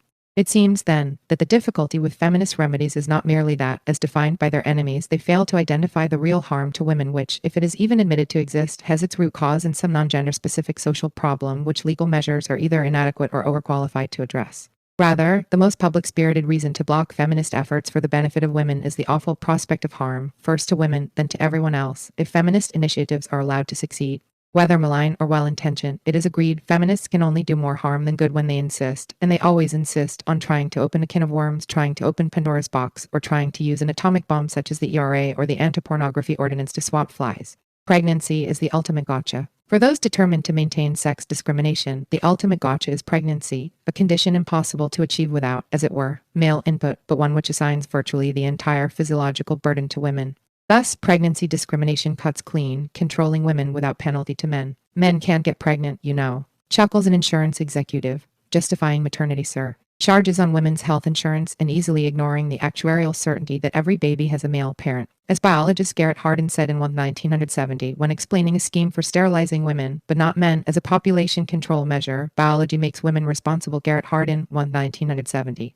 It is pointless to talk about avoiding entirely that which is generally mandated by nature and society. A subordinated class experiences countless ways of being unable to refuse the demands of the class that dominates it. Moreover, the natural bias toward pregnancy is further culturally enforced by making the best contraceptives, those for men, aesthetically undesirable except when men perceive themselves to be the ones for whom sexual intercourse involves a risk of undesired results. For some years, an epidemic of teen pregnancy has been responded to with journalistic hand-wringing and slyly pornographic photographs of girl children with downcast eyes and big bellas. When, however, the Surgeon General woke up one morning and realized that the AIDS epidemic could kill heterosexual men, condoms became respectable and abortion became a possibility to be tactfully mentioned to a pregnant AIDS victim. Washington Post, 1987. This strikingly disparate response to sex-related epidemics has passed without public comment, prompting a suspicion that any side benefit to women and girls from this abrupt policy change is supposed to be accepted with silent gratitude and no sense of entitlement whatever.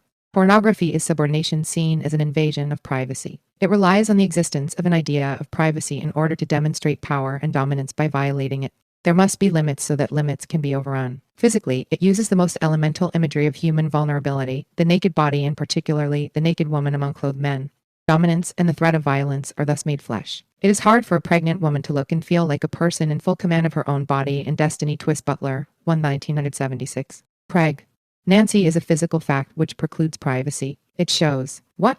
that a woman is manifestly not a virgin. Moreover, that she has been invaded by a man and visibly subjugated and colonized. Twist Butler, 1976. In traditional terms, she is an affix, a description which underscores her lack of autonomy. There is, they say, no such thing as a little bit pregnant. But suppose that there were a way to be only a little bit pregnant and then not pregnant at all. Women, including little girls, from time to time need want, and to a lesser extent because of pressures to the contrary, will have abortions. The only question, as we know, is what kind of abortions they will be able to have. Thanks to physicians who wanted to be able to engage in this branch of medical business without running afoul of the law, and thanks to population planners who saw a need for limiting reproduction of some populations, and thanks to liberal men who put a higher priority on sexual access to women in general as a method of control and subordination than on patriarchal control of specific women, and thanks hardly at all to the considerable efforts of women, a way was found in Roe v. Wade to legalize abortion without acknowledging women's right to autonomy and reproductive decision-making. Privacy, not equality. For any woman who has been able to get the abortion she needed, the benefits of the reform are obvious and genuine. Not at all ironically, however, but quite as intended by the men who devised it. Granting women a sex-neutral right to privacy in reproductive matters was like granting women expensive, limited, and easily revocable guest privileges at the exclusive men's club called the Constitution. In contrast, men's membership in this club is a birthright, possibly retroactive to conception. Between the creation lawyers, 1985, as he termed it, of the constitutional right to privacy in Griswold v. Connecticut 1965, and its application to team decisions about abortion in Roe v. Wade 1973, Professor Emerson pondered its relationship to the proposed Equal Rights Amendment in the 1971 Yale Law Journal article mentioned above. Barbara Brown et al. 1971 p. 871.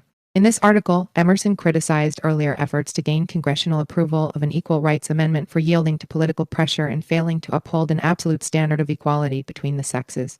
In the same article, however, he proceeded for the same reason to replicate the failure by allowing the only exceptions needed to render the ERA ineffective, those for compelling social interests, such as the protection of the individual's right to privacy and the need to take into account objective physical differences between the sexes. Barbara Brown et al. 1971 p.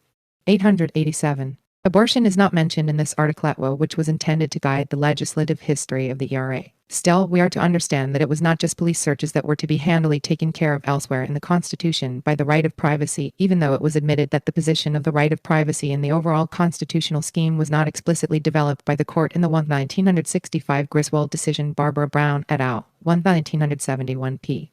900. Perhaps this assurance of the vagueness and elasticity of the new abortion privacy constitutional right derived from a combination of various more specific rights embodied in the First, Third, Fourth, Fifth, and Ninth Amendments tempted liberal women to hope that they could get by stealth what they dared not demand as a fundamental right to be secured by the ERA as a requisite for equal treatment under the law. Certainly, liberal men must have been satisfied with the prospect of having abortion legally available, but isolated from any woman's claim to bodily integrity or equal protection, and thoroughly under male control. Then as now, political supporters of the Equal Rights Amendment could be counted on to welcome a solution that simply shunted an awkward issue onto another track.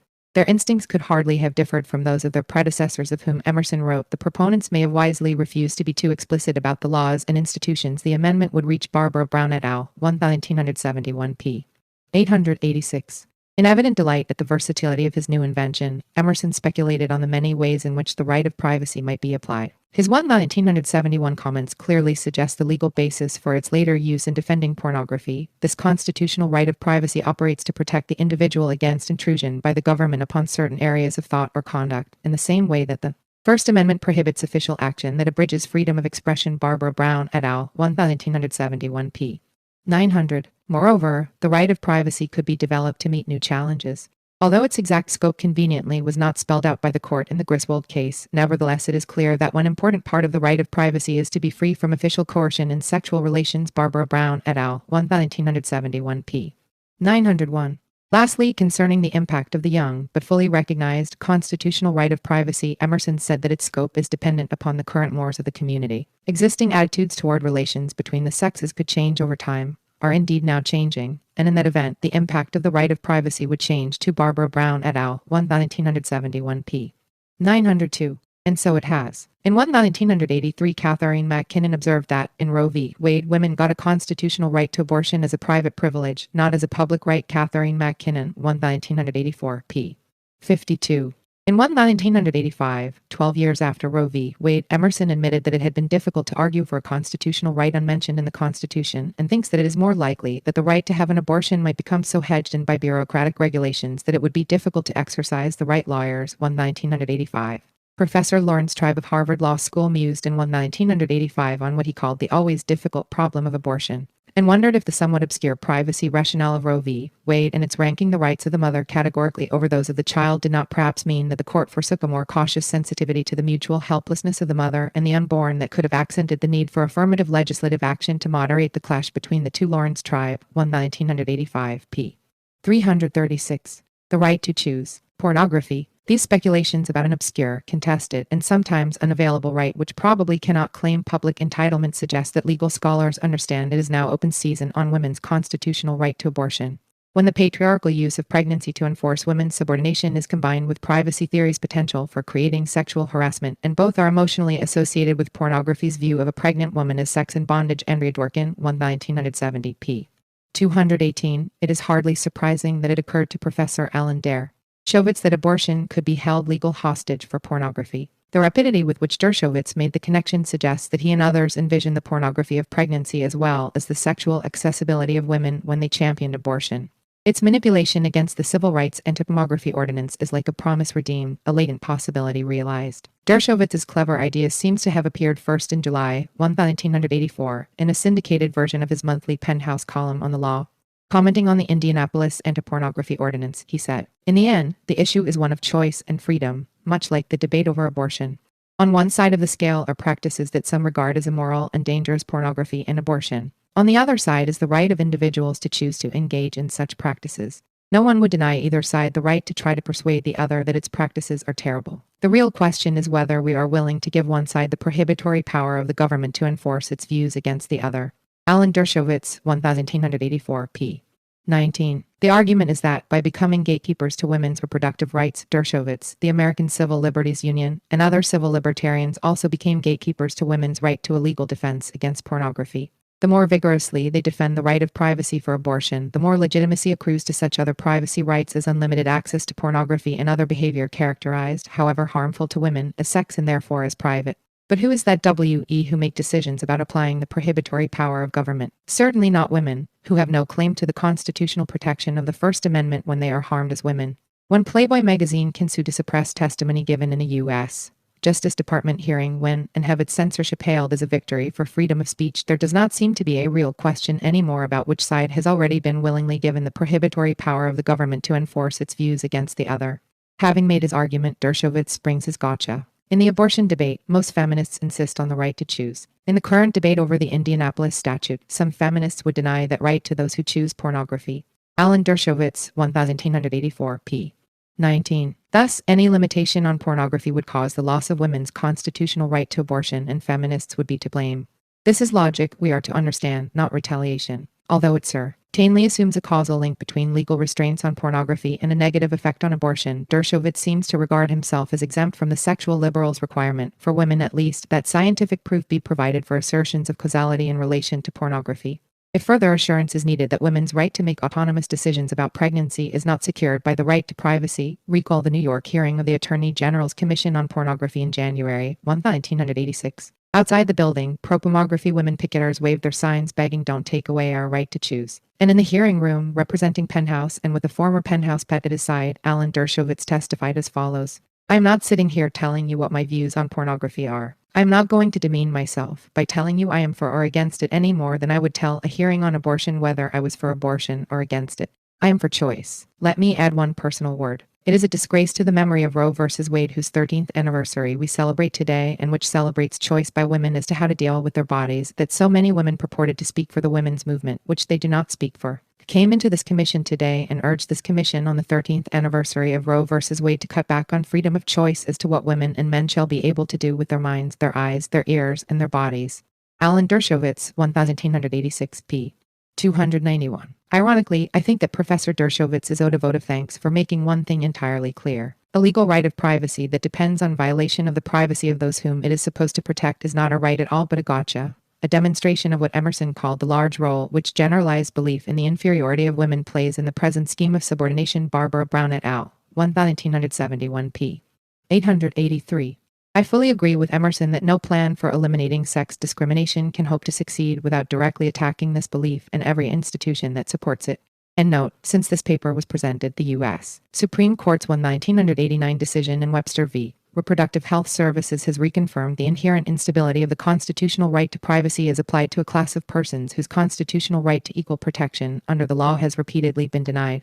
The journalistic frenzy anticipating the decision and the legislative and electoral furor following it show the significance of pregnancy as a prime opportunity for harassing and controlling women. Armies of legal scholars, politicians, and pundits are pouring through the gap in federal boundaries hacked by Webster and rushing into the states with the keen excitement of a gang attack in which men test themselves against each other in pursuit of a common enemy.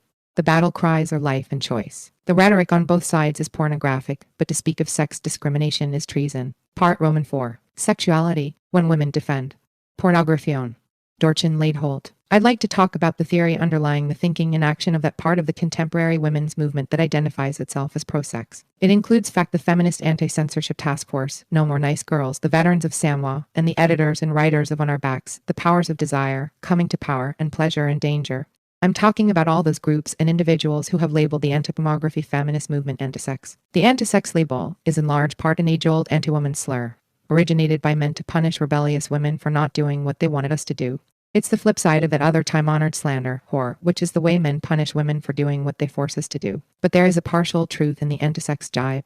If you understand that sex is socially constructed, which we do, and if you see that male supremacy does the constructing, which we see, and if the sex in question is the sex men use to establish their dominance over women, then yes, we're against it.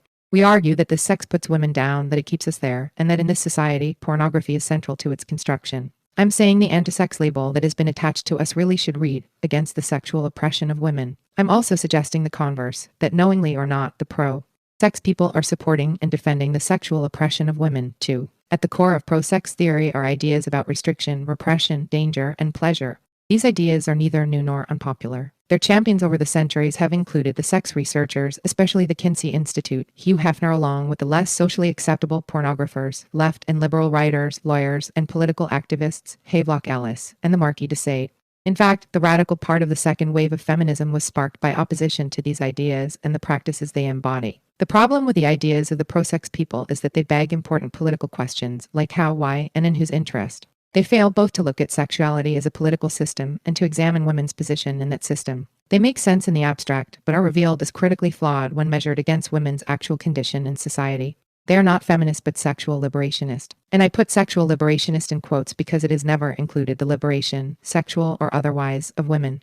Central to pro-sex thought is the idea that there is a plethora of sexual preferences and practices which profoundly violate societal restrictions. Among these restricted sexual activities, which are seen as wildly divergent, are cross-generational sex, to use their euphemism for child sexual abuse, fetishism, sadomasochism, and the making and use of pornography. Such deviant sexualities, so the theory goes, are at the bottom of a hierarchy of sexual privilege, which has heterosexuality, marriage, and procreation at its pinnacle, and vanilla homosexuality somewhere in the middle.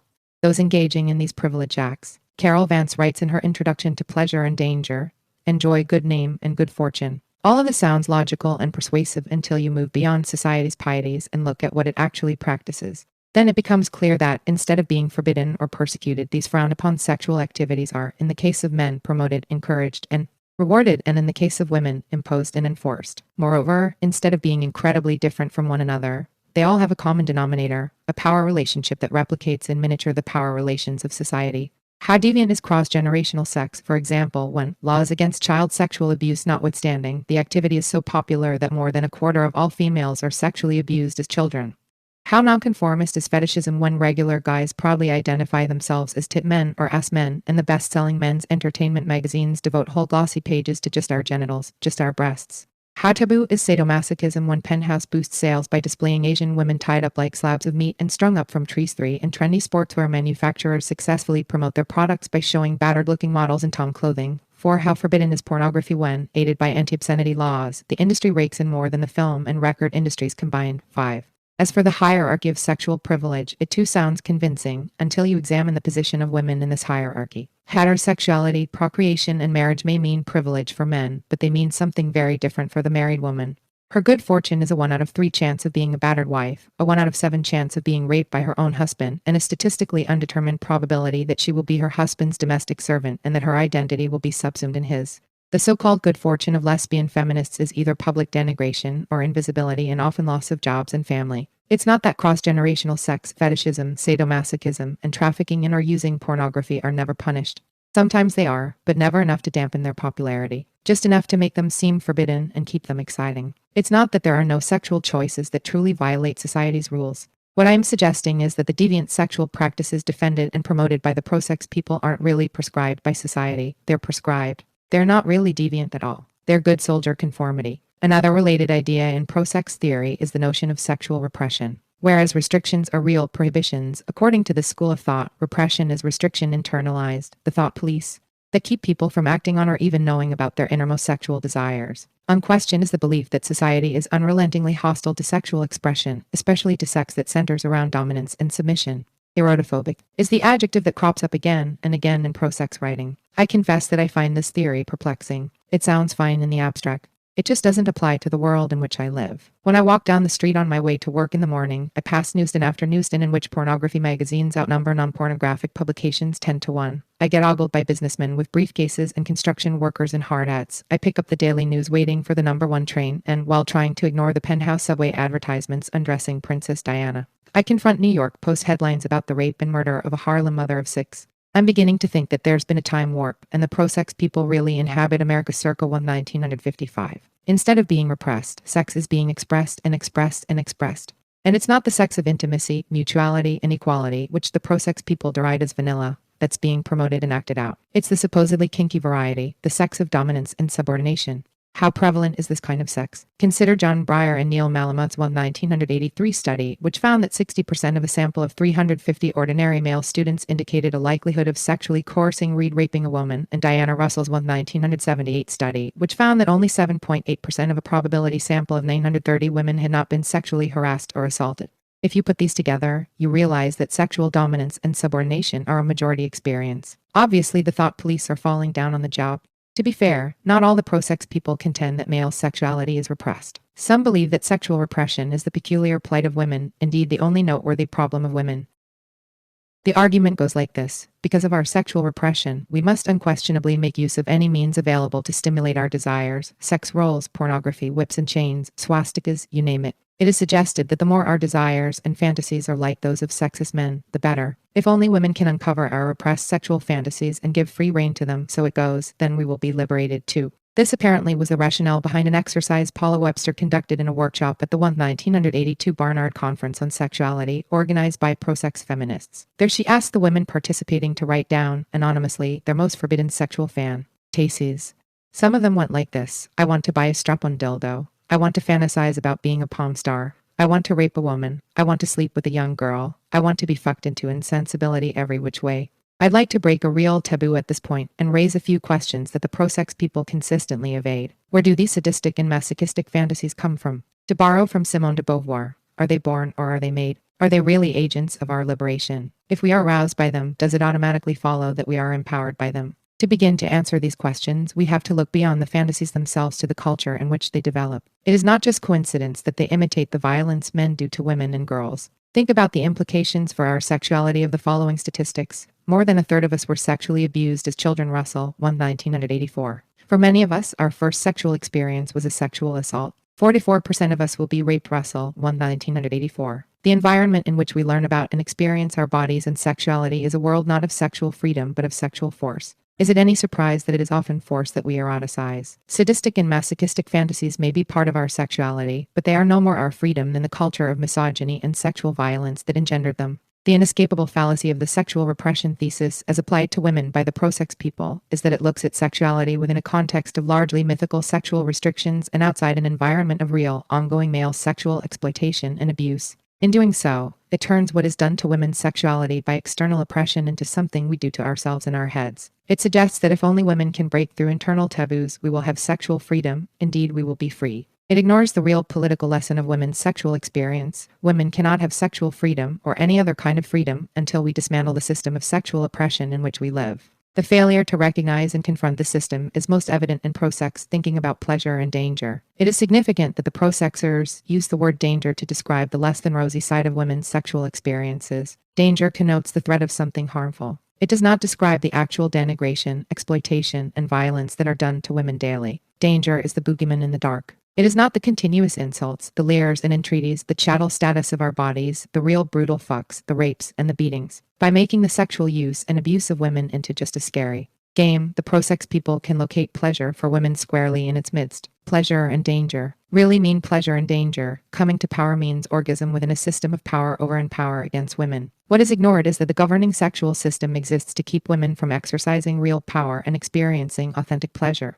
Within its perimeters, there is no meaningful choice, real agency, or genuine pleasure. Acting out the roles of dominance and submission that the system forces on us is not the same as choosing them. Experiencing arousal and orgasm in the course of acting out these roles is not defining our own sexuality. I've come to believe that a human being can learn to eroticize anything, including banging one's head against a brick wall.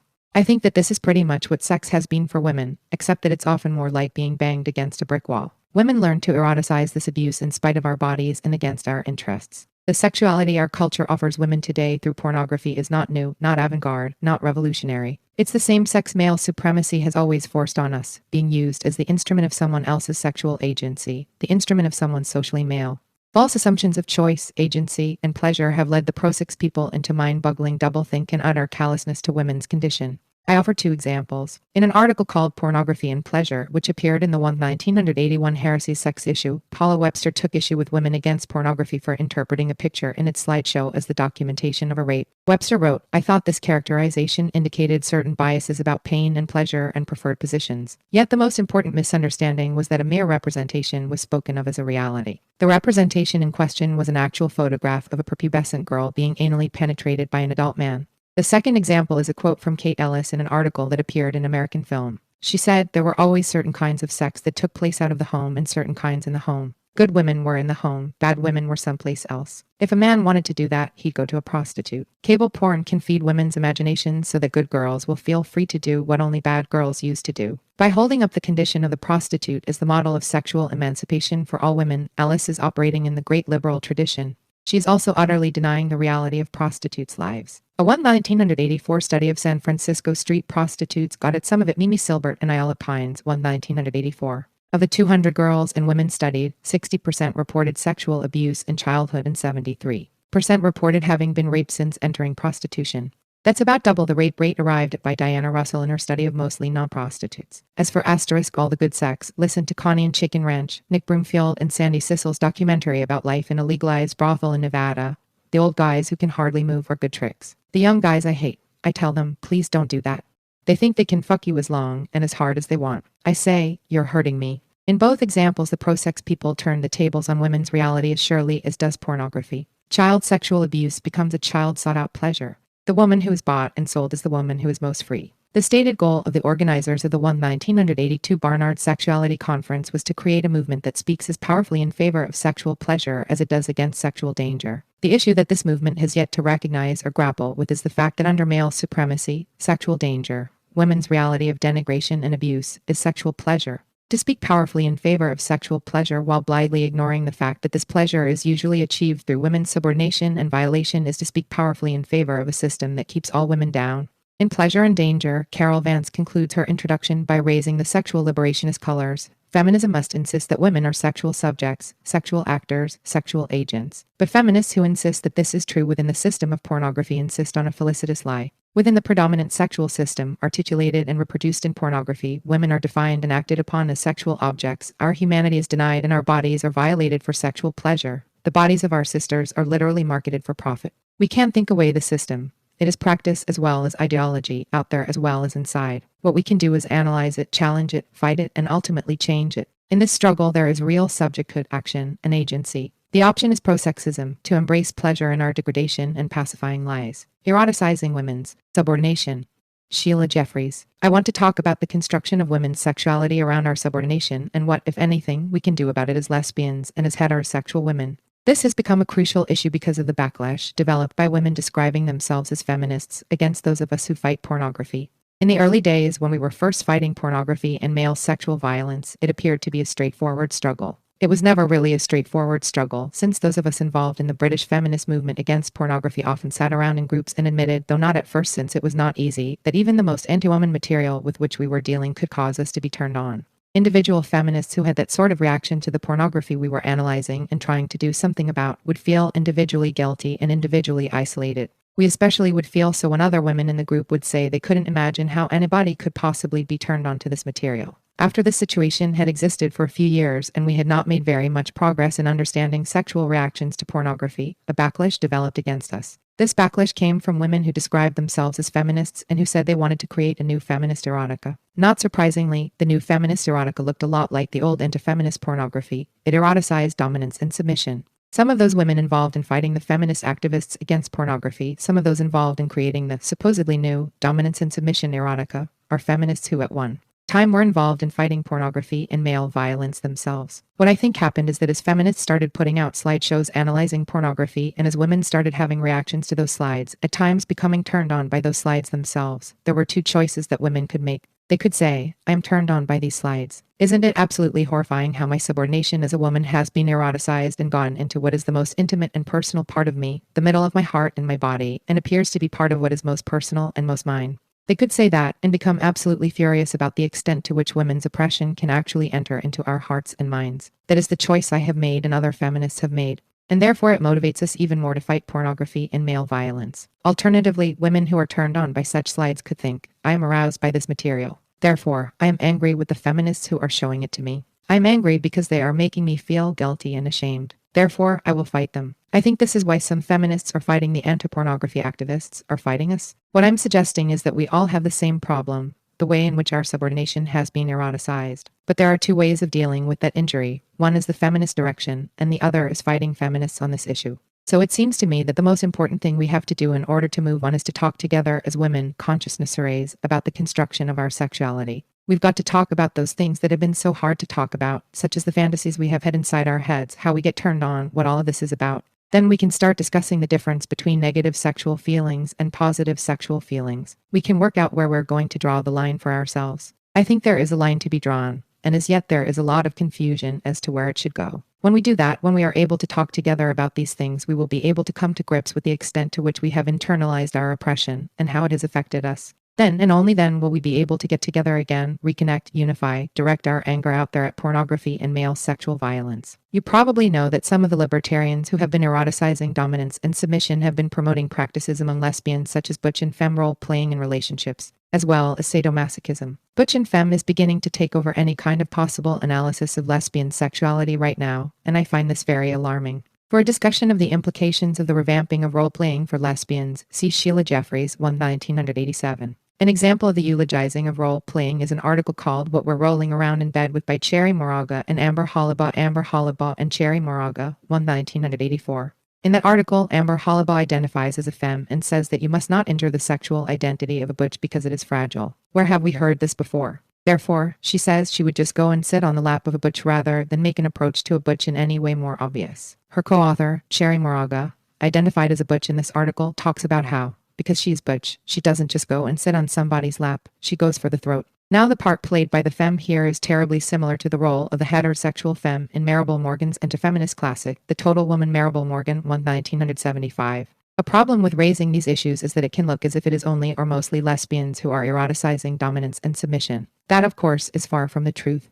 However, it is necessary for lesbians to confront role-playing in order to work toward an egalitarian sexuality. When I came out as a lesbian, for the first time I wasn't playing games, and I wasn't imagining that the person I was with was somebody completely different with incredible powers that she actually didn't have. For the first time, I was able to have an egalitarian sexual experience. I do believe that it is possible for women to transform our sexuality and to move toward egalitarian ways of relating sexually. But I think this transformation may be more difficult for heterosexual women than for lesbians. Role-playing is endemic to heterosexuality, of course, but women with raised consciousnesses often see themselves as exempt. If you look at any pro-feminist, non-sexist couple, you will find that the disparity between the ways in which they sit, move, and dress is extreme. The eroticizing of inequality is not necessary to lesbianism since the inequality of sex class is not the basis of the sexual relationship. It is difficult to imagine how heterosexual desire, considering the role playing in just about every relationship, could possibly be egalitarian. So I think that as lesbians and as heterosexual women, we all have a problem to confront and try to solve. I think we've got to do something about the eroticizing of our own subordination. It's undermining to us personally, and it's undermining to our relationships. It's also undermining to us politically because it makes it difficult to fight male supremacy. Only by attacking the construction of our sexuality can we move forward and actually make an impact upon the heteropatriarchal society in which we live. So perhaps we can begin a dialogue as lesbians and heterosexual women about how we go further toward an egalitarian sexuality. Resistance. Andrea Dworkin. It's been an incredible pleasure to be here today because it had begun to seem that the women's movement had become a kind of sexual protection racket and that our only purpose on earth was to make sure that nobody hurt sex, that nobody talked bad about it, that nobody had any bad attitudes toward it, that no nasty political thinkers began to make any of us feel uncomfortable about it. And of course, in the most material way, that has meant consistent defenses of the pornography industry. And where there hasn't been an aggressive political defense of the pornography industry, there has been the most astonishing passivity and apathy and indifference on the part of women who deeply in their hearts are feminists but who will not get their asses out on the street to do something for the women who are being hurt. And it had begun to seem, truly, that the pornographers were winning. And what is so exceptionally peculiar about that is that for the first time, they're scared. And they have reason to be, because we have hurt their business. They never thought we could. They are the emperors of profit and pain. Nothing can touch them. In the early days, when the women's movement began to take on the pornography industry, people said, it's pointless. It's hopeless. You can't go up against them. There's nothing we can do. Their power seemed so overwhelming because their money was overwhelming. The fact that they own media made them a formidable kind of opponent. We didn't own very much. Their access to legitimacy, the stables of lawyers that they have to protect their interests. What were we going to do in the face of all of this? And we would take our raggedy little signs and we would march 10,000 miles in a circle. And we'd be tired and dead and defeated and we would say, we're not getting anywhere. And the next day we would go out again and we would march another 10,000 miles in another circle somewhere. And all over this country, in cities and in towns everywhere, women were activists against pornography. The media never reported it. Whole bunches of people didn't care about it. But feminism was alive and well throughout the country because women were activists on the issue of pornography and at the same time were using pornography to build a very sophisticated and new understanding of the reality of sexual abuse, how all the sexual abuses cohere to hurt us, to put us down, to turn us into commodities. Then in Minneapolis we developed a civil rights law, and suddenly the pornographers understood that we were trying to take their money away from them. Not only were all these strange little women marching in circles and making themselves dizzy, but we actually thought we were going to walk into a courtroom and say, we're breaking your piggy banks open, and we're taking all your change, and we're using it for women. That's what we're going to do. Their reaction, their mobilization against the Civil Rights Ordinance has been spectacular. It hasn't been spectacular because they think the ordinance isn't going to work. Their anger, their hostility, their frustration, their aggression is because finally they take us seriously as a political presence that can hurt them. And horribly, at exactly the same moment, the ground collapses out of the women's movement. And everybody turns into chicken shit and runs. Now we try not to tell them that. We try to keep it to ourselves as much as we can, and we don't say, well, really, we use mirrors. We have approached them as if we know what we're doing, as if we know what they're doing, as if we know what they're going to do tomorrow the same way that we figured out what they did yesterday. But the reality is that the will to destroy them has gone out of fashion, because destroying them is a bad thing, because destroying them is censorship. And if little Bob Guccione can't say what he wants to say, even though he happens to need a woman's body to say it, then the country is poorer in ideas and political freedom. Our political freedom, we're told. We have to protect him in order to protect our political freedom. Our bodies are his language that he's expressing himself in, and our responsibility is to make sure that he keeps doing it. And the horror has been that women have fallen for it, women have bought into it, women have been intimidated, women have been shut up in defense of this First Amendment that is not even ours to use. You have to be able to express your communication before it's entitled to First Amendment protection, and you can't express it if you are too poor, not to mention if you are too crazy, which a hell of a lot of women are after what we have all been through, not to mention if you have been silenced by sexual abuse, not to mention if it began when you were a child, and you have been fighting and fighting and fighting for your identity and your integrity because somebody tried to destroy it back then before it was even fully formed. This silence that we live in is supposed to be okay. We're supposed to accept it. Then the reality, the hard thing, the difficult thing, is that men use sex to express their dominance over us. And that is a very nice way of putting it. Sex is constructed, as people have said, specifically to be male dominance. That is what it is in a society that men run and control and in which we are unequal and sexually subordinated. I think it is not a surprise in the system that women have learned to eroticize being powerless. It is a tragedy, but it is not a surprise. And the beautiful benefit to male dominance of women's learning to feel sexual pleasure and being powerless is that it makes it a lot easier to be dominant. The police force isn't what keeps this subject population subjected. I don't know why we don't think that we have a right to exist, just to exist. The pornographers can feel safe walking down the streets. I don't know why all the stores that sell pornography feel safe day in and day out, but they're safe. I don't feel safe, but they're safe. They're not worrying about anyone. They're not worrying about us. What are we going to do to them? We could do plenty, but we don't do anything. Now what I'm asking for, pleading for, is a consistent and militant activism against those institutions and systems of exploitation that hurt women. I would beg you to consider pornography a primary one of those institutions. But wherever it is that you want to put your heart and your spirit and your body in fighting for women's freedom, you've got to tell someone or show someone. You can't just have it in your head and be good at heart. You have to be willing to be a little bit heroic, to take the blows that come when you are, to take the punishment. You're going to get punishment for being a woman anyway, you're going to get hurt anyway. The difference is that when you become politically active, as I'm sure many of you know, they learn your name. And then they say, get her, pick that one, get that one, make sure. They write down your name. They understand. They have a list of priorities. And if they know your name, you're at the top of the list and not just at the bottom. And so you risk something because you can get punished more. I'm asking you not to let us lose what we have gained through 15 years of an effort to understand sexual abuse, an effort to understand the way sexual violation becomes normative in the society. Every effort that we have made to fight the people who are purposefully trying to hurt us. There's no ambiguity about it. They're not lying about it. They're really not. They admit it. They just don't want you to care about it, or do anything about it, or think you can do anything about it. We've made tremendous gains. If there is no women's movement, no real, political, organized resistance, active and militant, we will not make more gains. Mirrors can only take you so far. I plead with you to find some way to reinvigorate your activism against woman-hating, against sexual violation of women, and not to be part of the women's movement as a protection racket for sex, and especially for all kinds of sexual practices that specifically and clearly hurt women. Sex Resistance in Heterosexual Arrangements, a Southern Women's Writing Collective. This paper was collectively produced by the women of a Southern Women's Writing Collective. In contrast to the pro-sex movement we are calling ourselves Women Against Sex was, one, we are offering a theory which describes the practice of sexuality at the level of class interaction, struggle, and conflict, that is, at the political level. We take seriously the overwhelming statistics that scientifically document the harm done to women by men for sex. The statistic that most clearly shows the staggering amount of sexual assault or sexual harassment done against women is Diana E. H. Russell's findings from a random sample of 930 San Francisco households. Only 7.8% of women reported experiencing no sexual assault or sexual harassment. We must assume that the reported number of incidences were lower than actual experiences because we know that women frequently fail to recognize, name, or report abuse, including rape. These sexual acts, done individually and one at a time, destroy women's lives, literally. They begin when we are infants and never end, not even when we are corpses. Sex is what men say it is. It means what men say it means. Its practice is how men practice it. It is what has to remain in place no matter what. Otherwise, patriarchy will fall. As the systematic political practice of male supremacy, the concrete manifestation of male power over women, sex is our oppression.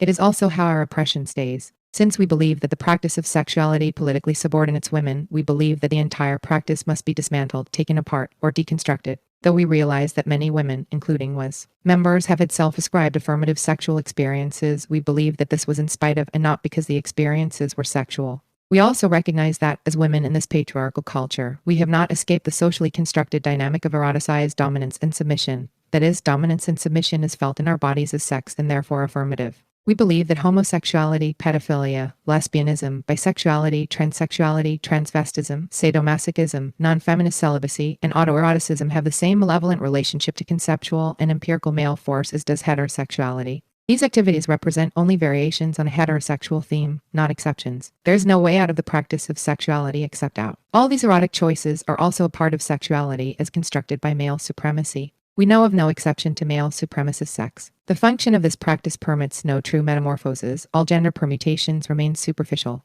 We therefore name intercourse, penetration, and all other sex acts as integral parts of the male gender construction, which is sex, and we criticize them as oppressive to women. We name orgasm as the epistemological mark of the sexual, and we therefore criticize it too as oppressive to women. We wish to emphasize that we are not attempting to describe or redescribe the lived sexual experiences of all women. We realize that these experiences are lived out in various ways, ranging from the joyous to the humiliating to the murderous. Though we believe that political reality connects up with each individual woman's personal experience and psychology, we do not believe there is any static formula that neatly captures this connection. We offer to the radical feminist community our beginning analysis of a practice, sexuality, which we believe is the root cause of women's political subordination. The practice of sexuality is everything that makes socially possible the having of sex. That is, the practice of sexuality is everything that makes sex socially happen, that makes it socially real. The practice of sexuality includes gender roles or social identification with femaleness and maleness. These roles function to make sex acts seem natural and inevitable, even though they are neither.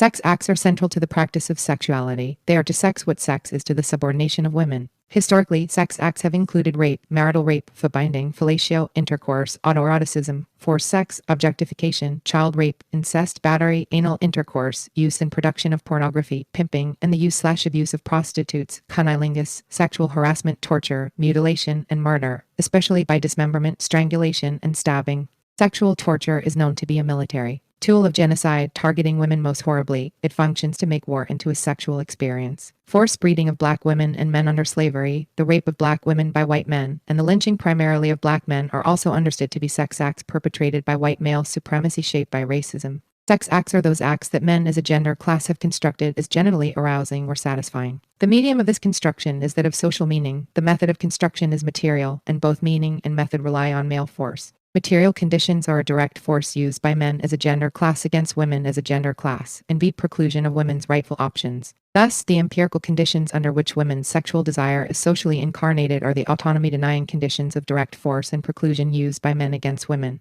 These conditions which construct our desire produces sexual desire, which is non-autonomous or unowned. The desire to act as one is forced to act becomes non-autonomous. Since there is no phenomenological difference between those desires produced by preclusion or force and those not so produced, introspection alone is a poor guide for discovering the non-autonomous nature of unknown desire. We have learned that we cannot trust our feelings as the litmus test for the truth about sex because, although sex is experientially about feelings, it is about constructed, manipulated feelings. At the social level, the coercion that produces unknown desires can be experienced as coercion only if the process fails. If the incarnation of the desire is successful, the coercion can only be found by looking at the social conditions under which the desire was produced. This is why we base our analysis on our observations of sexuality as practiced under male supremacy, not on our feelings, good, bad, indifferent, or rapturous, about patriarchal sexual practices. Preclusion and force play another role, which is the medium of social meaning. They are the elements which subjunctively define sex acts. A sex act can be operationally defined as an act which, if a woman does not choose it, a male qua male would find it genitally arousing to force her.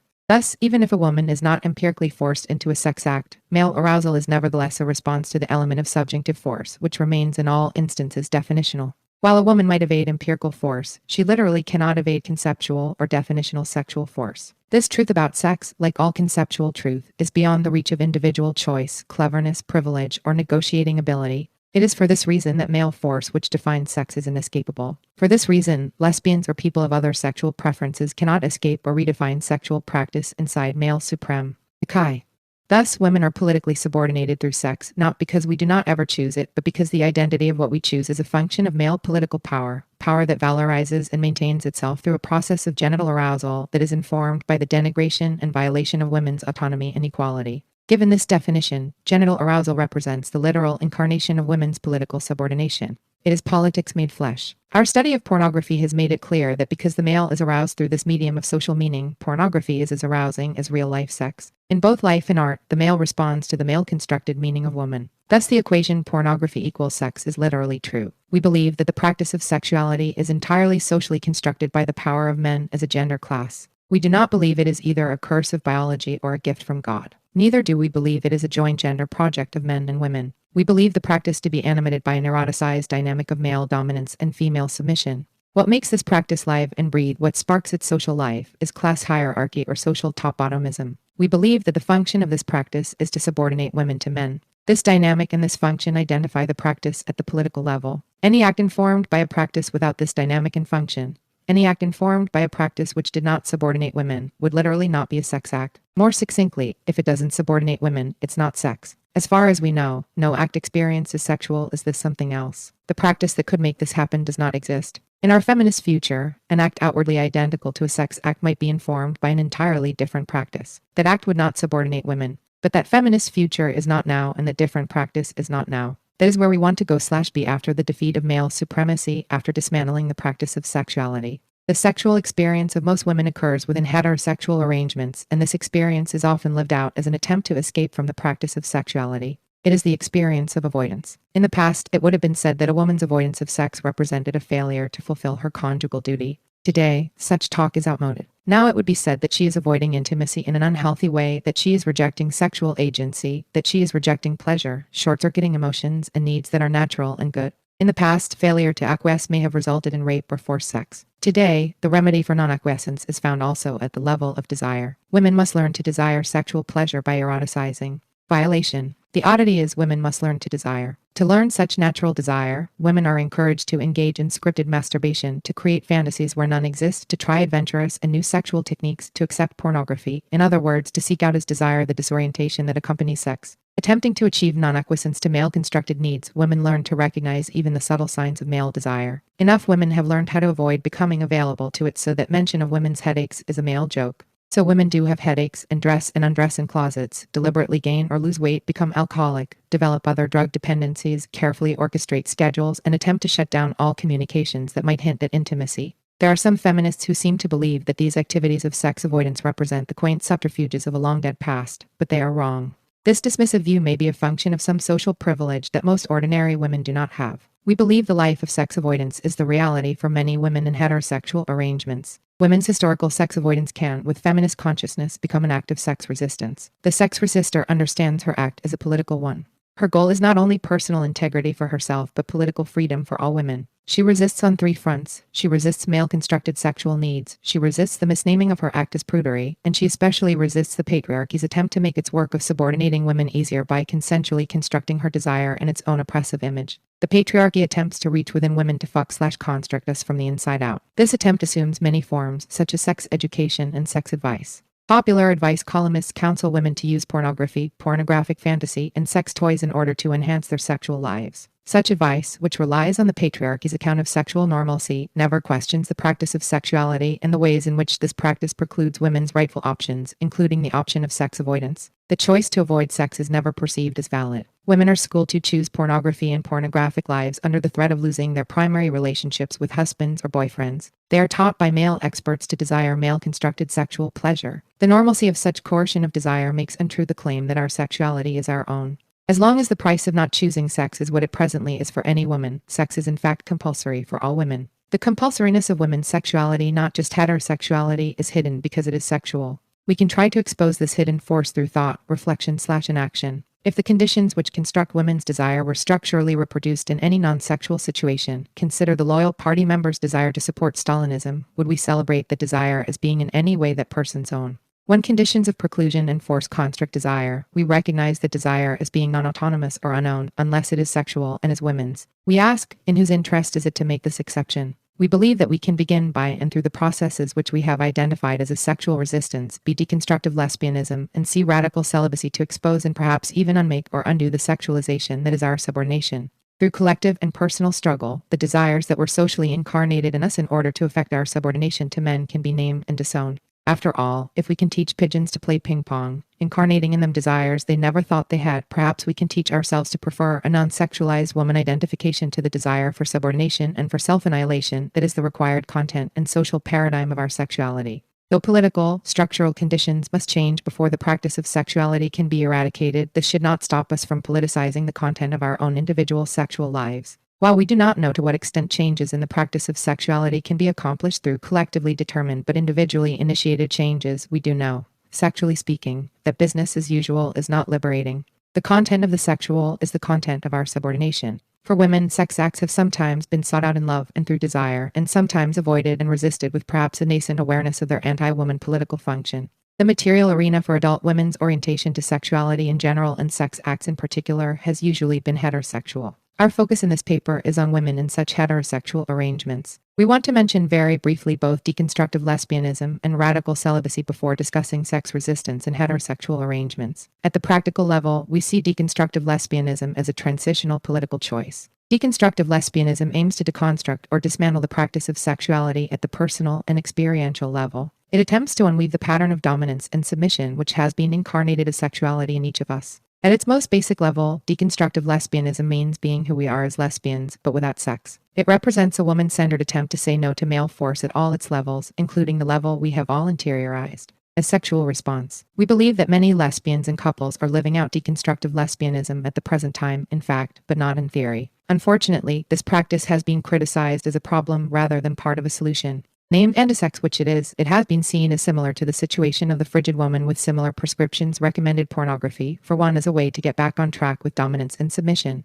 We hope that these lesbians will begin to think and write about their experiences in political terms. Radical celibacy differs from celibacy, whether done by feminists or others, because it contains the analysis discussed in this paper about the condition of women under male supremacy and sees that our subordination turns on the continuation of the practice of sexuality. Radical celibacy understands that sex has to stop before male supremacy will be defeated. We believe that many women practice radical celibacy, perhaps without naming it, but knowing that it is key to their personal integrity and frequently as part of sexual healing after assault. We urge these women to speak out. Sex resistors can struggle and act within heterosexual arrangements to dismantle the dynamic through which men self-identify as the subordinators of women and women self-identify as the subordinated, meanwhile keeping other non-sexual, non-subordinating aspects of relationships that have value for them. Sex resistance is not to be understood as what has been traditionally known as celibacy, as that which lacks an articulated radical feminist analysis of the subordination of women. Although celibacy can and does have positive effects, for example, lessening a particular woman's direct, personal sexual exploitation, celibacy must be transformed by a radical feminist consciousness to become politically meaningful. Sex resistance has a historical claim to feminist authenticity. It is what many women have done when demonstrating our claims to integrity, to self-possession of our own lives and bodies. It makes speech of women's silent refusal to validate and valorize male-constructed desire. Sex resistance has been misnamed and ridiculed by most men and some women as prudery, frigidity, and sexual incompatibility. By performing the political act of sex resistance, the power imbalance is challenged and the practice of sexuality is exposed. We believe that acts of sex resistance can be part of the process of transition that will dismantle the practice of sexuality. Radical celibacy together with deconstructive lesbianism and sex resistance are the only practical political choices for women oppressed under male supremacy. In conclusion, our analysis claims that sex is compulsory for women because the price of not choosing it is social worthlessness and exclusion. There is no esteemed place, or even a socially neutral place, for the women who will not put out to someone at some time in some way. By male design, the relationships that ground our social sense of self and self-worth are a package deal, with love, security, emotional support, and sex all going together. Your value as a piece of ass becomes clear when you stop being that piece. The sex resistor understands that beneath the label of sexual incompatibility, beneath that mystification, is the truth of the political equation: woman equals her capacity as a cunt. The sex resistor brings this hidden equation into view, dragging the entire practice of sexuality into the light of feminist scrutiny. The sex resistor refuses to accept the package deal of male design. She demands the right not to be forced to follow the cultural precept that says, put out or get out, toward a feminist praxis of sexuality. Wendy Stock, Ph.D. The feminist movement is currently in a state of deep division over where to place sexuality within feminist theory and practice. The issue of pornography has highlighted this division, which has occurred on both political and personal levels for many women. Representing extreme ends of the continuum of the response to pornography and views of sexuality are the Feminist Anti-Censorship Task Force FACT and Women Against Sex Was.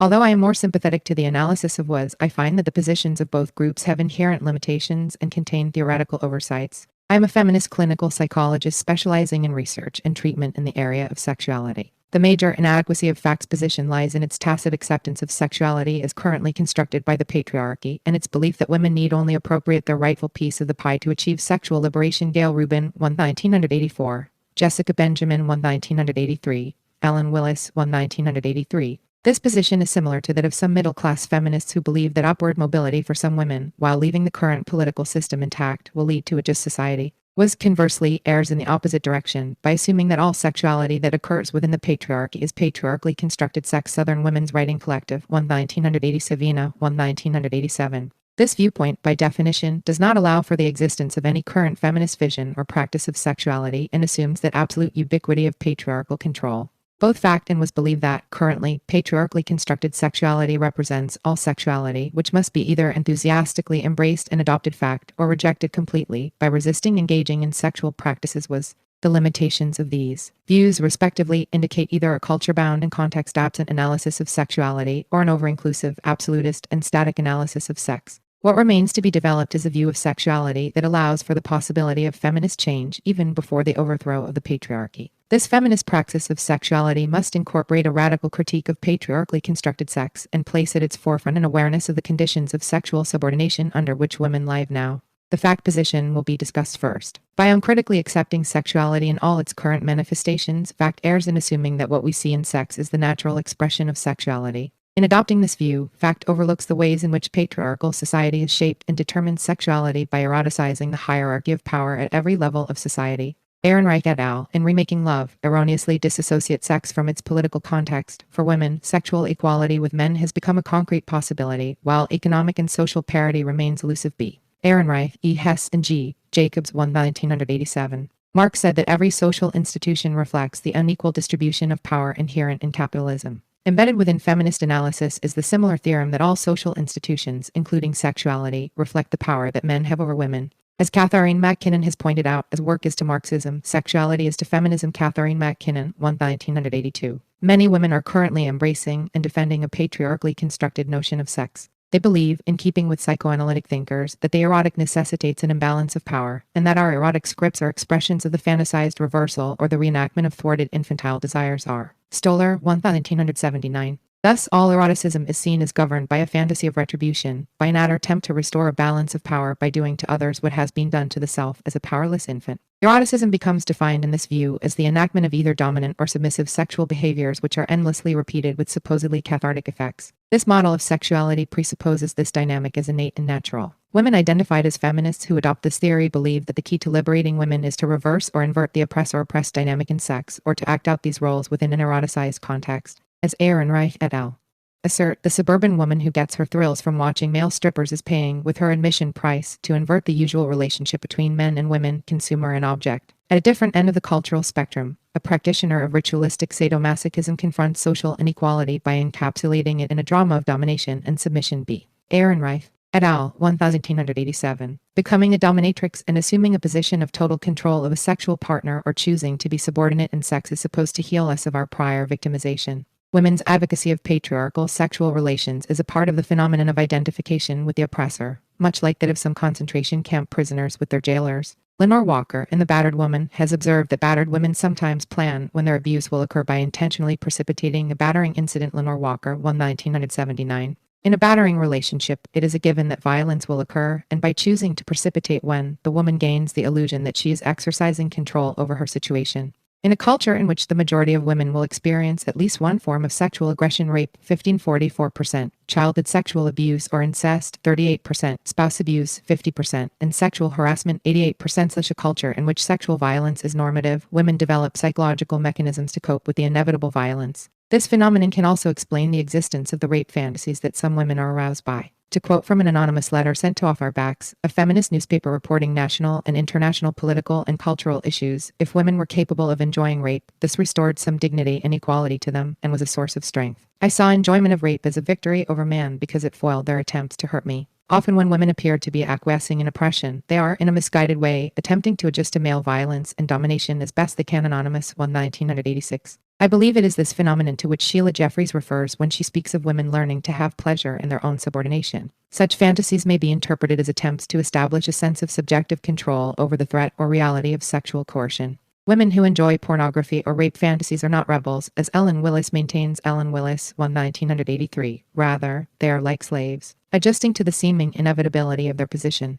By mislabeling and glorifying this internalized oppression as a celebration of the erotic by such doublespeak terms as rebel/fact grossly misinterprets and perpetuates the psychology of the oppressed. When women defend pornography and patriarchally constructed sex and attempt to make it their own, they are timing sexual abuse in the same manner as do some women in battering relationships. We do not need to define our liberation as an acceptance of the erotic inequality that characterizes the turn-on of the patriarchy. The seemingly dichotomous ways in which fact and was deal with sexuality resemble the reactions of some survivors of incest and child sexual abuse. While some develop sexual dysfunctions and avoid sex, others respond by becoming very sexualized, initiating sex indiscriminately, or becoming prostitutes. Several studies have indicated that as many as 50% of prostitutes have been sexually abused as children. J. James and J.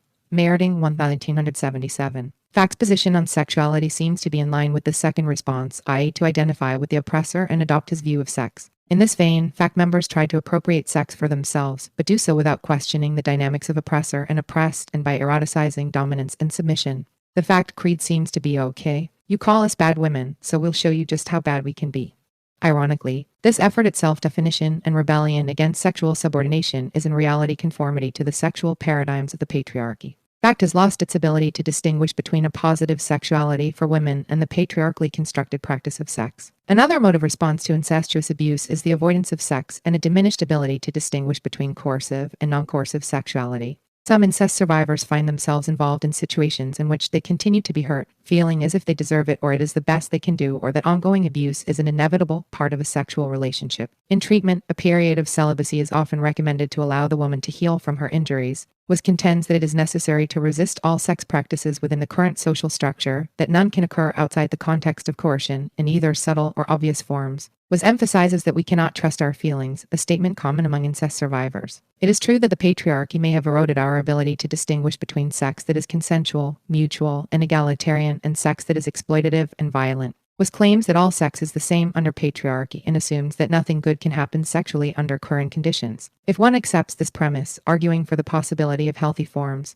of sexual expression becomes totally irrelevant. It is this overarching assumption that constitutes the major flaw in the was position. Actually, the patriarchy is contested on a daily basis. While strikes or worker slowdowns are several very effective tactics used to bring management to the bargaining table, with sex resistance as a parallel, struggling for creative alternatives is at least of equal importance. This effort can take place as an ongoing dialogue among feminists as we implement, critique, and restructure our sexual practice. In incest, we learn not to trust because our trust has been violated. We also may learn to dissociate our bodily experience from sex acts and to separate sex from any valid experience of love. Similarly, the meaning and practice of sex within patriarchal culture has become identified with subordination. In distrusting our ability to distinguish between desirable and undesirable sex, we are similar to incest survivors who sometimes suffer from frightening flashbacks in which the past and the present become blurred. However, in therapy, it is possible for incest survivors to differentiate past abuse from present experience, to take control of sexual encounters, and to choose partners with whom they feel safe and honored.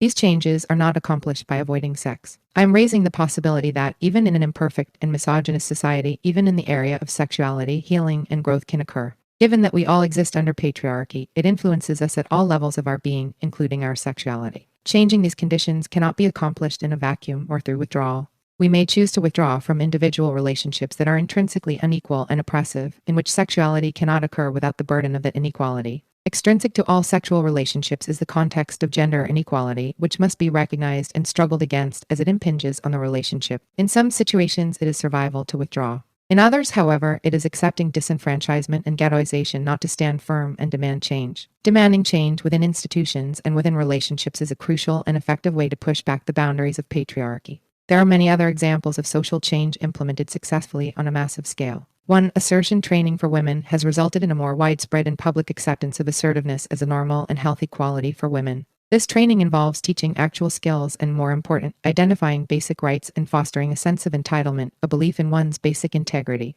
Although this change has occurred within a social context of gender inequality in which there are limitations on when and how assertion may be successful, it nevertheless has produced many significant changes in the individual and social behavior of women. We did not have to wait until the revolution to implement such change. Sex-avoidant behaviors, including feigning or developing illness, changing clothes in the closet, staying up until one's partner is asleep, or making oneself unattractive, are used by women who do not feel they can legitimately decline unwanted sexual contact or who are punished with physical or verbal abuse when asserting their right to control their bodies. In these cases, sex is not the primary concern in therapy. Changing power distribution within the relationship or leaving the relationship if the partner will not change are more important concerns. Some relationships have the potential to recognize and realign unequal power dynamics and in turn to help the woman to experience and believe in her own bodily integrity, to discover what gives her pleasure, and to implement this within her relationship. This positive experience has been labeled negatively by was as consensually constructing her desire in patriarchy's oppressive image. Was denies and or grossly misrepresents the feminist practice of sex therapy and is leaped to the conclusion that all sexual self-help books are pornography.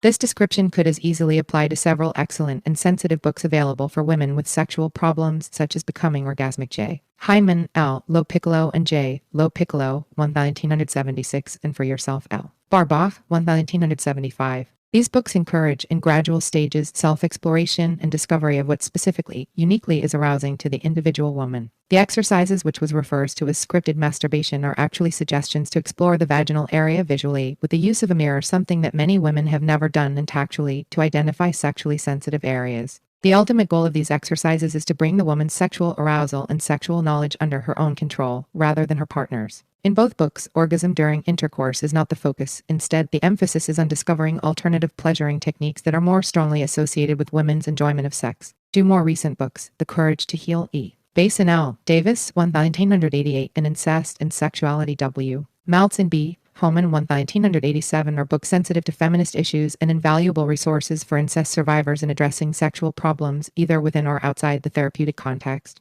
This type of treatment represents a considerable departure from Freudian psychoanalysis, from the sexual myths of the 1950 seconds, and from patriarchally defined sex in general. While these changes in sexuality are, of course, taking place within a social context of women's inequality, they are part of feminist activism against it. The actual changes feminist sex therapy effects in real women's lives that I have observed in my own clinical practice are welcome and empowering ones. Whether we uncritically adopt the male-constructed model of sexuality and act on the assumption that all sex is good sex, or take the opposite tack, avoiding sex out of an aversion to the subordination under which we live and its construction as sexuality, we are acting in response to the reality of patriarchy. Other options are possible. Social change does not suddenly emerge from nothingness. It evolves often through a series of social mutations. Some of these mutations are feminist and some are not. We need to foster the feminist elements and use them, discarding the rest as we redefine our practice of sexuality through analysis, application, and reanalysis. We cannot afford to wait and do not need to wait for the revolution. We have not waited to become assertive, to begin to analyze and change the politics of childcare and housework, and to organize women's groups to challenge and end pornography, battery, and rape. Sheila Jeffrey spoke about sharing sexual fantasies, including disturbing rape fantasies, with other feminists with the goal of examining these fantasies, understanding their origin, and ultimately transcending them. A consciousness-raising format might lend itself well to development of a feminist praxis of sexuality. My own passionate opposition to pornography and commitment to the anti-pornography movement is fueled not only by my anger at men's rape, abuse, and sexual subordination of women and their control of our lives and our sexuality. It is fueled also by my hope that women can evolve and develop our own model of sexuality based not on a submission/domination dynamic but on a mutual exchange between equals. Both fact and was suffer failure of vision, fact in its inability to imagine an alternative to patriarchal sex, and was in its inability to imagine that creating alternatives is a form of resistance to the patriarchy. All feminists are socialization failures. If the patriarchy functioned perfectly, we would not exist with our current consciousness. Somehow, some of us have managed to slip through the cracks and avoid the attempts of the patriarchy to brainwash us completely. Consequently, we have the ability to imagine a different sexuality and to struggle to create it. We must continue to question our assumptions and, through feminist analysis, to detoxify ourselves from a culture that hates women. Through these experiences, we are formulating new ways of living and being. Deconstructing patriarchal sexuality and abstaining from patriarchal sex may be a stage in the articulation and creation of a feminist sexuality, in the same way that Black separatism and lesbian separatism have helped these movements to define themselves apart from their oppressive context. But we cannot give up on sexuality. We cannot turn away from it as if sexuality itself was a patriarchal abomination. By turning our backs on our own sexuality, we are admitting defeat to the same degree that we would if we accepted the patriarchy's constructed version of sex. We must sustain a vision of what the erotic can be. By nurturing our sexuality with a critical feminist awareness, we can resist the social structure that would take away this vital part of ourselves. Sexual Liberalism and Survivors of Sexual Abuse *. Valerie Heller. The sexual liberals create myths to disguise and distort the effect of exploitative, abusive behavior on the victims of incest and child sexual abuse. These myths serve to absolve both the society and the abuser from accountability, placing the responsibility for the continued oppression of the victim on the victim herself. These myths distort our perception of reality so that those being harmed do not know they are being hurt, and those perpetrating the harms do not believe they are hurting others. As a feminist and as a survivor of incest, which includes child rape and the making of child pornography, I am naming the criminal acts that liberals distort and deny. Incest and the sexual use of any child by an adult, whether the adult is the parent figure, or a pedophile, is a crime. The crimes are many in a single act of sexual violation. There are always assault and battery. There are weapons, tangible and intangible. For the child, the intangible weapon is emotional extortion. Another weapon is the threat of death, seldom articulated by the child rapist yet feared by the victim. Since 1980, as a leader in the anti-incest movement and as a therapist working specifically with victims, I have heard the pain of thousands of adult women survivors of incest, of child sexual abuse, and of battering. I've experienced tremendous sadness as I learned of the sexual self-mutilation that some female sex abuse victims ritualize, trying to make it right. This behavior, an actual or symbolic reenactment of what was done to the child victim, is often an abortive attempt to heal the adult.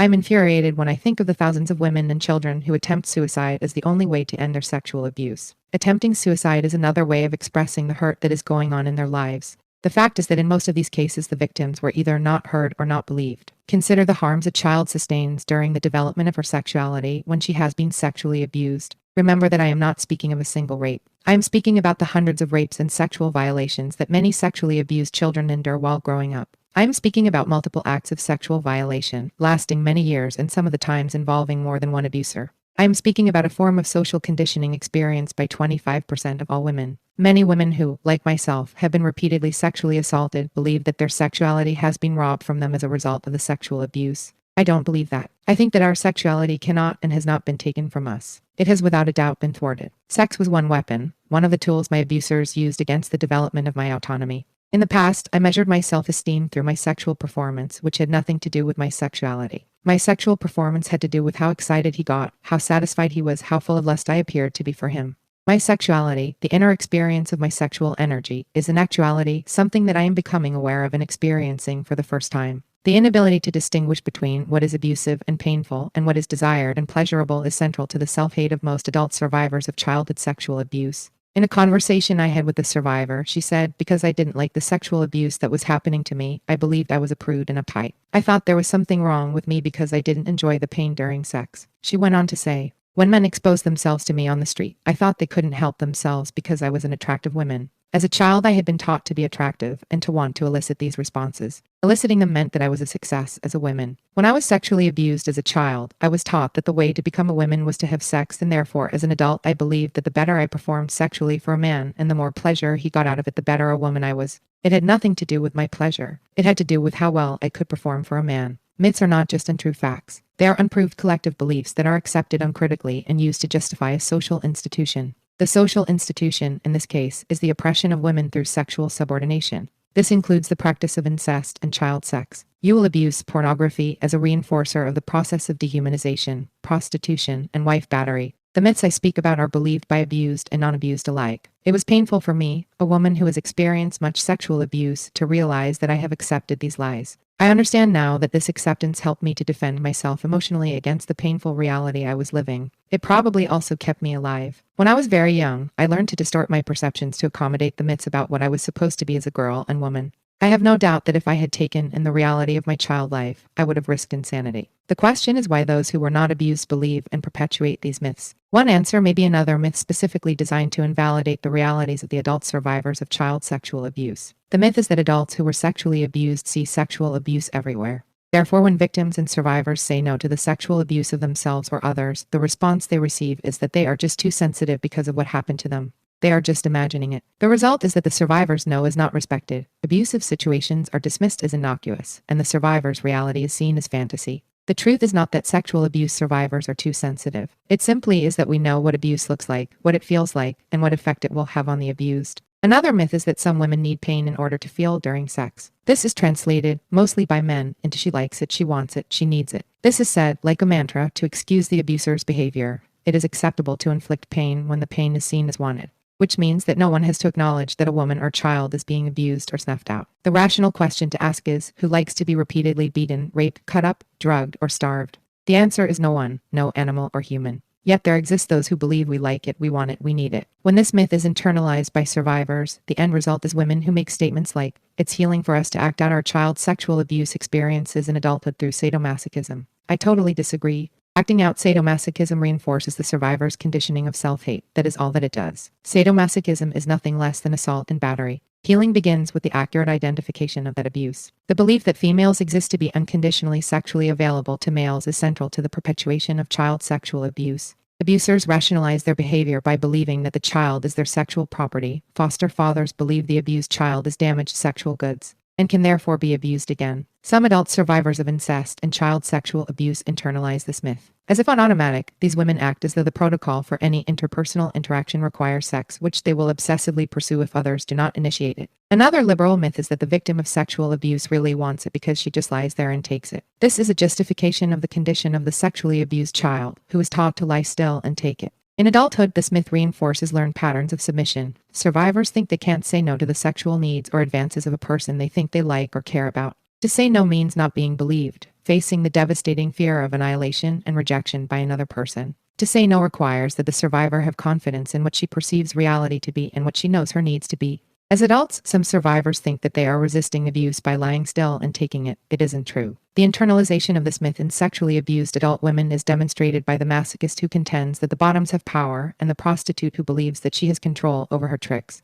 These women are not resisting. Instead, their conditioning of abuse is being reinforced. The fears and feelings from childhood are being reactivated. Our oppression continues each time we lie still and take it. The traditional myth applied specifically to survivors is that they abstain from sexual interaction because there is something wrong with them. The truth is that for some survivors, abstaining from sex is part of the recovery process. The decision to abstain is not usually a deliberate one. The survivor does not one day sit down and decide no longer to be sexually active. Instead, it is an intrapsychic decision that emerges from the survivor's realization that as a child she or he was sexually violated. This often sudden awareness and acceptance of the truth jolts the survivor's reality. To be sexual at that time could activate deep conflicting feelings, disturbing memories, and fears. The adult may re-experience the earlier trauma in the form of flashbacks, with periods of confusion and sometimes in regressed states. At the time of self-disclosure, a great amount of working through must occur. It is appropriate for survivors to abstain for the period of time they choose as part of their healing. Remember that some survivors have been on call to serve as someone sexually ever since they were little children.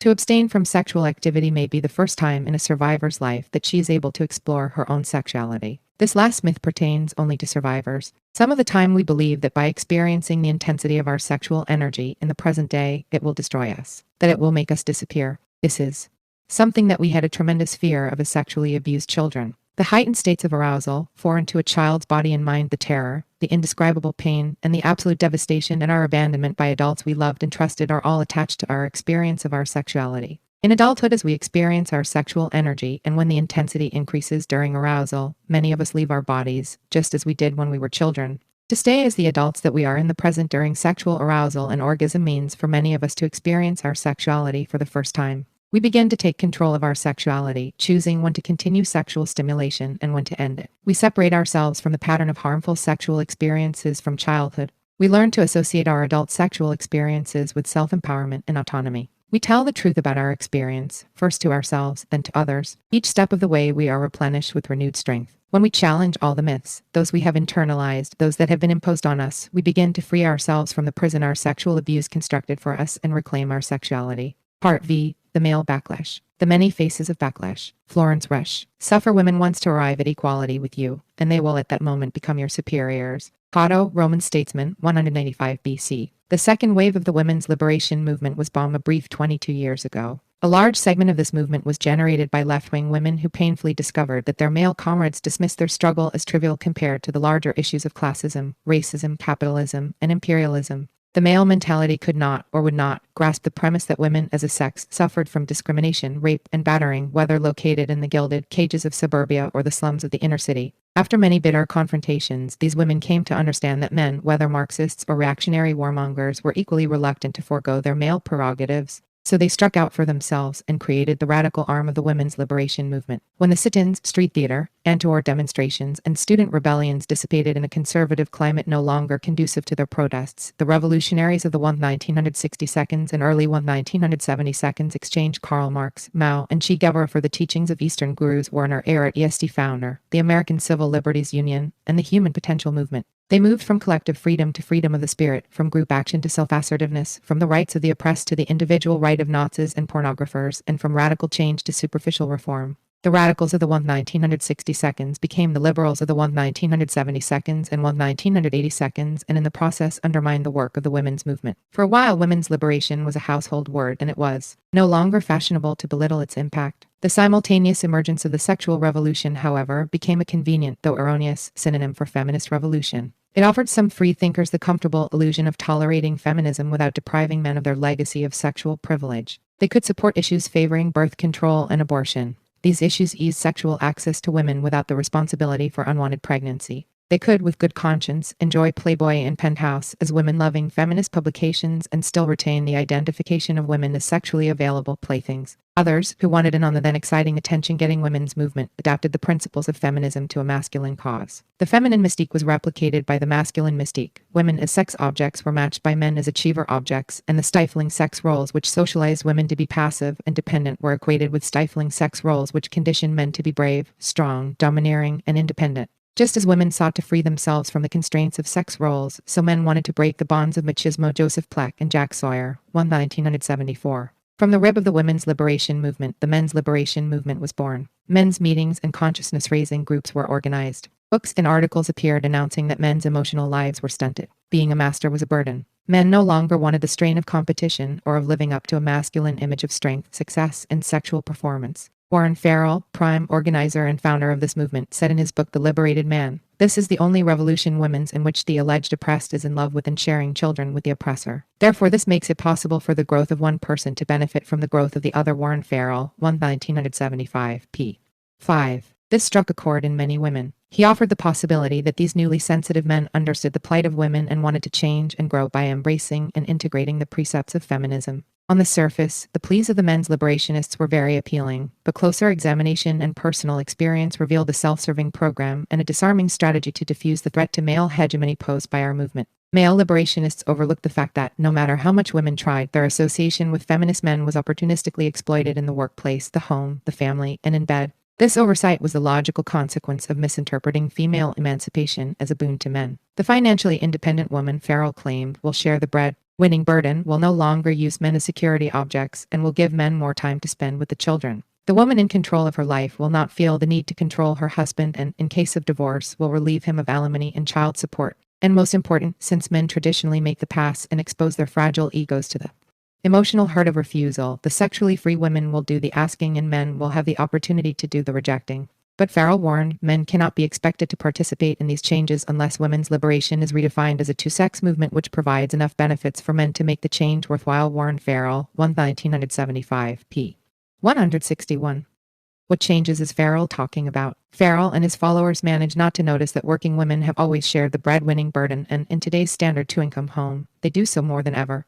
They ignored the fact that men have always availed themselves of women's income and labor as much for their own security as the reverse, that men have always had the greater need to exercise control over either financially dependent or independent women, that they rarely use leisure time with children, rarely meet alimony and child support obligations, and that men, traditionally in the driver's seat more often than not, humiliate and reject women sexually and otherwise. Farrell's platform for a two-sex movement was carried a step further by the Berkeley Men's Center Manifesto. It proposed that human liberation is the only ultimate goal because all liberation movements are equally important. There is no hierarchy in oppression. Joseph Pleck and Jack Sawyer, 1974, p. 174. Clearly, these men had not the slightest understanding of what the women's movement was all about. Had they bothered to learn, they might know that movement women never sought to entice men with rewards nor make compromises in exchange for their support. Had they bothered to investigate sexist history, they might know that, vis-a-vis men and women, there has always existed a hierarchy of oppression, that even the most subjugated and enslaved men have always kept women in a state of subordination. The concept of male liberation has no basis in history because men, as a sex, were never oppressed with an age-old established patriarchal ideology which still controls our social structure and its institutions. Consequently, male liberationists invented their own agenda, which would allow them to continue to enjoy their existing advantages at the expense of women's existing disadvantages. And their goals for human liberation, more co-optation than a mutually beneficial alliance, could only dull the sharp edges of sexist politics to non-threatening ineffectiveness. Their platform merely reinforced the entrenched sexist status quo. And when women would not buy their proposals, would not accept them as our benefactors nor allow them to piggyback off our movement, male liberationists did not retreat graciously, they became angrier and nastier. Backlash, reverse sexism. In his zeal for male/female unity, Warren Farrell became an active member of the National Organization for Women and was 3 times on the board of Now NYC. But the seeds of his resentment and forthcoming backlash had already been planted. As he meandered through the women's movement, he found that consciousness raising takes women out of the security of subservience before it offers the security of the self. It creates a vacuum of insecurity. It is during this period of insecurity that I have felt that some women do try to downgrade men even beyond the point where it appears justified. And by doing so they are building themselves up. Warren Farrell, 1975, p.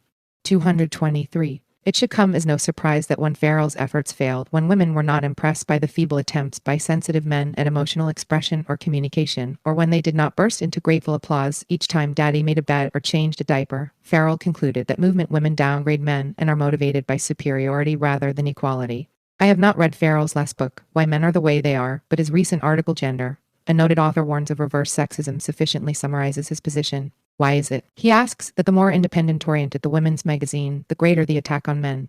With the film Fatal Attraction, he finds millions of women identifying with Glenn Close's attempt to murder the man who would not leave his family for her once she had sex with him. The same death wish that makes millions of moviegoers cheer as Charles Bronson killed his muggers. The new sexism is the new death wish. Warren Farrell, 1887. Farrell reiterates his concern for emotionally hurt men and adds that sexual rejection compels them to turn women into sex objects, hence to pornography, which offers men access to women without rejection. He also joined the countless attacks on Sheer Heights Women and Love, a book which identifies women's general dissatisfaction with the men in their lives because it presents no category for female abuse of men. In short, it is unyielding women who harbor a death wish toward men, force them to turn to pornography, downgrade them in their publications, and refuse to recognize that women abuse men who are guilty of reverse sexism. Farrell's discovery of the new sexism falls neatly in step with broader anti-women attacks by the mushrooming men's rights groups. Sidney Siller, organizer of the National Organization for Men, publishes his brand of reverse sexism each month in his Penthouse Men's Rights column.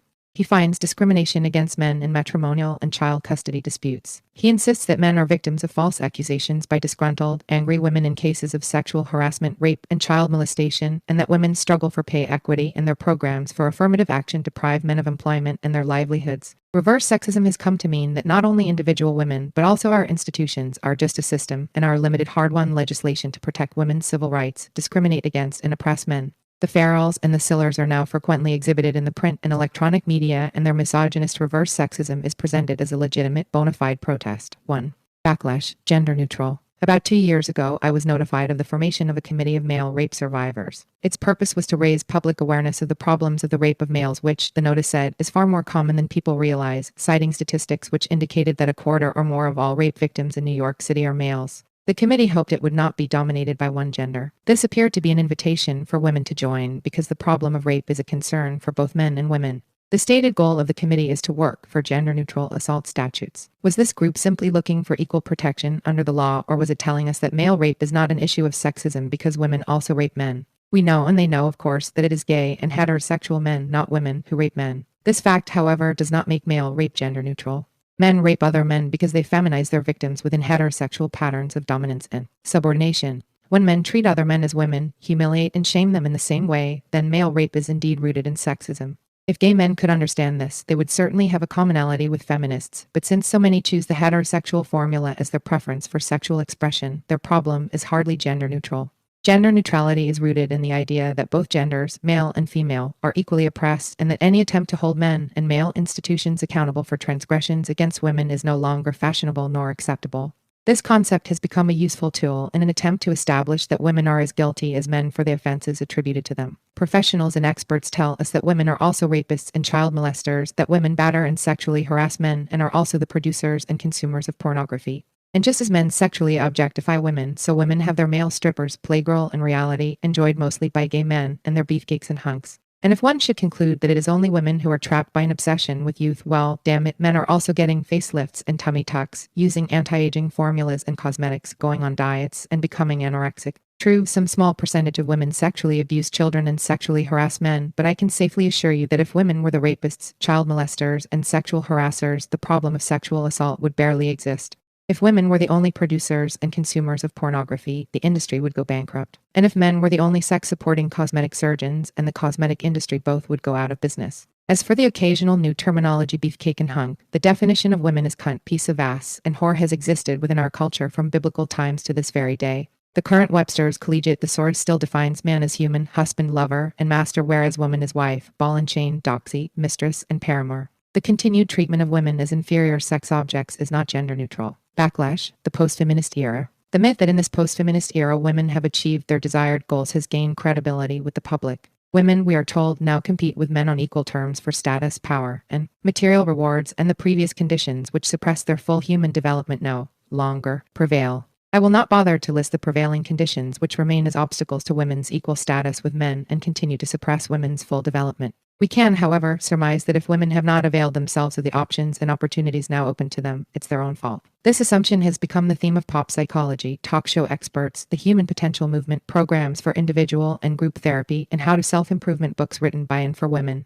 These widely publicized and promoted how-to books are blockbuster bestsellers. Under the guise of advancing female autonomy, they fall into the it's your fault category and succeed in convincing us of women's insufficiency. The authors identify themselves as feminists and sister sufferers who discovered that, with the marriage crunch, the essential root of women's discontent is their inability to get and hold a man. While it is true, they say, that our male chauvinist culture has produced some very difficult men, an emotionally healthy woman can make adjustments within the parameters of the established male standard. Any attempt to relieve her distress by external or social remedies is futile. Her only answer is to dig out and discard neurotic self-destructive tendencies. The women who write these books are usually therapists who shrink the larger problems of male chauvinism to a more manageable size that can fit the already self-doubting female psyche.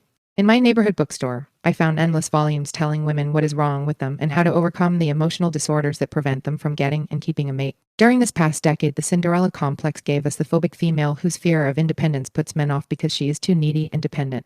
Too smart for her own good prefers the overly independent career type who, afflicted with delusions of superiority, is just too picky and fussy to find a suitable man, while women who love too much offers the love-addicted variety who masochistically entangle themselves with abusive males. These, plus their numerous counterparts, such as men who hate women and the women who love them, how to have an affair with your husband before someone else does, how to marry the man of your choice, women men love/women men leave. Ignore the fact that the essential problem facing women today is not the lack of a male partner, but the persistent and prevailing social system which relegates the uncoupled female to poverty and stigmatizes her as a social and economic liability. Columnist Ellen Goodman appropriately said, "I worry about the mental health professionals who take every public problem and wash it into a private one. I worry, too, about lay people who spin dry each social illness until it looks like an emotional disease. I worry about the rest of us who wring every fear into a phobia." Ellen Goodman, 1881 p. 13. The most recent within this genre is Dr. Tony Grant's Being a Woman, subtitled Fulfilling Your Femininity and Finding Love. Dr. Grant, a clinical psychologist and advisor on her nationally syndicated radio talk show, The Tony Grant Program, moves the source of the problem from the female psyche directly to the damaging influence of the women's movement, or, as she puts it, the big lies of women's liberation. What are these big lies? They are the notions that women professionals can have it all, that accomplishment and education are advantages, and there is merit in the grandiose idea of women's unrealized potential. In the world according to Grant, these myths have produced misguided Amazons who delight in man-bashing and dominating men. Women's strength, she goes on, must be tempered with qualities attributed to the mother, Madonna, and courtesan archetypes. Mother is for caring and nurturing, Madonna is for virtue and morality, and courtesan is for sexual allure. She advises that the integrated women must assimilate all these aspects of womanhood into her personality to experience herself as a full woman. Tony Grant, 1988. Men, however, who are just fine the way they are exempt from any responsibility in their relationships with women. It strikes me that any woman who accepts this double standard and attempts to assimilate these impossibly contradictory aspects would wind up a tragically unbalanced, splintered, fractured, schizophrenic personality.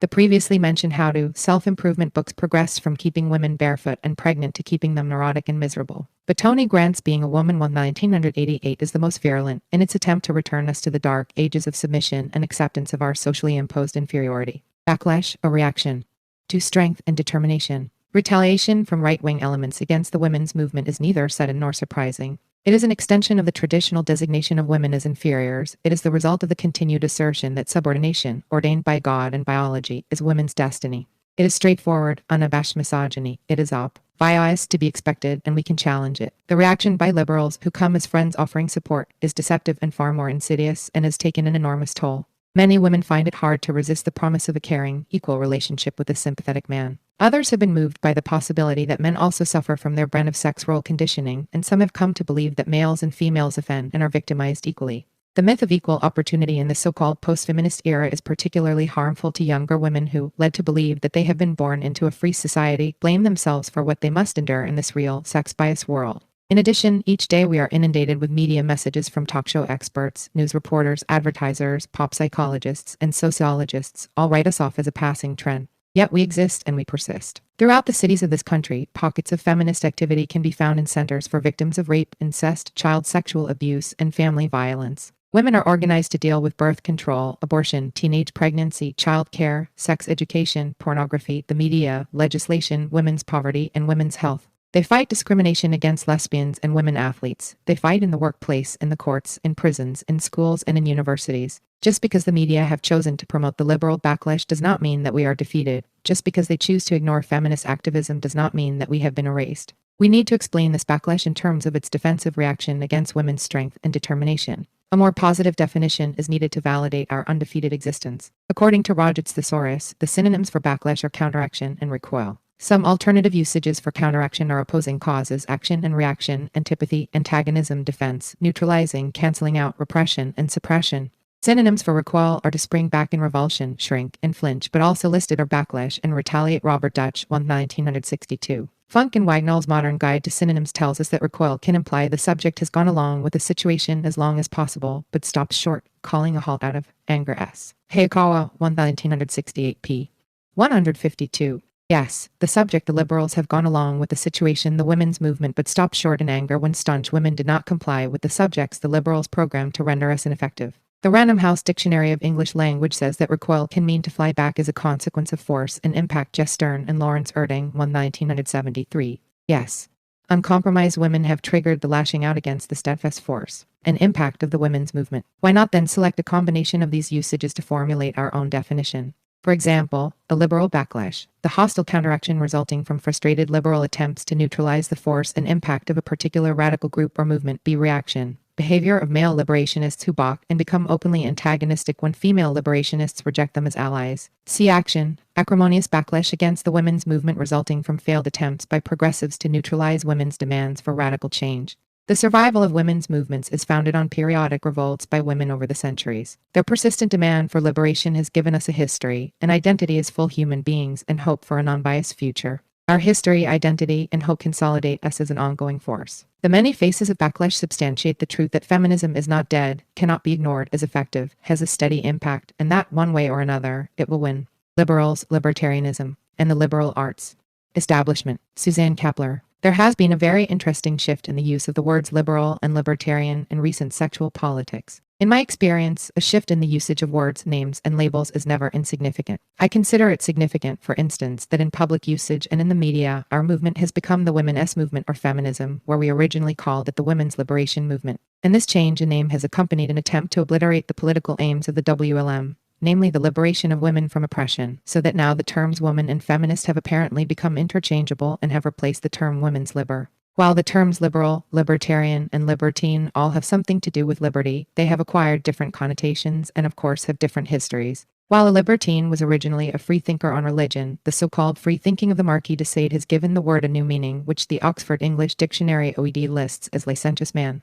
Similarly, the term libertarian, defined by the Oxford English Dictionary as a believer in free will necessitarian, advocate of liberty, has acquired the taint of a somewhat excessive demand for liberty, which might account for the change in contemporary sexual politics from sexual libertarian to sexual liberal, signaling a more moderate and measured commitment to liberty. By contrast, the term liberal still has a pretty nice ring about it, of generosity as in a liberal dose of brandy, of open-mindedness, absence of prejudice, and devotion to democratic reforms. Few remember the meaning which my OED lists as the first and original sense of liberal, fit for a gentleman. It adds that this use is now rare, except in liberal education, which thus means an education fit for gentlemen, further specified as directed to general enlargement of mind, not professional or technical, and also not rigorous or literal. My emphases. In radical political culture, liberal, or usually wishy-washy liberalism, has the negative connotation of lack of rigor and sitting on the metaphorical fence made famous by liberal intellectuals and politicians. As feminists, we would do well to remember and highlight the fact that the history of liberalism, of libertarianism, and libertinism has been a history of gentlemen educating liberty and license for gentlemen, liberties to which the rights and liberty of women have habitually and routinely been sacrificed. As with anything else in the history of men and ideas, liberalism contains and hides an issue of sexual politics. But there is more to political liberalism that concerns us as feminists than the licentiousness of libertinism. Traditionally, political liberalism has seen itself as defending the interests of the individual as against the state. As such, it is a profoundly masculinist, Oedipal conception at the heart of Western thinking, which structures the self in opposition to a greater authority, the self, like Oedipus, faced not only by the power of his father, the king, but also by the absolute power of the gods who have determined his fate in advance, who have organized the cosmos and history. It is a perfect image as Freud found for the self-conception of a child under the authority and at the mercy of parents and a powerful patriarchal father. A conception in which the parental adult is seen to hold not only the power of restriction, but also of fulfillment. It is, in other words, a perfect symbol for the state of a human infant not yet fully socialized, who has not yet matured toward an understanding and an acceptance of the fact that there is a reality rather than a caretaker which sets boundaries for his infantile egotism, gratification, and fantasy. It is a conception developed under the rule of the pleasure principle and with an insufficient grasp of the meaning of the reality principle, which the male infant, as Freud has demonstrated, confuses with the gendered power of the father from the perspective of an infantile castration anxiety. What Freud has not sufficiently analyzed are the consequences of this failure to deconstruct the fantasy of the all-powerful father, especially the consequence so crucial for women of the male infant's realization that as a male, he will himself grow into such absolute power. Male political theory bears strong traces of this memory of the male-child-father relationship, the Oedipal connection. On the one hand, conservatism or right-wing philosophy assumes the paternalistic role of the fathers of the nation who arrogate to themselves the responsibility for their children, the people they mean to govern. On the other, liberalism defends the interest, as it were, of those children of the nation, on the model of the adolescent boy who attempts to free himself from parental control and to reduce that authority in favor of increased personal liberty and self-determination.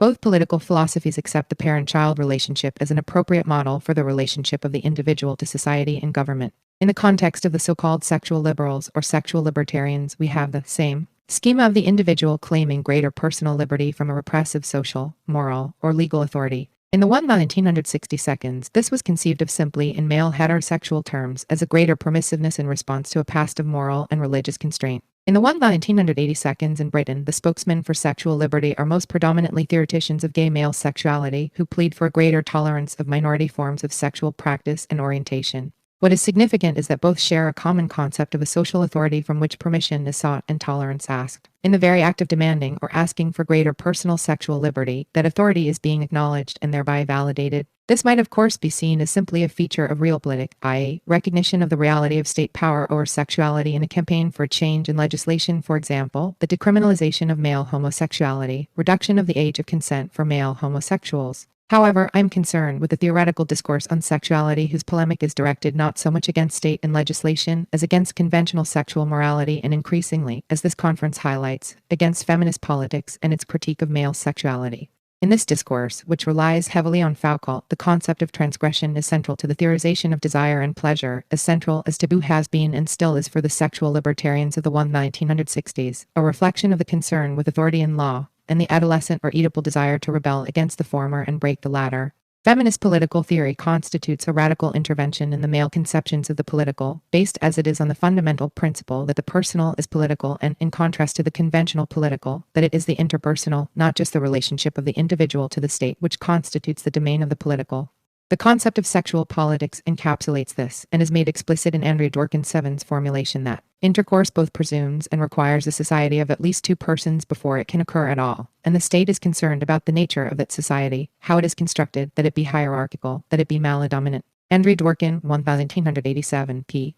148. My emphasis. From the point of view of feminist politics, the relationship between women and men, and that between women and the state are part of a common framework of patriarchal politics, where any question of the individual, if she is a woman, is mediated by her gender relationship to men, and where the relationship of the state to women expresses the collective interests of men. While for the individual man there is, on the one hand, a relationship to the state which is public and social, and on the other, a relationship to women which is considered part of his privacy, feminist politics, based on the experience and viewpoint of women, recognizes that a relationship of two is a society, is public, and is regulated by the state, not as an exempt sphere of personal liberty, but as a political structuring of the personal.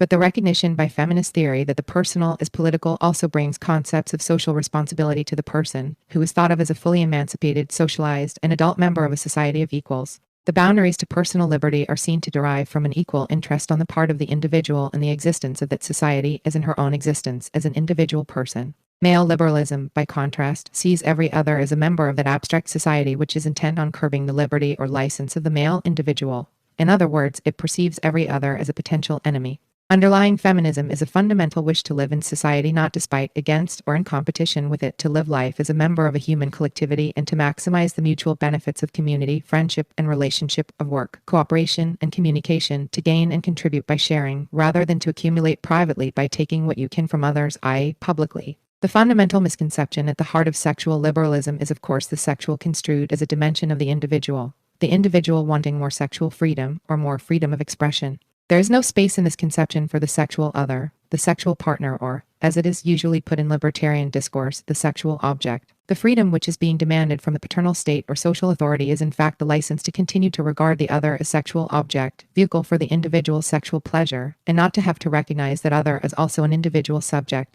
Although questions of sexual consent, i.e., the consent of the other, are increasingly having to be muted due to the technical, legal emancipation of black people from slavery, of women from male custody, of peoples from colonial subjugation, conceptually the emancipation of the other has not yet impinged on the ideological structures of Western thought, structures shaped by slave masters, custodians of women, and colonial imperialists. The sexual or sexuality continues to be constructed as pertaining to the individual, sexuality rather than sexual relations or sexual politics, and the theories of contemporary sexual libertarians in Britain are significantly formulated around object choice. In a contribution to a volume on sexual difference, significantly titled The Banality of Gender, Simon Watney directly argues for a redefinition of the concept of sexual difference as no longer signifying the male/female difference, but a difference in masculine sexuality predicated on object choice. He dismisses a notion of sexual difference which involves a taken for granted distinction between male and female in favor of the other major axis of sexual difference, that which Freud explores in the name of the object choice, and to which Foucault gives the word sexuality. Simon Watney, 1986 p.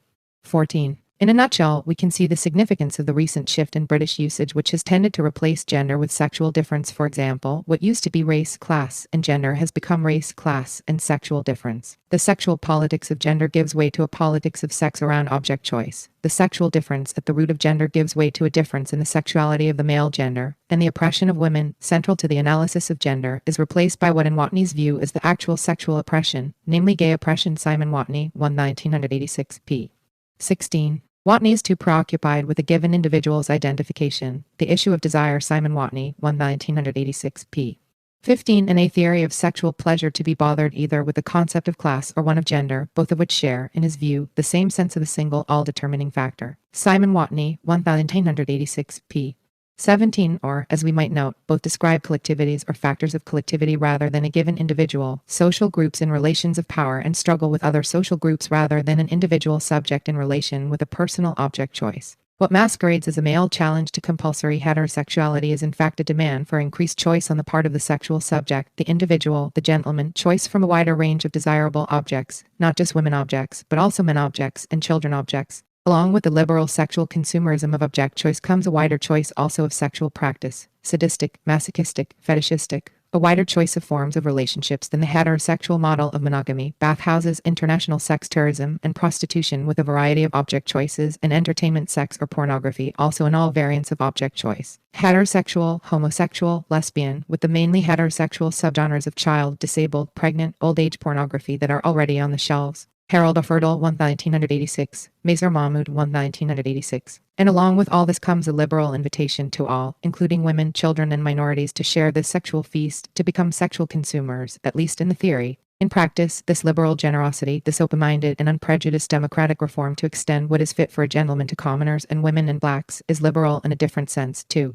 not rigorous or literal. For this pleasure so rigorously structured around object choice, where the chosen object is a demoted subject, could not exist in a democracy of equals where everyone was fit to be a subject and consumer. There would be no one left to be chosen and consumed as object. What enables this discourse around object choice and desire is far more than gay liberation politics. It is the orthodox structures of Western patriarchal thinking, centered around the individual and his freedom. The same structure is visible in our economic and cultural entrepreneurism and consumerism, and of course in what is so appropriately called the liberal arts. It is the arts establishment which conducts the most vigorous defense of a principle of freedom of expression which gives license to the enormous industry of culture and pornography without ever so much as referring to the industrialized and commercial form of the expression which it defends. Freedom of expression, like all the human rights formulated by nations and United Nations, concerns the rights of the male individual vis-à-vis the state and safeguards against the state's encroachment upon individual personal freedom.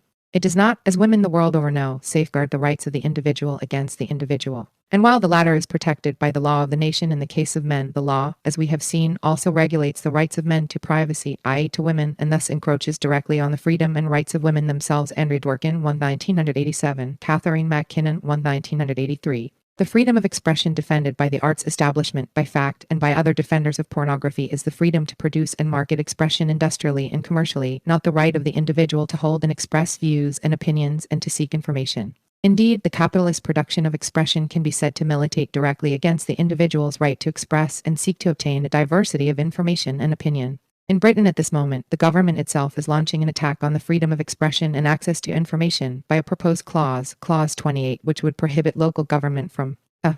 Promoting homosexuality or publishing material for the promotion of homosexuality, b. Promoting the teaching in any maintained school of the acceptability of homosexuality as a pretended family relationship by the publication of such material or otherwise, c. Giving financial or other assistance to any person for either of the purposes referred to in paragraphs or b. 1. What is interesting in this context is that the government proposes no interference in the promotion of homosexuality, be it as a pretended family relationship or a superior object choice, much less the promotion of male heterosexual hatred, the acceptability of violence against women, and the pretended pleasure of women in that violence, where that promotion is a commercially viable business, i.e., pornography, not requiring public subsidy. What looks simply like a moral concern with sexual normalcy according to heterosexist tradition is in fact a careful suppression of information produced for the sake of information rather than profit. It is also interesting that it is the opposition of the arts establishment to this clause, rather than the opposition of lesbians and gays, which has had some lobbying influence in the House of Lords. Since especially the performing arts are a notoriously unviable commercial business and rely on public subsidy, the interests of the liberal arts and hence the lords and gentlemen are seen to be affected by the clause, although the arguments turn mostly around freedom of expression rather than the financial arrangement with the public sector which supports it.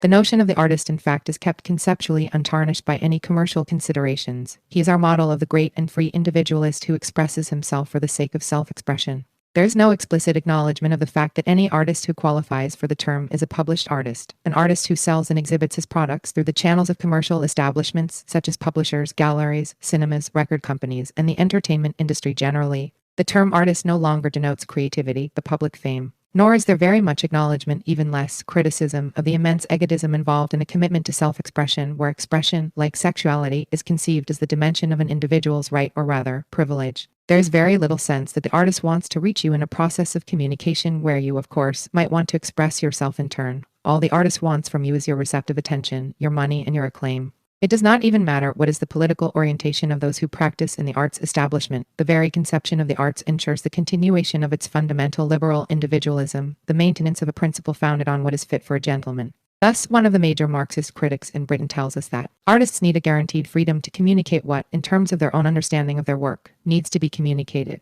This sounds like, and is, a definition of individual freedom. Raymond Williams, 1982, pp.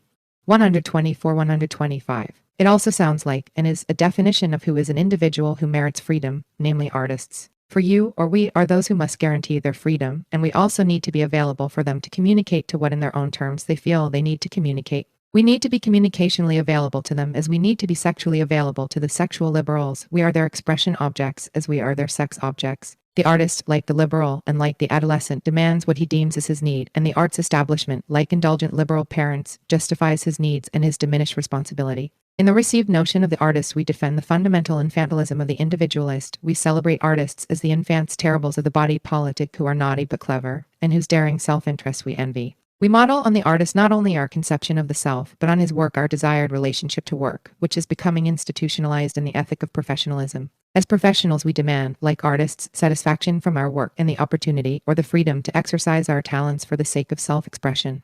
Feminism, therefore, is under attack not only for its critique of male sexuality, which is seen to curb the absolute license of heterosexual men. It is also under attack for its radical critique of patriarchal thinking, which is centered on the infantile individual, for positing the political at the personal level, and for demanding of the adult member of society not just the pursuit of self-interest, but responsibility toward the other and toward the community. Feminist practice of work and services, relationships and sexuality, knowledge and research as collective undertakings and social contributions rather than as personal fulfillment of career ambition, posits a threat to liberal individualism far greater than any conventional political opposition. Which is why, with the sexual liberals at the forefront, they are declaring this the era of post-feminism. You can't fight homophobia and protect the pornographers at the same time. An analysis of what went wrong. In Hardwick. John Stoltenberg. Like a lot of activists in the radical feminist anti-pornography movement, I've been trying to figure out the hysterical animosity that has come at us from the gay community. I want to sketch briefly what I think is going on and why. The situation we're dealing with goes back many years, of course, almost to the beginning of the modern gay liberation movement in the late 1960s and early 1970s. Though gay liberation emerged soon after women's liberation, the male-dominated gay liberation movement never really grasped how homophobia is rooted in the woman-hating that is a fixture of male supremacy. Quite simply, the male homosexual is stigmatized because he is perceived to participate in the degraded status of the female, and if he doesn't understand that, he'll never have a radical political analysis. I use the words male supremacy on purpose because they imply an angry point of view about the sex class hierarchy, the political system of discrimination based on sex. Those of us who are queer have a fairly obvious special interest in ending sex discrimination because homophobia is both a consequence of sex discrimination and an enforcer of sex discrimination. The system of male supremacy requires gender polarity, with real men as different from real women as they can be, and with men's social superiority to women expressed in public. and in private in every way imaginable. Homophobia is, in part, how the system punishes those who deviate and seem to dissent from it. The threat of homophobic insult or attack not only keeps men aimed at women as their appropriate sexual prey, it also keeps men real men. The system of gender polarity requires that people with penises treat people without as objects, as things, as empty gaping vessels waiting to be filled with turgid maleness, if necessary by force. Homophobia is, in part, how the system punishes those whose object choice is deviant. Homophobia is a kind of sexualized contempt for someone whose mere existence, because he is smeared with female status, threatens to melt down the coat of armor by which men protect themselves from other men. Homophobia keeps women the targets. And to men who sexually objectify correctly, this homophobic setup assures a level of safety, selfhood, self-respect, and social power. Most men internalize cultural homophobia whomever they are attracted to. Inside men's bodies, homophobia becomes an ongoing dread and loathing of anything about themselves that even hints at gender ambiguity. It means a constant quest to be the man there, whatever that takes. The political reality of the gender hierarchy and male supremacy requires that we make it resonate through our nerves, flesh, and vascular system just as often as we can. We are supposed to respond orgasmically to power and powerlessness, to violence and violatedness. Our sexuality is supposed to be inhabited by reverence for supremacy, for unjust power over and against other human life. We are not supposed to experience any other erotic possibility. We are not supposed to glimpse eroticized justice. Our bodies are not supposed to abandon their sensory imprint of what male dominance and female subordination are supposed to be to each other, even if we are the same sex. Perhaps especially if we are the same sex. Because if you and your sex partners are not genitally different but you are emotionally and erotically attached to gender hierarchy, then you come to the point where you have to impose hierarchy on every sex act you attempt, otherwise it doesn't feel like sex. Erotically and politically, those who are queer live inside a bizarre double bind. Sex discrimination and sex inequality require homophobia in order to continue. The homophobia that results is what stigmatizes our eroticism, makes us hateful for how we would love. Yet living inside the system of sex discrimination and sex inequality, we too have sexualized it. We have become sexually addicted to gender polarity. We have learned how hate and hostility can become sexual stimulants. We have learned sexualized antagonism toward the other in order to seem to be able to stand ourselves, and in order to get off. Sex discrimination has ritualized a homosexuality that dares not deviate from allegiance to gender polarity and gender hierarchy. Sex discrimination has constructed a homosexuality that must stay erotically attached to the very male supremacist social structures that produce homophobia.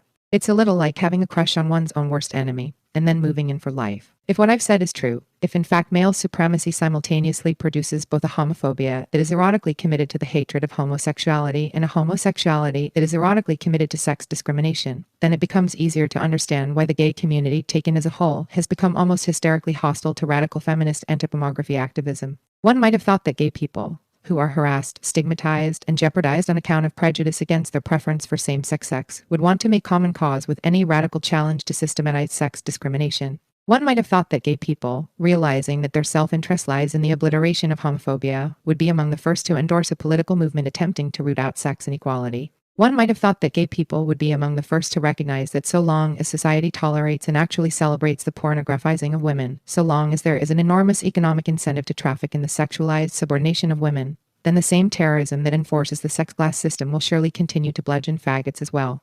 One might have thought, for that matter, gay men would not require the sexualized inequality of women in order to get a charge out of sex, or that a gay man walking through a porn store would stop and take a look at the racks and racks of pictures of women gagged and splayed and trussed up and ask himself exactly why this particular context of woman hate is so damned important to him. Sex discrimination, being put down or treated in a second-class or subhuman way on account of the social meaning of one's anatomy. That is what the bulk of pornography is for, and that is what the radical feminist anti-pornography movement is against. But in many ways over the past decade, most gay and lesbian publications, most gay advocacy organizations, and most gay leaders and spokespeople have been rather obviously committed to a course of defending the rights of pornographers. Despite the presence of many lesbians and some gay men in the radical feminist anti-pornography movement, most gay people seem now to believe, some cynically but some very sincerely, that if our nation does not impede its thriving pornography industry, it will someday recognize the civil rights of gay people. But if in any way you encroach on the rights of pornographers, you will surely jeopardize gay liberation. People frame this point of view in many different ways, of course, but it all basically comes down to an equation between the future of gay civil rights and the free enterprise rights of pornographers.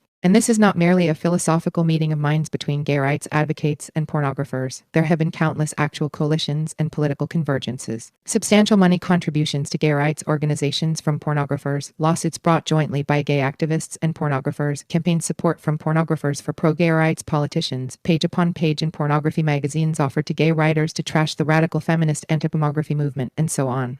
I don't think anyone needs convincing that the gay community, taken as a whole, tends to view its naked political self-interest as lying somewhere in bed with the likes of Aeon Goldstein, Hugh and Christy Hefner, Bob Buchanan, and Larry Flint, to say nothing of various notables in organized crime. An ideological huddle between gay rights activists and the pro-pornography movement has also been at the very center of game plans for getting homosexual sex acts decriminalized. Let me tell you what really happened, for instance, in the recent Hardwick case. In 1985, the Supreme Court agreed for the first time to hear a case, Bowers v. Hardwick, that would bear on the constitutionality of broad state laws against sodomy. One arguments put forth in the case from the gay rights camp turned primarily on the so-called right of privacy, a dim legal doctrine that exists only through constitutional inference. Justice William O. Douglas first spelled out this privacy right in Griswold v.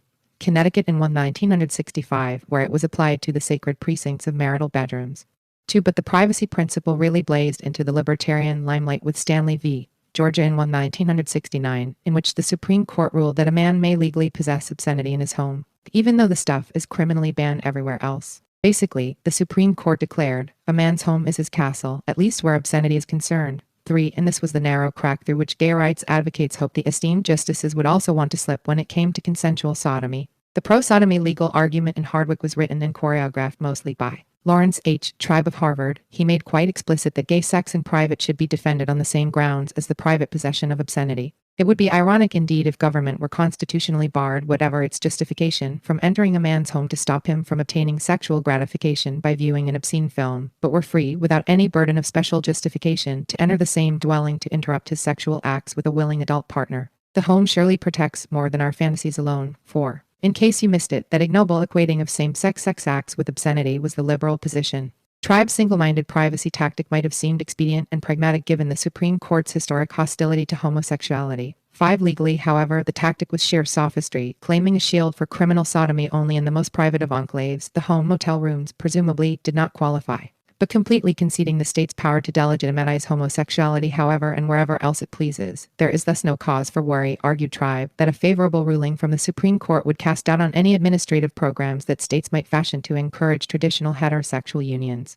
6. That could only be reassuring if one is a heterosexual man, to whom women are invisible.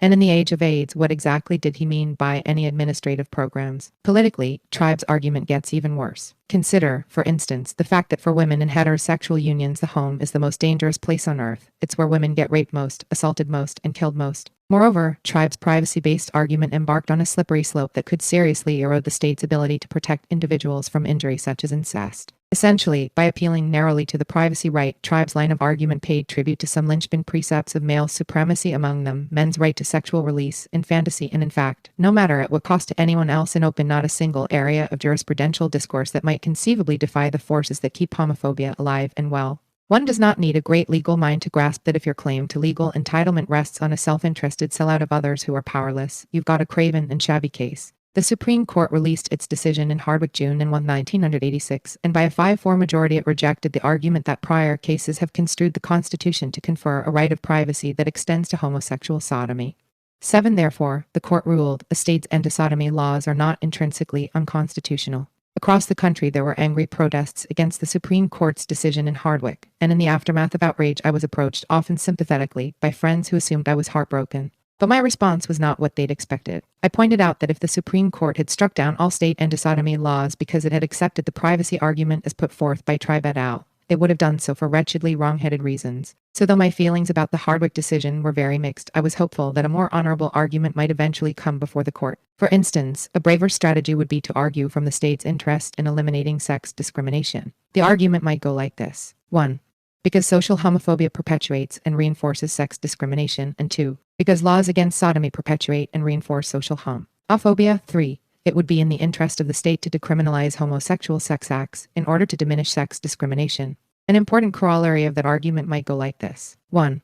Because social homophobia perpetuates a social climate in which overt acts of homophobic personal violence are more likely to occur, and 2. Because laws against sodomy, even if not enforced, actively contribute to that climate of personal violence by legitimizing social prejudice and hatred. 3. It would be in the interest of the state to decriminalize homosexual sex acts in order to more completely guarantee ordered liberty. Even to argue that laws against sodomy deny homosexuals 14th Amendment equal protection rights would be to say something that is self-evidently true and also something that would strengthen the body of sex discrimination law, rather than undermine it by appealing to the right of privacy. Of course, such a strategy might not work at first, and it might need buttressing by some years of activism and education before the Supreme Court would get its segregation, for instance, took them a very long time, but at least it would have a credible human rights politics and the courage of a radical conviction. The nerve to reveal something true about the interrelationship between homophobia, violence, laws, and men's social power over and against women. I have discussed the Harwood case at some length, partly in order to demonstrate the reactionary ideological alliance between gays and the pro-pornography movement, and partly to suggest what an anti-homophobia agenda might look like if the gay rights movement were ever to take seriously what radical feminists have taught us about the way male supremacy really works. So long as the gay rights movement is committed to dissociating itself from the radical feminist project to uproot sex discrimination completely and to create sex equality, gay liberation is headed in a suicidal direction. You can't have a political movement trying to erode homophobia while leaving male supremacy and misogyny in place. It won't work. Gay rights without sexual justice is a male supremacist reform. So long as the gay community defends the rights of pornographers to exploit and eroticize sex discrimination, we who are queer do not stand a chance. So long as the pornographers get to own not only the Constitution but also our most intimate sexual connections with one another, we will have lost all hope. Sex discrimination is what we must oppose, even if it turns us on. It's what puts queers down because it's what puts women down, and ultimately it's what does us all in. You can't fight sex discrimination and protect the pornographers at the same time. A View from Another Country. Susan G. Cole. Canadians, and Canadian women in particular, face a troubling situation. We live next to the richest, most powerful country in the world, a country that also produces more pornography than any other country in the world. We do feel threatened by American hegemony, so much so that we worry we will become the 52nd state at any time. It is a problem particularly because we speak English like you do, well, sort of like you do. I am not convinced that you could waltz into Mexico and appropriate that country, its economy, and its culture with the same ease as you might swoop into Canada. Canadians are more susceptible. We are at a critical point in the delicate relationship between our two countries. Canadians are very concerned about the free trade agreement negotiated by our Prime Minister and your President. To me personally, free trade means pornography and always did. It means that Americans are going to take the trees out of our country and sell them back to us in the form of pornography. We are worried about two things. One, how to avoid importing your pornography, and two, how to avoid importing your liberalism. First, let me deal with the pornography. In my work, I've discovered that pornography has the same effects on Canadian women that it has on American women. When women are around pornography, they expect it to be used against them, and they experience it as a form of abuse. I should say that not many Canadian women are used in the pornography itself. That is because, like many cultural products, the economics of the situation are such that it is cheaper for Canadian distributors to import American pornography and sell it just the way it is cheaper to import American television programs, to give another example, than it is to develop a homegrown product. But although there is not a Canadian pornography industry built on Canadian women's subordination, the pornography sure as hell is coming into the country. To find out what that has meant to women, I have undertaken a research project in conjunction with shelters for assaulted women. In it, I ask shelter residents 5 questions. A, does your spouse use pornography and what kind? B, does he ask, expect, or force you to buy it? We asked this question so that we could respond to video retailers who keep telling us that 53% of their clients for pornography are women. We suspected that many of these women are purchasing or renting these materials under conditions of inequality and coercion. C, does he ask, expect, or force you to look at it? D, does he ask, expect, or force you to do the things in the pictures? E, how do you feel when these things happen? Since 10% of Diana Russell's random sample reported being upset by pornography, we guessed that as many as 20% of our sample of assaulted women would report similar abuses. In fact, a full 30% in our survey answered yes to the first question. All those women described some kind of abuse in association with pornography. This research continues. I wanted to do the research because I thought that with the exception of the Russell study I just mentioned and Wendy Stock's 1983 and Carol Nafka's 1985 work, women's voices were breathtakingly silent in the laboratory. I realized that these men, and they are mostly men, were showing tons of violent pornography to their subjects, looking at it, and still they were unable to see the harm there, even though it was right there on the screen.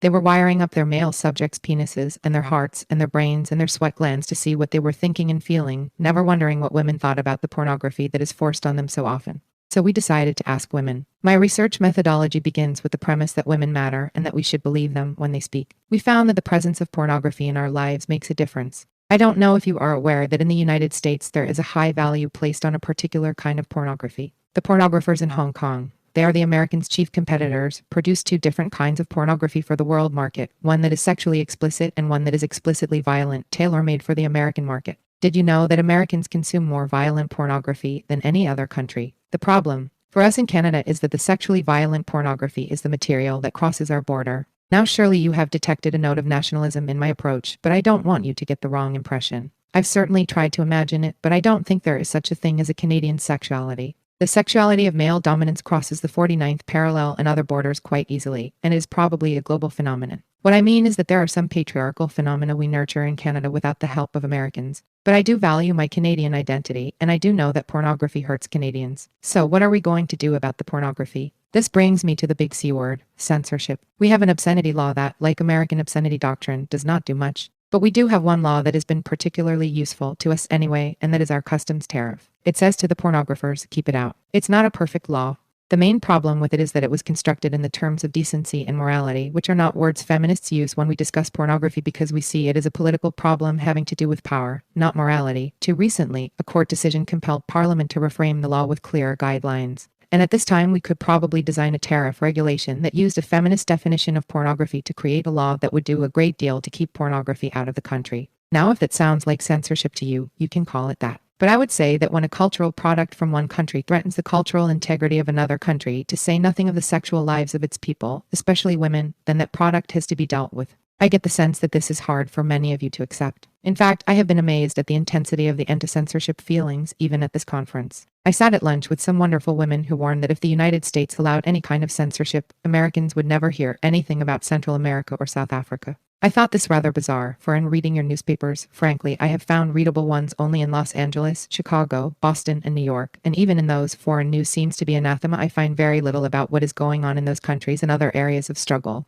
In Canada, we had been reading reports of Contra activity in Nicaragua for a full year before revelations of Contra activity shocked Americans, and we are farther away from that action than you are. What has surprised me is that even radical feminists have bought the notion that a liberal democracy and its companion, a free press, actually thrive here in the United States. Please understand that I am aware there can be and have been abuses of censorship. You've no doubt heard the argument. If we allow censorship, it will get us first. And the customs tariff has been used against the wrong materials. But sometimes liberals and their partners, anti-censorship feminists, can be misleading about how dangerous these abuses are. For example, many of you have probably read or heard that the Canadian anti-pornography documentary, Not a Love Story, has been banned by the Ontario Film Review Board. That is not true. The censor board did decide that the film should not get a license for public screenings, but that anybody could see the film provided they agreed to have a discussion period afterward. Not a bad idea, actually. So all of you who think Not a Love Story has been banned have been lied to by pornography apologists who want you to believe that censorship is the worst thing on earth. Look at women's lives and think about how ridiculous that claim is. I want to add that Not a Love Story is one of the most widely viewed National Film Board movies ever made in my country. Some ban. I will agree that the customs tariff has been administered, shall we say, unevenly. After the court decision I described earlier, the customs tariff was supplanted by a customs memorandum that offers what I call a laundry list of all the depictions that are not allowed in the country. Among the prescribed depictions are the celebration of incest, the sexualization of rape. Those are inspired by feminist anti-pornography activity, as well as other depictions that have fallen under our obscenity law, which in our country tends to target erect penises and penetration. Some call obscenity anti-sex. If you define sex as the penis, I guess it is. Anyway, included in the list is depictions of anal sex. This element of the tariff has been used against gay male sex education about AIDS. I'll give you an amazing example, just to show how laws sometimes miss the point that what we are after is subordination. The customs officials perused one gay male magazine and read a description of a spectacularly subordinating experience one man had on his hands and knees sucking a man off. The description didn't bother the customs officials. What did vex their standard was a letter to the editor that asked how to have anal sex without getting AIDS. After customs was through with the magazine, the description of fellatio was intact, while the letter to the editor, and the editor's valuable response was deleted. Very bad. Fortunately, this case was taken to court, and eventually, anal sex was removed from customs' list of undesirables. But my point is this. Anti-censorship activists report that something like 1,700 pro-lesbian and pro-gay sex materials, which, by the way, are not necessarily not pornography, have been kept out of Canada.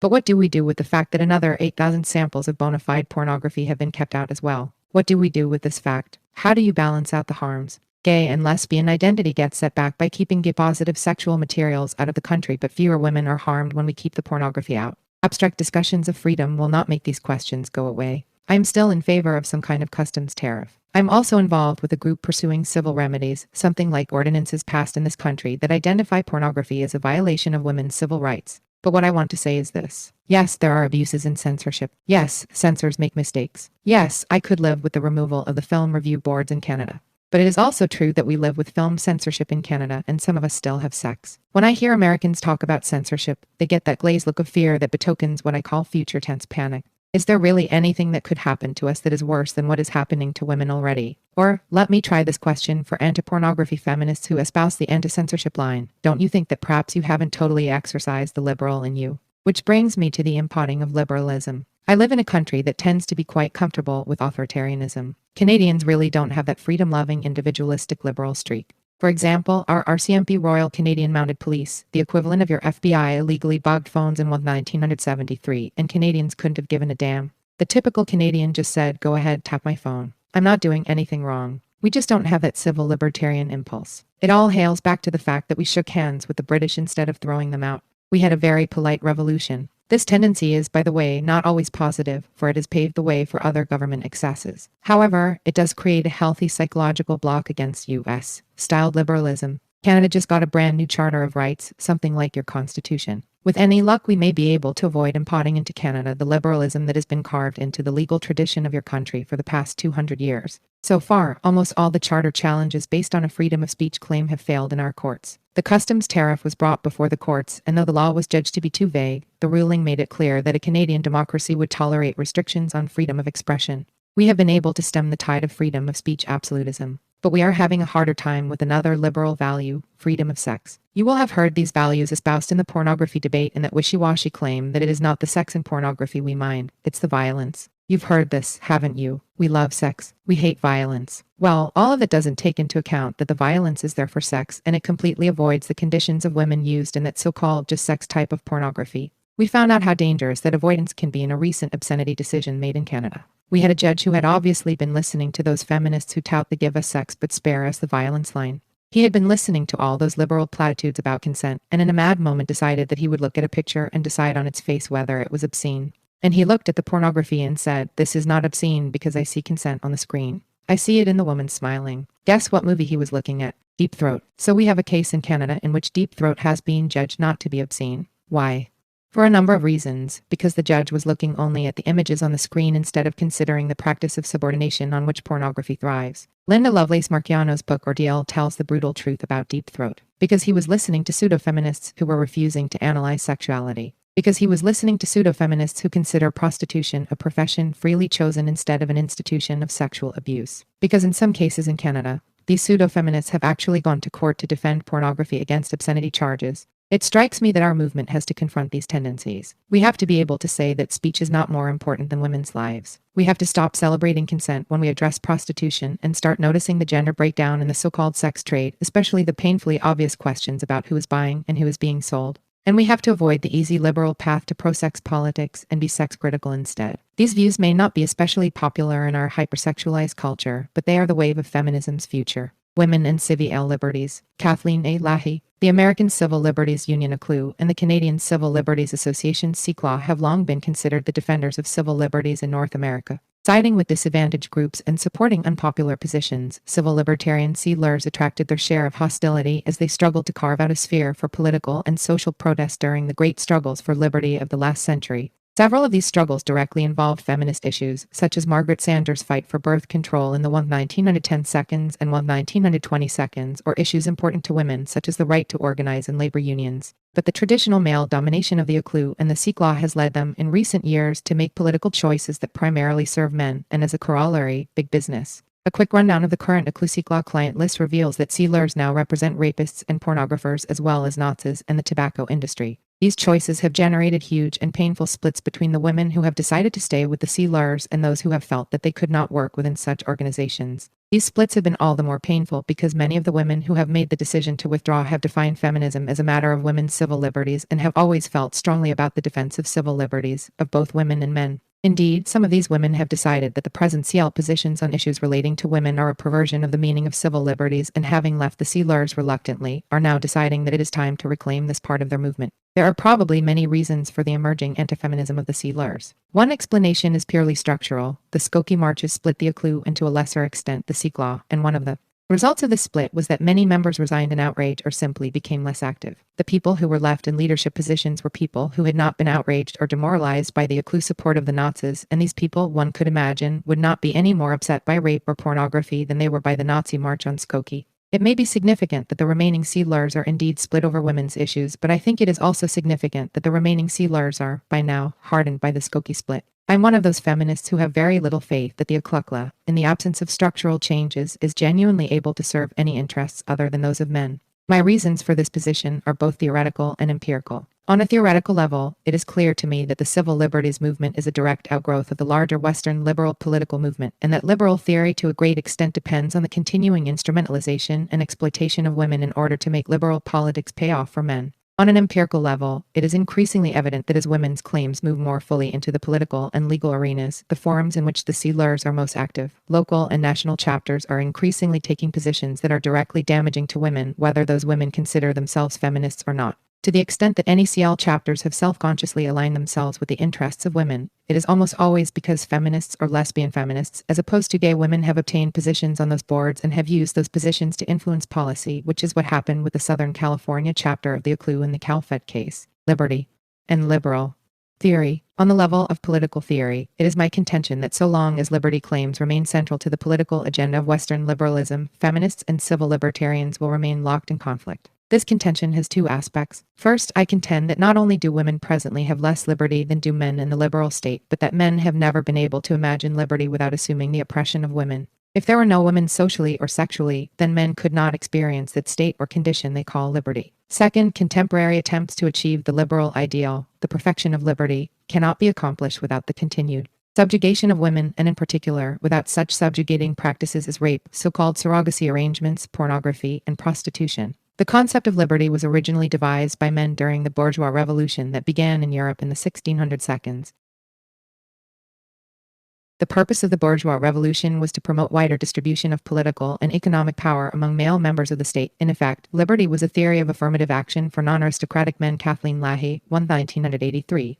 Early liberal theory is sometimes described as anti-patriarchal, since it rejected feudal patriarchy as the organizing basis of the social order. However, this anti-patriarchalism did not extend to the organization of the family or to the status of women, either within the family or within the larger social context. Zilla Eisenstein, 1981. Although newly formulated liberty claims legitimated egalitarianism among males, these liberty claims depended upon the continuing inequality of women to make liberty meaningful for men.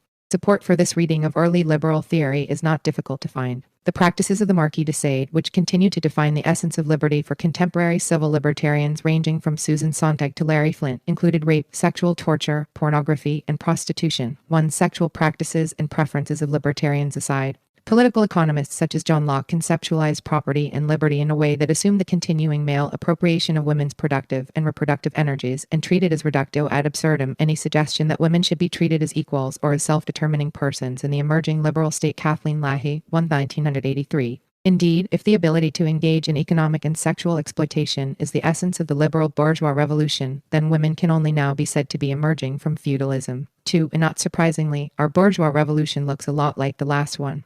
Women now can, and do, play the Marquis to our sisters, whether we are lesbian or heterosexual women, inflicting pain on others for our own and allegedly for their sexual gratification, all in the name of sexual freedom.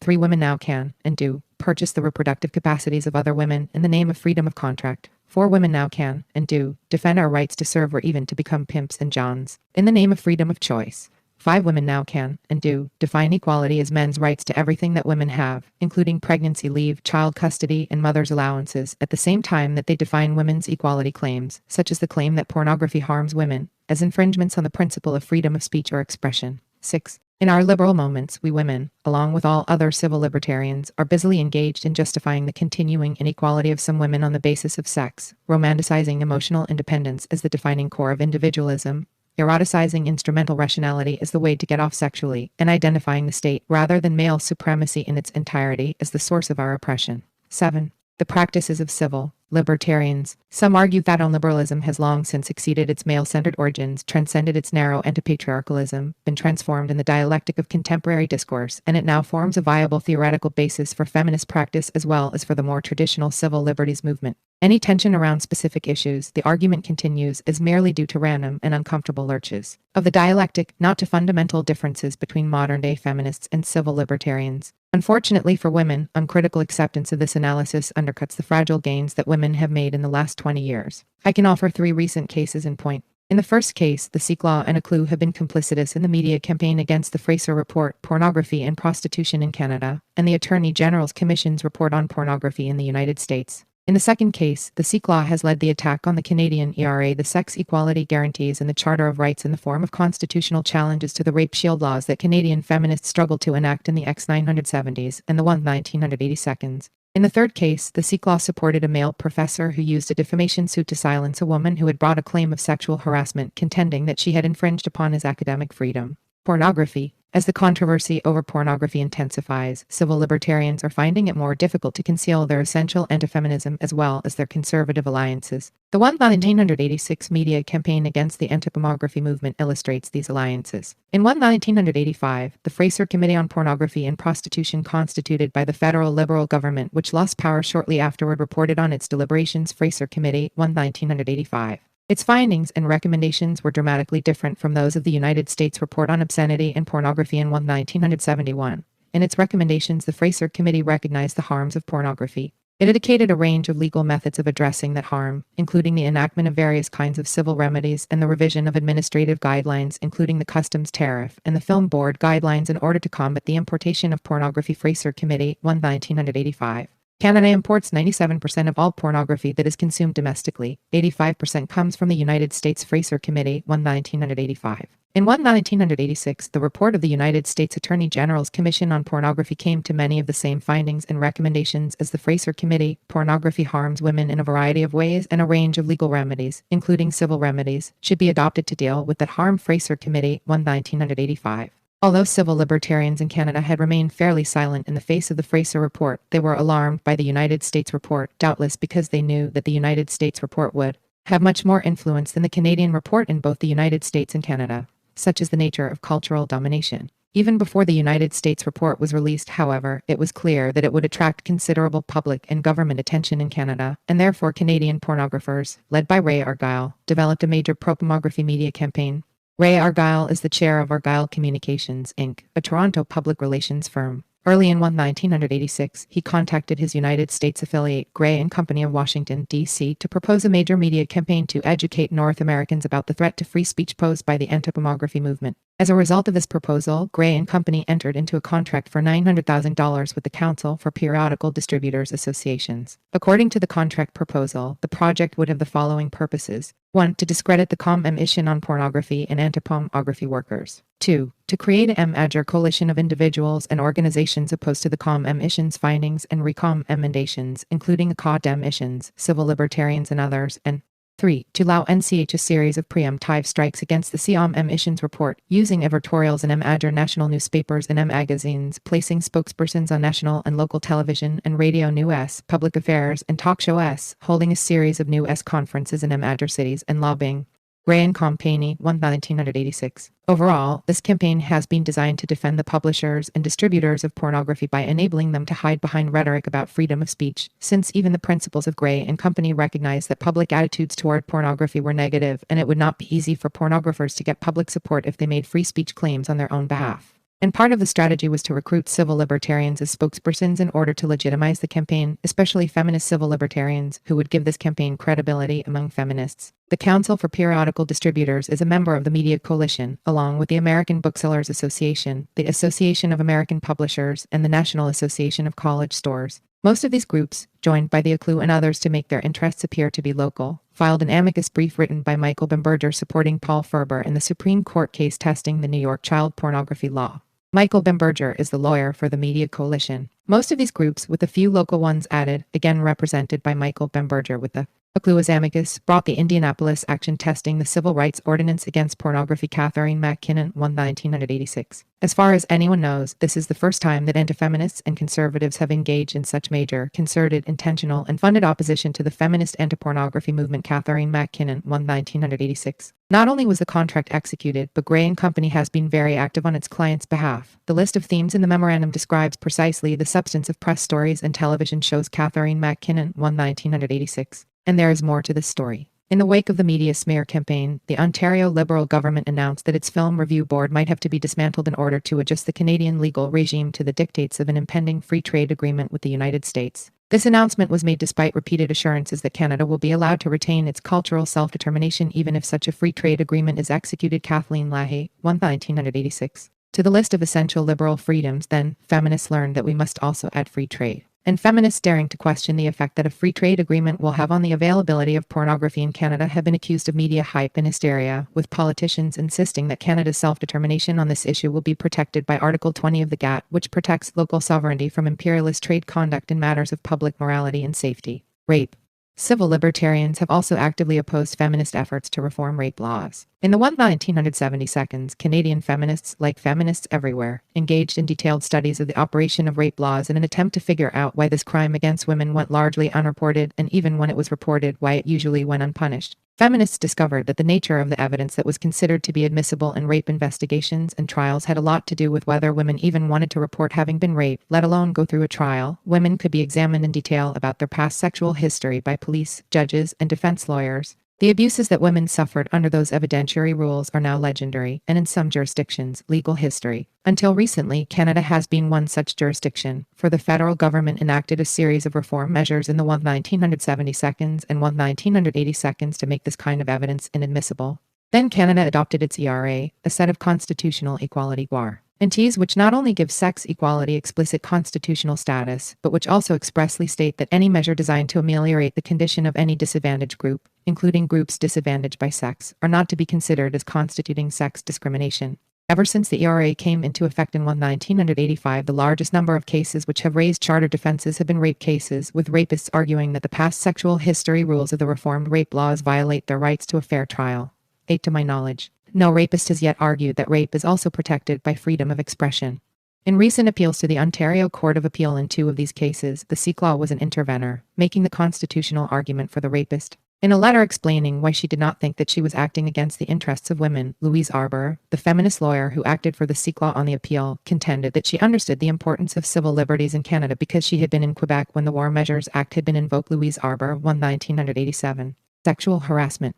At one North American university, which cannot be named here because the professor involved has said that he will sue for defamation, the very first person to be accused of sexual harassment under the new guidelines threatened to sue the complainant for defamation unless the accusation was withdrawn. After being informed that the local Civil Liberties Association had endorsed the professor's position on the grounds of academic freedom, the complainant withdrew her complaint, and she still cannot publicly air the dispute without fear of a defamation suit. As if this tactic were not enough to silence the actual complaints that women have made under these procedures, male academics have now organized themselves to oppose even the existence of sexual harassment procedures. In a recent academic newspaper which cannot be named here because the professor involved in the unnameable case will sue for defamation, the very professor who had been the subject of the unnameable complaint at the unnameable university wrote an academic and objective critique of the sexual harassment procedures at the unnameable university to show why they offend principles of fairness and due process. A sexual harassment is not a problem.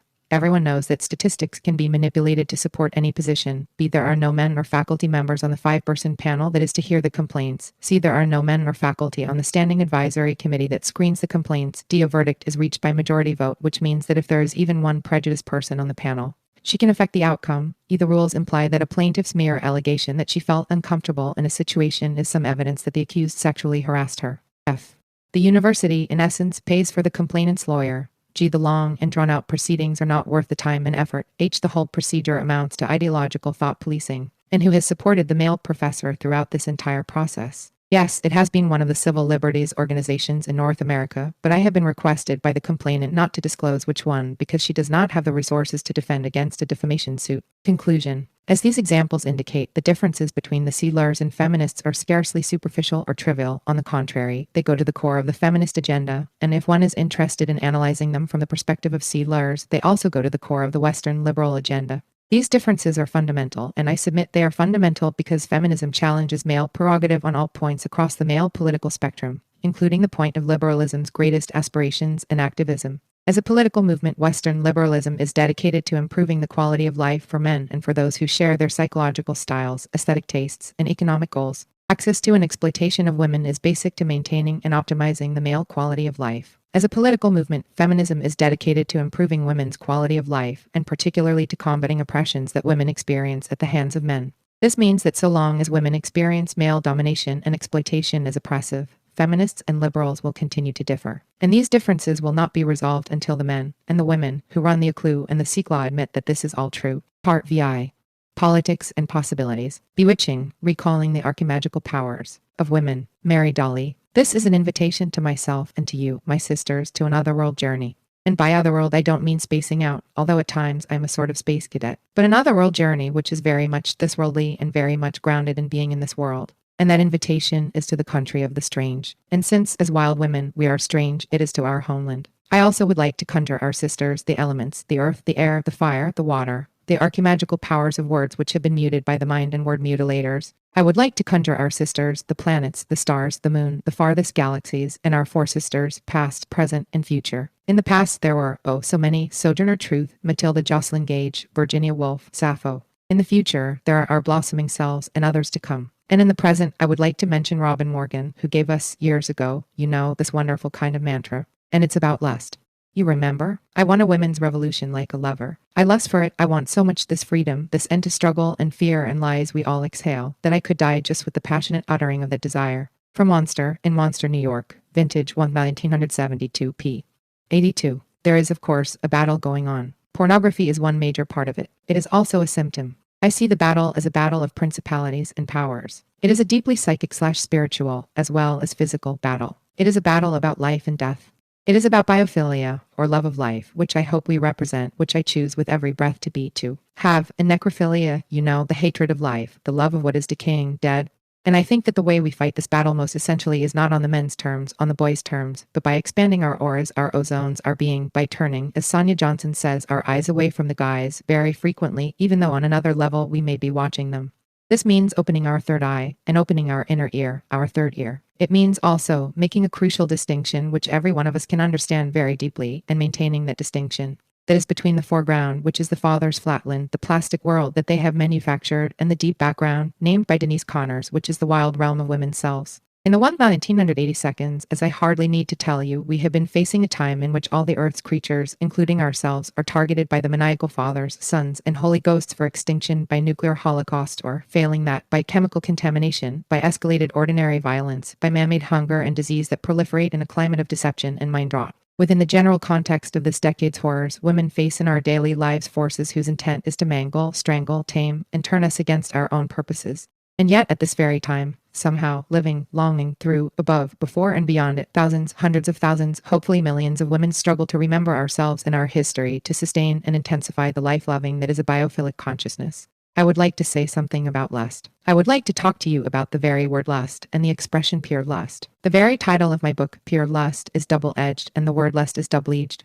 On the one side, lust and pure lust name the deadly dispassion that prevails in patriarchy, the life-hating lechery that rapes and kills the objects of its obsession/aggression. Indeed, the usual meaning of lust within the lecherous state of patriarchy is well known. It means sexual desire of a violent, self-indulgent character, lechery, lasciviousness. Phallic lust, violent and self-indulgent, levels all life, dismembering spirit/matter, attempting annihilation. Its refined cultural products, from the sadistic pornography of the Marquis de Sade to the sadomasochistic theology of a Karl Barth, are on a continuum. They are the same. This lust is pure, in the sense that it is characterized by unmitigated malevolence. The word lust, however, has utterly other meanings than this. It means vigor, fertility, as the increasing lust of the earth, or of the planet. It means an intense longing, craving. It means eagerness, enthusiasm. The word, then, drawn from the Latin lascivus, meaning playful, wanton, is double-edged. Wise women wield our wits, making this word our wand, our labries, our double axe. As Amazons going on our horses, we swing this double axe, cutting down the demons that block our way. For it names not only the thrust of the argument that assails women and nature on all sides, but also the way out. Lust names the vigor, eagerness, and intense longing that launches wild women on journeys beyond the state of lechery. Primarily, then, pure lust names the high humor, hope, and cosmic accord, harmony of those women who choose to escape, to follow our heart's deepest desire, and bound out of the state of bondage, wanderlusting with the elements, connecting with ores of animals and plants, moving in planetary communion with the farthest stars. This lust is in its essence astral. It is pure passion, unadulterated, absolute, simple, sheer striving for abundance of being. It is unlimited, unlimiting desire, fire. One moved by its magic is musing, remembering herself. Choosing to leave the dismembered state, she casts her lot life with the trees and the winds, the sands and the tides, the mountains and moors. She is outcast, casting herself outward, inward, breaking out of the casts of philocracy's fabrications, moving out of the maze of mediated experience. As she lurches, leaps into starlight, her tears become tidal, her cackles cosmic, her laughter lusty. As we move on the journey of pure lust, we encounter some obstacles. All right, I will give some names for the more concrete of those obstacles in a moment. But let me first characterize the world that they make as the sadisoti, legitimated by sadispirituality, characterized by a flight from phallic lust. For indeed they are snools. Snool is a wonderful word. It's in the dictionary. Snool rhymes with drool, fool. You know, it means a cringing, cowering person. They are so obsessed with their lust that they must always flee from it into phallic asceticism. Here is an example from St. Jerome. I sat alone, the companion of scorpions and wild beasts, and yet was in the midst of dancing girls. My face was white with fasting, but the mind in my cold body was hot with desires. The fires of lust burned up a body that was already dead. Jerome was a typical saint. And it goes on, you know. Saint Simon Stylites was a famous pillar ascetic. Despairing of escaping the world horizontally, he mounted his pillar to escape it vertically. It was about 60 feet tall, and he stayed there for many years. Emperors and kings crouched at the foot of the pillar to catch the precious turds that dropped, while Simon touched his feet with his forehead 1,244 times in succession. If this seems bizarre, it is because the sad world is bizarre. Another ascetic was Robert Oppenheimer, the manufacturer of the first atomic bomb, the great scientist who declared that he needed war, that it was necessary for discipline. He said study and our duties to men and to the Commonwealth, war and personal hardship, and even the need for subsistence ought to be greeted by us with profound gratitude, for only through them can we know peace. Now we could leave them to it, except that they impose this asceticism upon the rest of us, you know, in the form of all kinds of deprivation. And among these, physical deprivation. Yes, millions are starving. Sensory deprivation, these buildings. Mental deprivation in the form of biggest lies. If you are a graduate of the Catholic Church, you are aware of the doctrine of the Eucharist. What does that mean? It means that this isn't bread and wine, it's the body and blood of Christ. It looks like bread, it tastes like wine, but it's really flesh and blood. And when you've been trained in biggest lies, you can believe anything. In that same tradition is pornography. Just think about it. Andrew Dworkin has pointed out that the pornographic conceit is the lie that women want it. That women want to be raped, maimed, murdered, tortured, and finally dismembered. If they create biggest lies, then we're so grateful for a modicum of truth that we grovel for something from the boys, these ascetics who are depriving us of our fullness of life force. One of the strategies that they use is reversal. George Orwell talked about doublethink. Doublethink is the internal mechanism by which the doublethinker forgets what he or she's doing, and at the same time, on some level, knows. Reversal is the external manifestation of doublethink. For example, Reagan is called the Great Communicator. The MX missile, these are obvious, is called Peacekeeper. Animal rights activists are called terrorists. The natural look is the name for makeup, and women who won't wear it are called unnatural. Those who do not want women to have free choice about abortion are called pro-lifers. And then there is another type of convoluted reversal. For example, the expression forcible rape implies that there's another kind of rape which is benign. And indeed, there are psychologists who do proclaim that there's such a thing as benign rape. So what they do is they make this big category, rape, and then you have two types, forcible and benign. Ugh.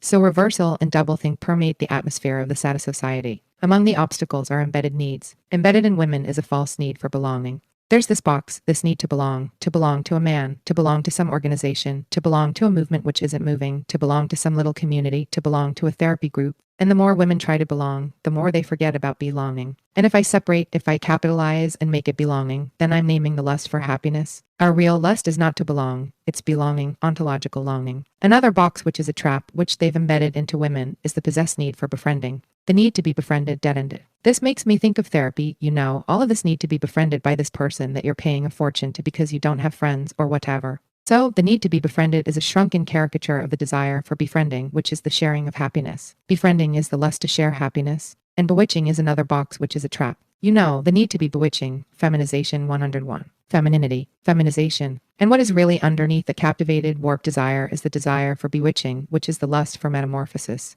So we have to spring free from that box. That means that we have to dislodge from our psyches those plastic passions which have been embedded by the mind manipulators, the mind binders. I would admit that plastic passions are real, the way plastic is real. I mean, they're blobs in inner space that just roll around. They have no nameable agent or object. They are therapeutic. By therapeutic, I mean this kind of mentality. How can I deal with the way you feel about how I deal with the way you deal with how I deal? Oh, that lecture was very therapeutic. Writing is therapeutic. Speaking is therapeutic. Not writing is therapeutic. Not speaking is therapeutic. Whereas I would suggest that writing is writing, speaking is speaking, acting is acting, doing is doing. The plastic passions, then, are embedded through their therapy, their media, their religion, their gunk, their pseudo-feminism, their fact, their man-made plastic feminism. These plastic passions are guilt, anxiety, depression, hostility, bitterness. Oh, she's so bitter. It must be. That Catholic background. There are also resentment, frustration, boredom, and saddest of all, as Simone de Beauvoir once pointed out, resignation. And yet sadder than the saddest of all, I think, is fulfillment. Fulfillment. I don't want to be fulfilled. I don't want to be a fulfilled woman. Where do I go when I'm fulfilled? Can you imagine a passionate song, a poem, about fulfillment? And so, leaping out of this junk, these plastic passions, I suggest that we need new virtues, which are vices, like the courage to be, the courage to see through it all, the courage to leave all that and turn our minds to our own being and stop just reacting, reacting, reacting. Women need the courage to live, the courage to sin. Sin, by the way, has the same etymological root as the verb to be. To be is to sin. For a woman, to be is to sin. To sin is to be. We need the virtue of rage and the virtue of disgust. They're so disgusting, and we don't seem to be disgusted enough. How disgusting can they be? I'm talking about the rulers of the snooldom of the sad society, and we need the virtue of laughing out loud. Okay? And the virtue of lust. To exercise these virtues, which are vices, we need to overcome illusions. And this requires the creating of other vibrations. And laughing in particular, I think, creates a crack in the cosmos. It breaks the house of mirrors. When women laugh at snooldom and its rulers, something happens. And the light comes in, and the air comes in, and it cracks open. Now, before proceeding to the wikidary, I'd like to say something about what it means when we put these virtues together, and we say, okay, I'm trying for these virtues, these vices, these new habits. And I proclaim myself, in doing so, a radical feminist. I've thought of 4 criteria that should be applied when judging the truth of the assertion. I'm a radical feminist. Is it really true, that assertion, I'm a radical feminist, or is it just jargon? I suggest these criteria. First, if it's really true that I am a radical feminist, I will have a sense of radical, awesome otherness from what patriarchy wants me to be, from what the patriarchs want me to be. And I mean other not only in the sense that de Beauvoir writes other, as the lowercase other. You know, the oppressed. I mean big capital O other. It's an otherness that I choose. I choose with my whole being. It is my integrity. It is my broom. It is my nightmare. And then the second criterion is that when I say I am a radical feminist, I have clear and certain knowledge of the sanctions that will come down from the patriarchy, and I proceed anyway, knowing that I'll be punished just as much for being a little bit of a feminist as for going the whole way. So we might as well go the whole way. The third criterion for the truth of that enunciation, that statement, is that I have the feeling, the experience of moral outrage on behalf of women as women. Not just on behalf of women as this class, this race, this group, this age, this particular physical ability or disability, but on behalf of women as women. That means that in every cell of my being, I feel outrage on behalf of the women burned as witches, on behalf of the women burned as widows in India, on behalf of the clitorictomized women of Africa, on behalf of those raped, battered, tortured in and on the model of pornography, on behalf of incest victims. I feel outrage for all women because I am a woman, and if I were the last one to affirm this, I still would be a radical feminist. Because, don't you see, I'm a woman. And if I love myself, then I am a radical feminist. The fourth criterion is constancy or persistence. And that means that I'm a radical feminist even when it's not cool, even when it's not rewarded. And it never really is rewarded. It just appears to be at certain points, when the boys have let out a few pseudo-awards. Even when there are no apparent rewards, I am constant to that vision. If this is true of me, or of you, or of anyone, then perhaps we have the right to say, I am a radical feminist. On the journey there are many travelers. I think I see quite a few here. The hags, the nags, the crones, the furies. There are also augurs, brewsters, dykes, dragons, dryads, fates, phoenixes, prudes. Prude.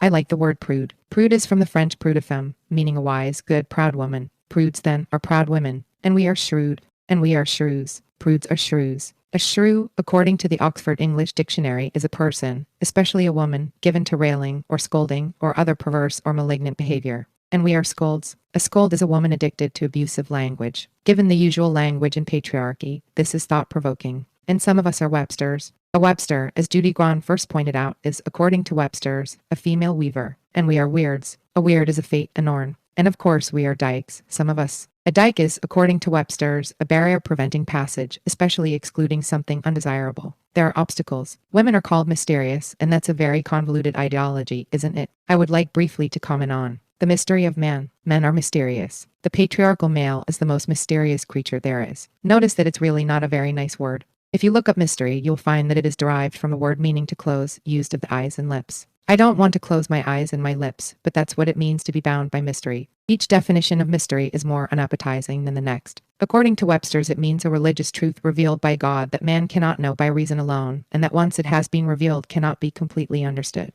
It sounds like something they would think up. It is chronological to point out that one possible reason a religious truth said to be revealed by God continues to be unintelligible is simply that it makes no sense. Mystified believers are, of course, commanded to deny their own intellectual integrity and blindly believe the babbling of men to whom God purportedly has revealed the nonsensical mystery. A bitchy, bewitching woman, a soothsayer, is compelled to notice and denounce the universal lack of sense masked by the mysterious men. Such formal denouncements by furies could be grouped under several non-classifications, such as the failure of man, flipocracy, a history of man's disasters, the mysterical man, a critical study in male psychology, the eternal mystery/misery of man. Many women, having frequently peeked behind the male veils and gossiped out the facts, are able to hear such denouncements. Sensing and dreading the imminent possibility of such exposure, man cloaks himself in ever murkier mysteries. He is constantly having mystery/mysterics. In his religious revelations especially, he mysterically reveals/reveals himself. He withdraws into all male clubs and secret societies, those manifold priesthoods of cacocracy marked by mumbo-jumbo, ridiculous rituals, and cock-ludicrous costumes, hoping to distract from his own stupendous senselessness and to prevent women from seeing through and naming his illusions/delusions. He requires/prescribes female mysteriousness, pompously proclaiming that women's eyes and lips must be sealed.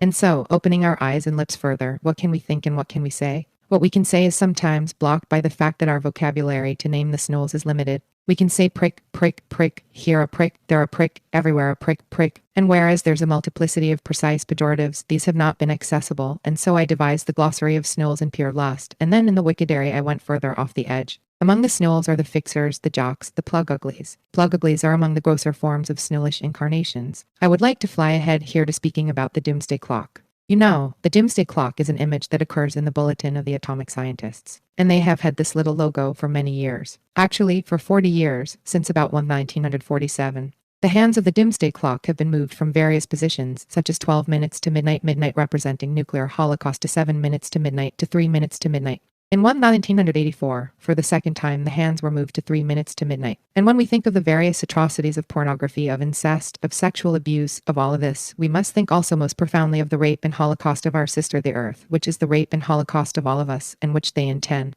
Jumping off the doomsday clock requires opening our third eye and flying, no longer reacting to them. There is no time for that. Don't you see? It requires moving into our own time/space, so that yes, we may act, we may demonstrate, we may be very, very active on the boundary of their institutions, but only insofar as our vision tells us that it is the correct expenditure of energy, which is so precious, our gynergy. So I'd like to come to a conclusion here with briefly speaking to you about jumping off the doomsday clock. 11, 12, 13. You know that Widdershins is the direction which is the left-hand path of pagan dances, and it's the direction of the moon. Spinsters spinning Widdershins, turning about face, feel/find another sense of time. We begin by asking clockwise and then move on to counter these clockwise with counterclockwise, questions that whirl the questioners beyond the boundaries of boredom into the flow of tidal time/elemental time.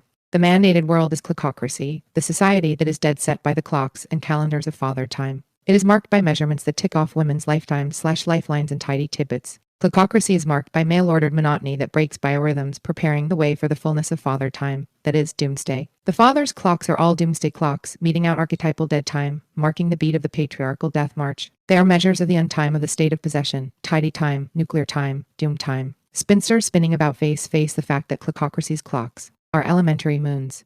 Whirling witches announce that the subject of clocks and calendars is about face. Will we face down the faceless face-saving fools who are the fathers of philocracy/philocracy? Lusty women in tune with the moon pose the poignant question, is the moon's face the face that can stop the doomsday clock? The moon in her various aspects awakens our knowledge of gorgons, of weirds, of fates, of norns. In the face of impending disaster, these sidereal sisters draw us onward, sharing their powers. Empowered by this company, women as gorgons look toward the madmen and turn them to stone. The doomsday men with their doomsday clocks whose tick-tocks mimic the rhythms of lunar time. Gorgons glare outward, refusing to serve the master's commands to peer into mirrors. We tear off the blindfold from captive justice, crying that the time has come to active eyes, to see with active eyes. We actualize archimagical powers, beaming through the archetypal images that block vision. We say that I-beams/I-beams can stop the doomsday clock, that moonward-tombing eyes can break the spells of 12s, spelling 13. 12 is the measure of the masterminded monotony of the foreground. Nags need only think of the 12 apostles, the 12 days of Christmas, 12 men on a jury, 12 hours on clock, 12 months on a cockocratic calendar.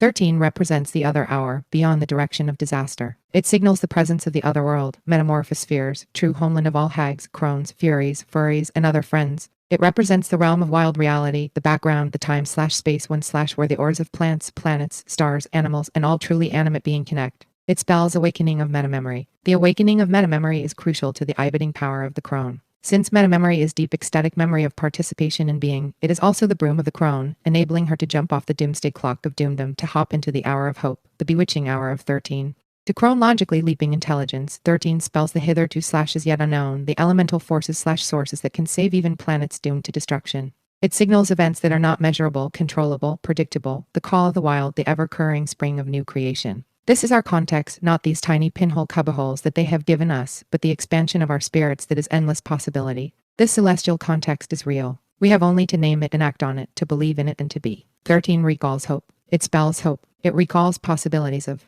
metamorphosis to those who will to shift the shapes of words, of worlds. It points to spaces, times of new beginnings, of whirling whirls. 13, then, is the time of synchronicities, of coincidences experienced by crones as strangely significant. It is the time of realizing starlust, the longing for knowledge of astral connections, for scintillating cosmic conversations. What holds us back? For one thing, the archetypes, the deadly archetypes, for example, of the family. Why is everyone desperate to have a baby? Where is this come? From have a baby. All lesbians have to have a baby. Everyone has to have a baby. If you're 69 feet whoa, you'd better hurry up and have a baby. And marriage, and belonging. Where are all these archetypes coming from? Archetype is an interesting word. It's from the Greek archi, meaning original, and tiptine, meaning to beat, as well as from the Sanskrit tampati, meaning he hurts. Well, armed with its archetypes, the patriarchy beats down our originality, our original sunrise, our power to create, our elemental forces which alone can save us. So I see us as smashers of these archetypes, as realizing the great original witch within, who calls to us always from deep inside, who is calling now through our four sisters, past, present, and future, from the elements that are groaning under phallic control, from the stars, from everything that would free us from the mind bindings that keep us tied to little, teensy panoramic views. This witch, she is within, and she howls, and sometimes she whispers. Sometimes she even speaks in an academic way, and sometimes in a very raucous way, always in a wild way. And what she is always saying, I think, is rush with my waters, fly with my winds, hug my earth, light my fire. Not a sentimental journey. Women's friendships. Janice G. Raymond. Over the past several weeks, I have been interviewed by many publications, specifically about the Baby M case and more generally about the issue of surrogacy. One with few exceptions, each of these interviews has raised the specter of women having a go at each other. Mary Beth Whitehead competing against Betsy Stem. The media depicts surrogacy as something that has been created by women for women out of one woman's desperate need for a child, and the other so-called altruistic drive to give the gift of a child. The failure of the surrogate arrangement is portrayed as the failure of women who ultimately come into conflict with each other, the failure of females who, fickle as we are, change our minds. Then the catfight begins. Unfortunately, this perception often gets replicated at a personal level. For example, most of Mary Beth Whitehead's anger is directed at Betsy Stern, not Bill Stern. What the media does not present is how women get pitted against each other, and how surrogacy is really about two women doing for one man, fulfilling his need for a genetic link to a child and for reproductive continuity. Both women in the surrogate package provide merely the maternal environment for a new benefatherite, a reproductive menage a trois with the man's needs once more at the center of the triangle. Nancy Ream, a nurse who worked in Noel Keene's surrogate agency and counseled many women who served as so-called surrogates, said she come to see surrogacy as a male transaction.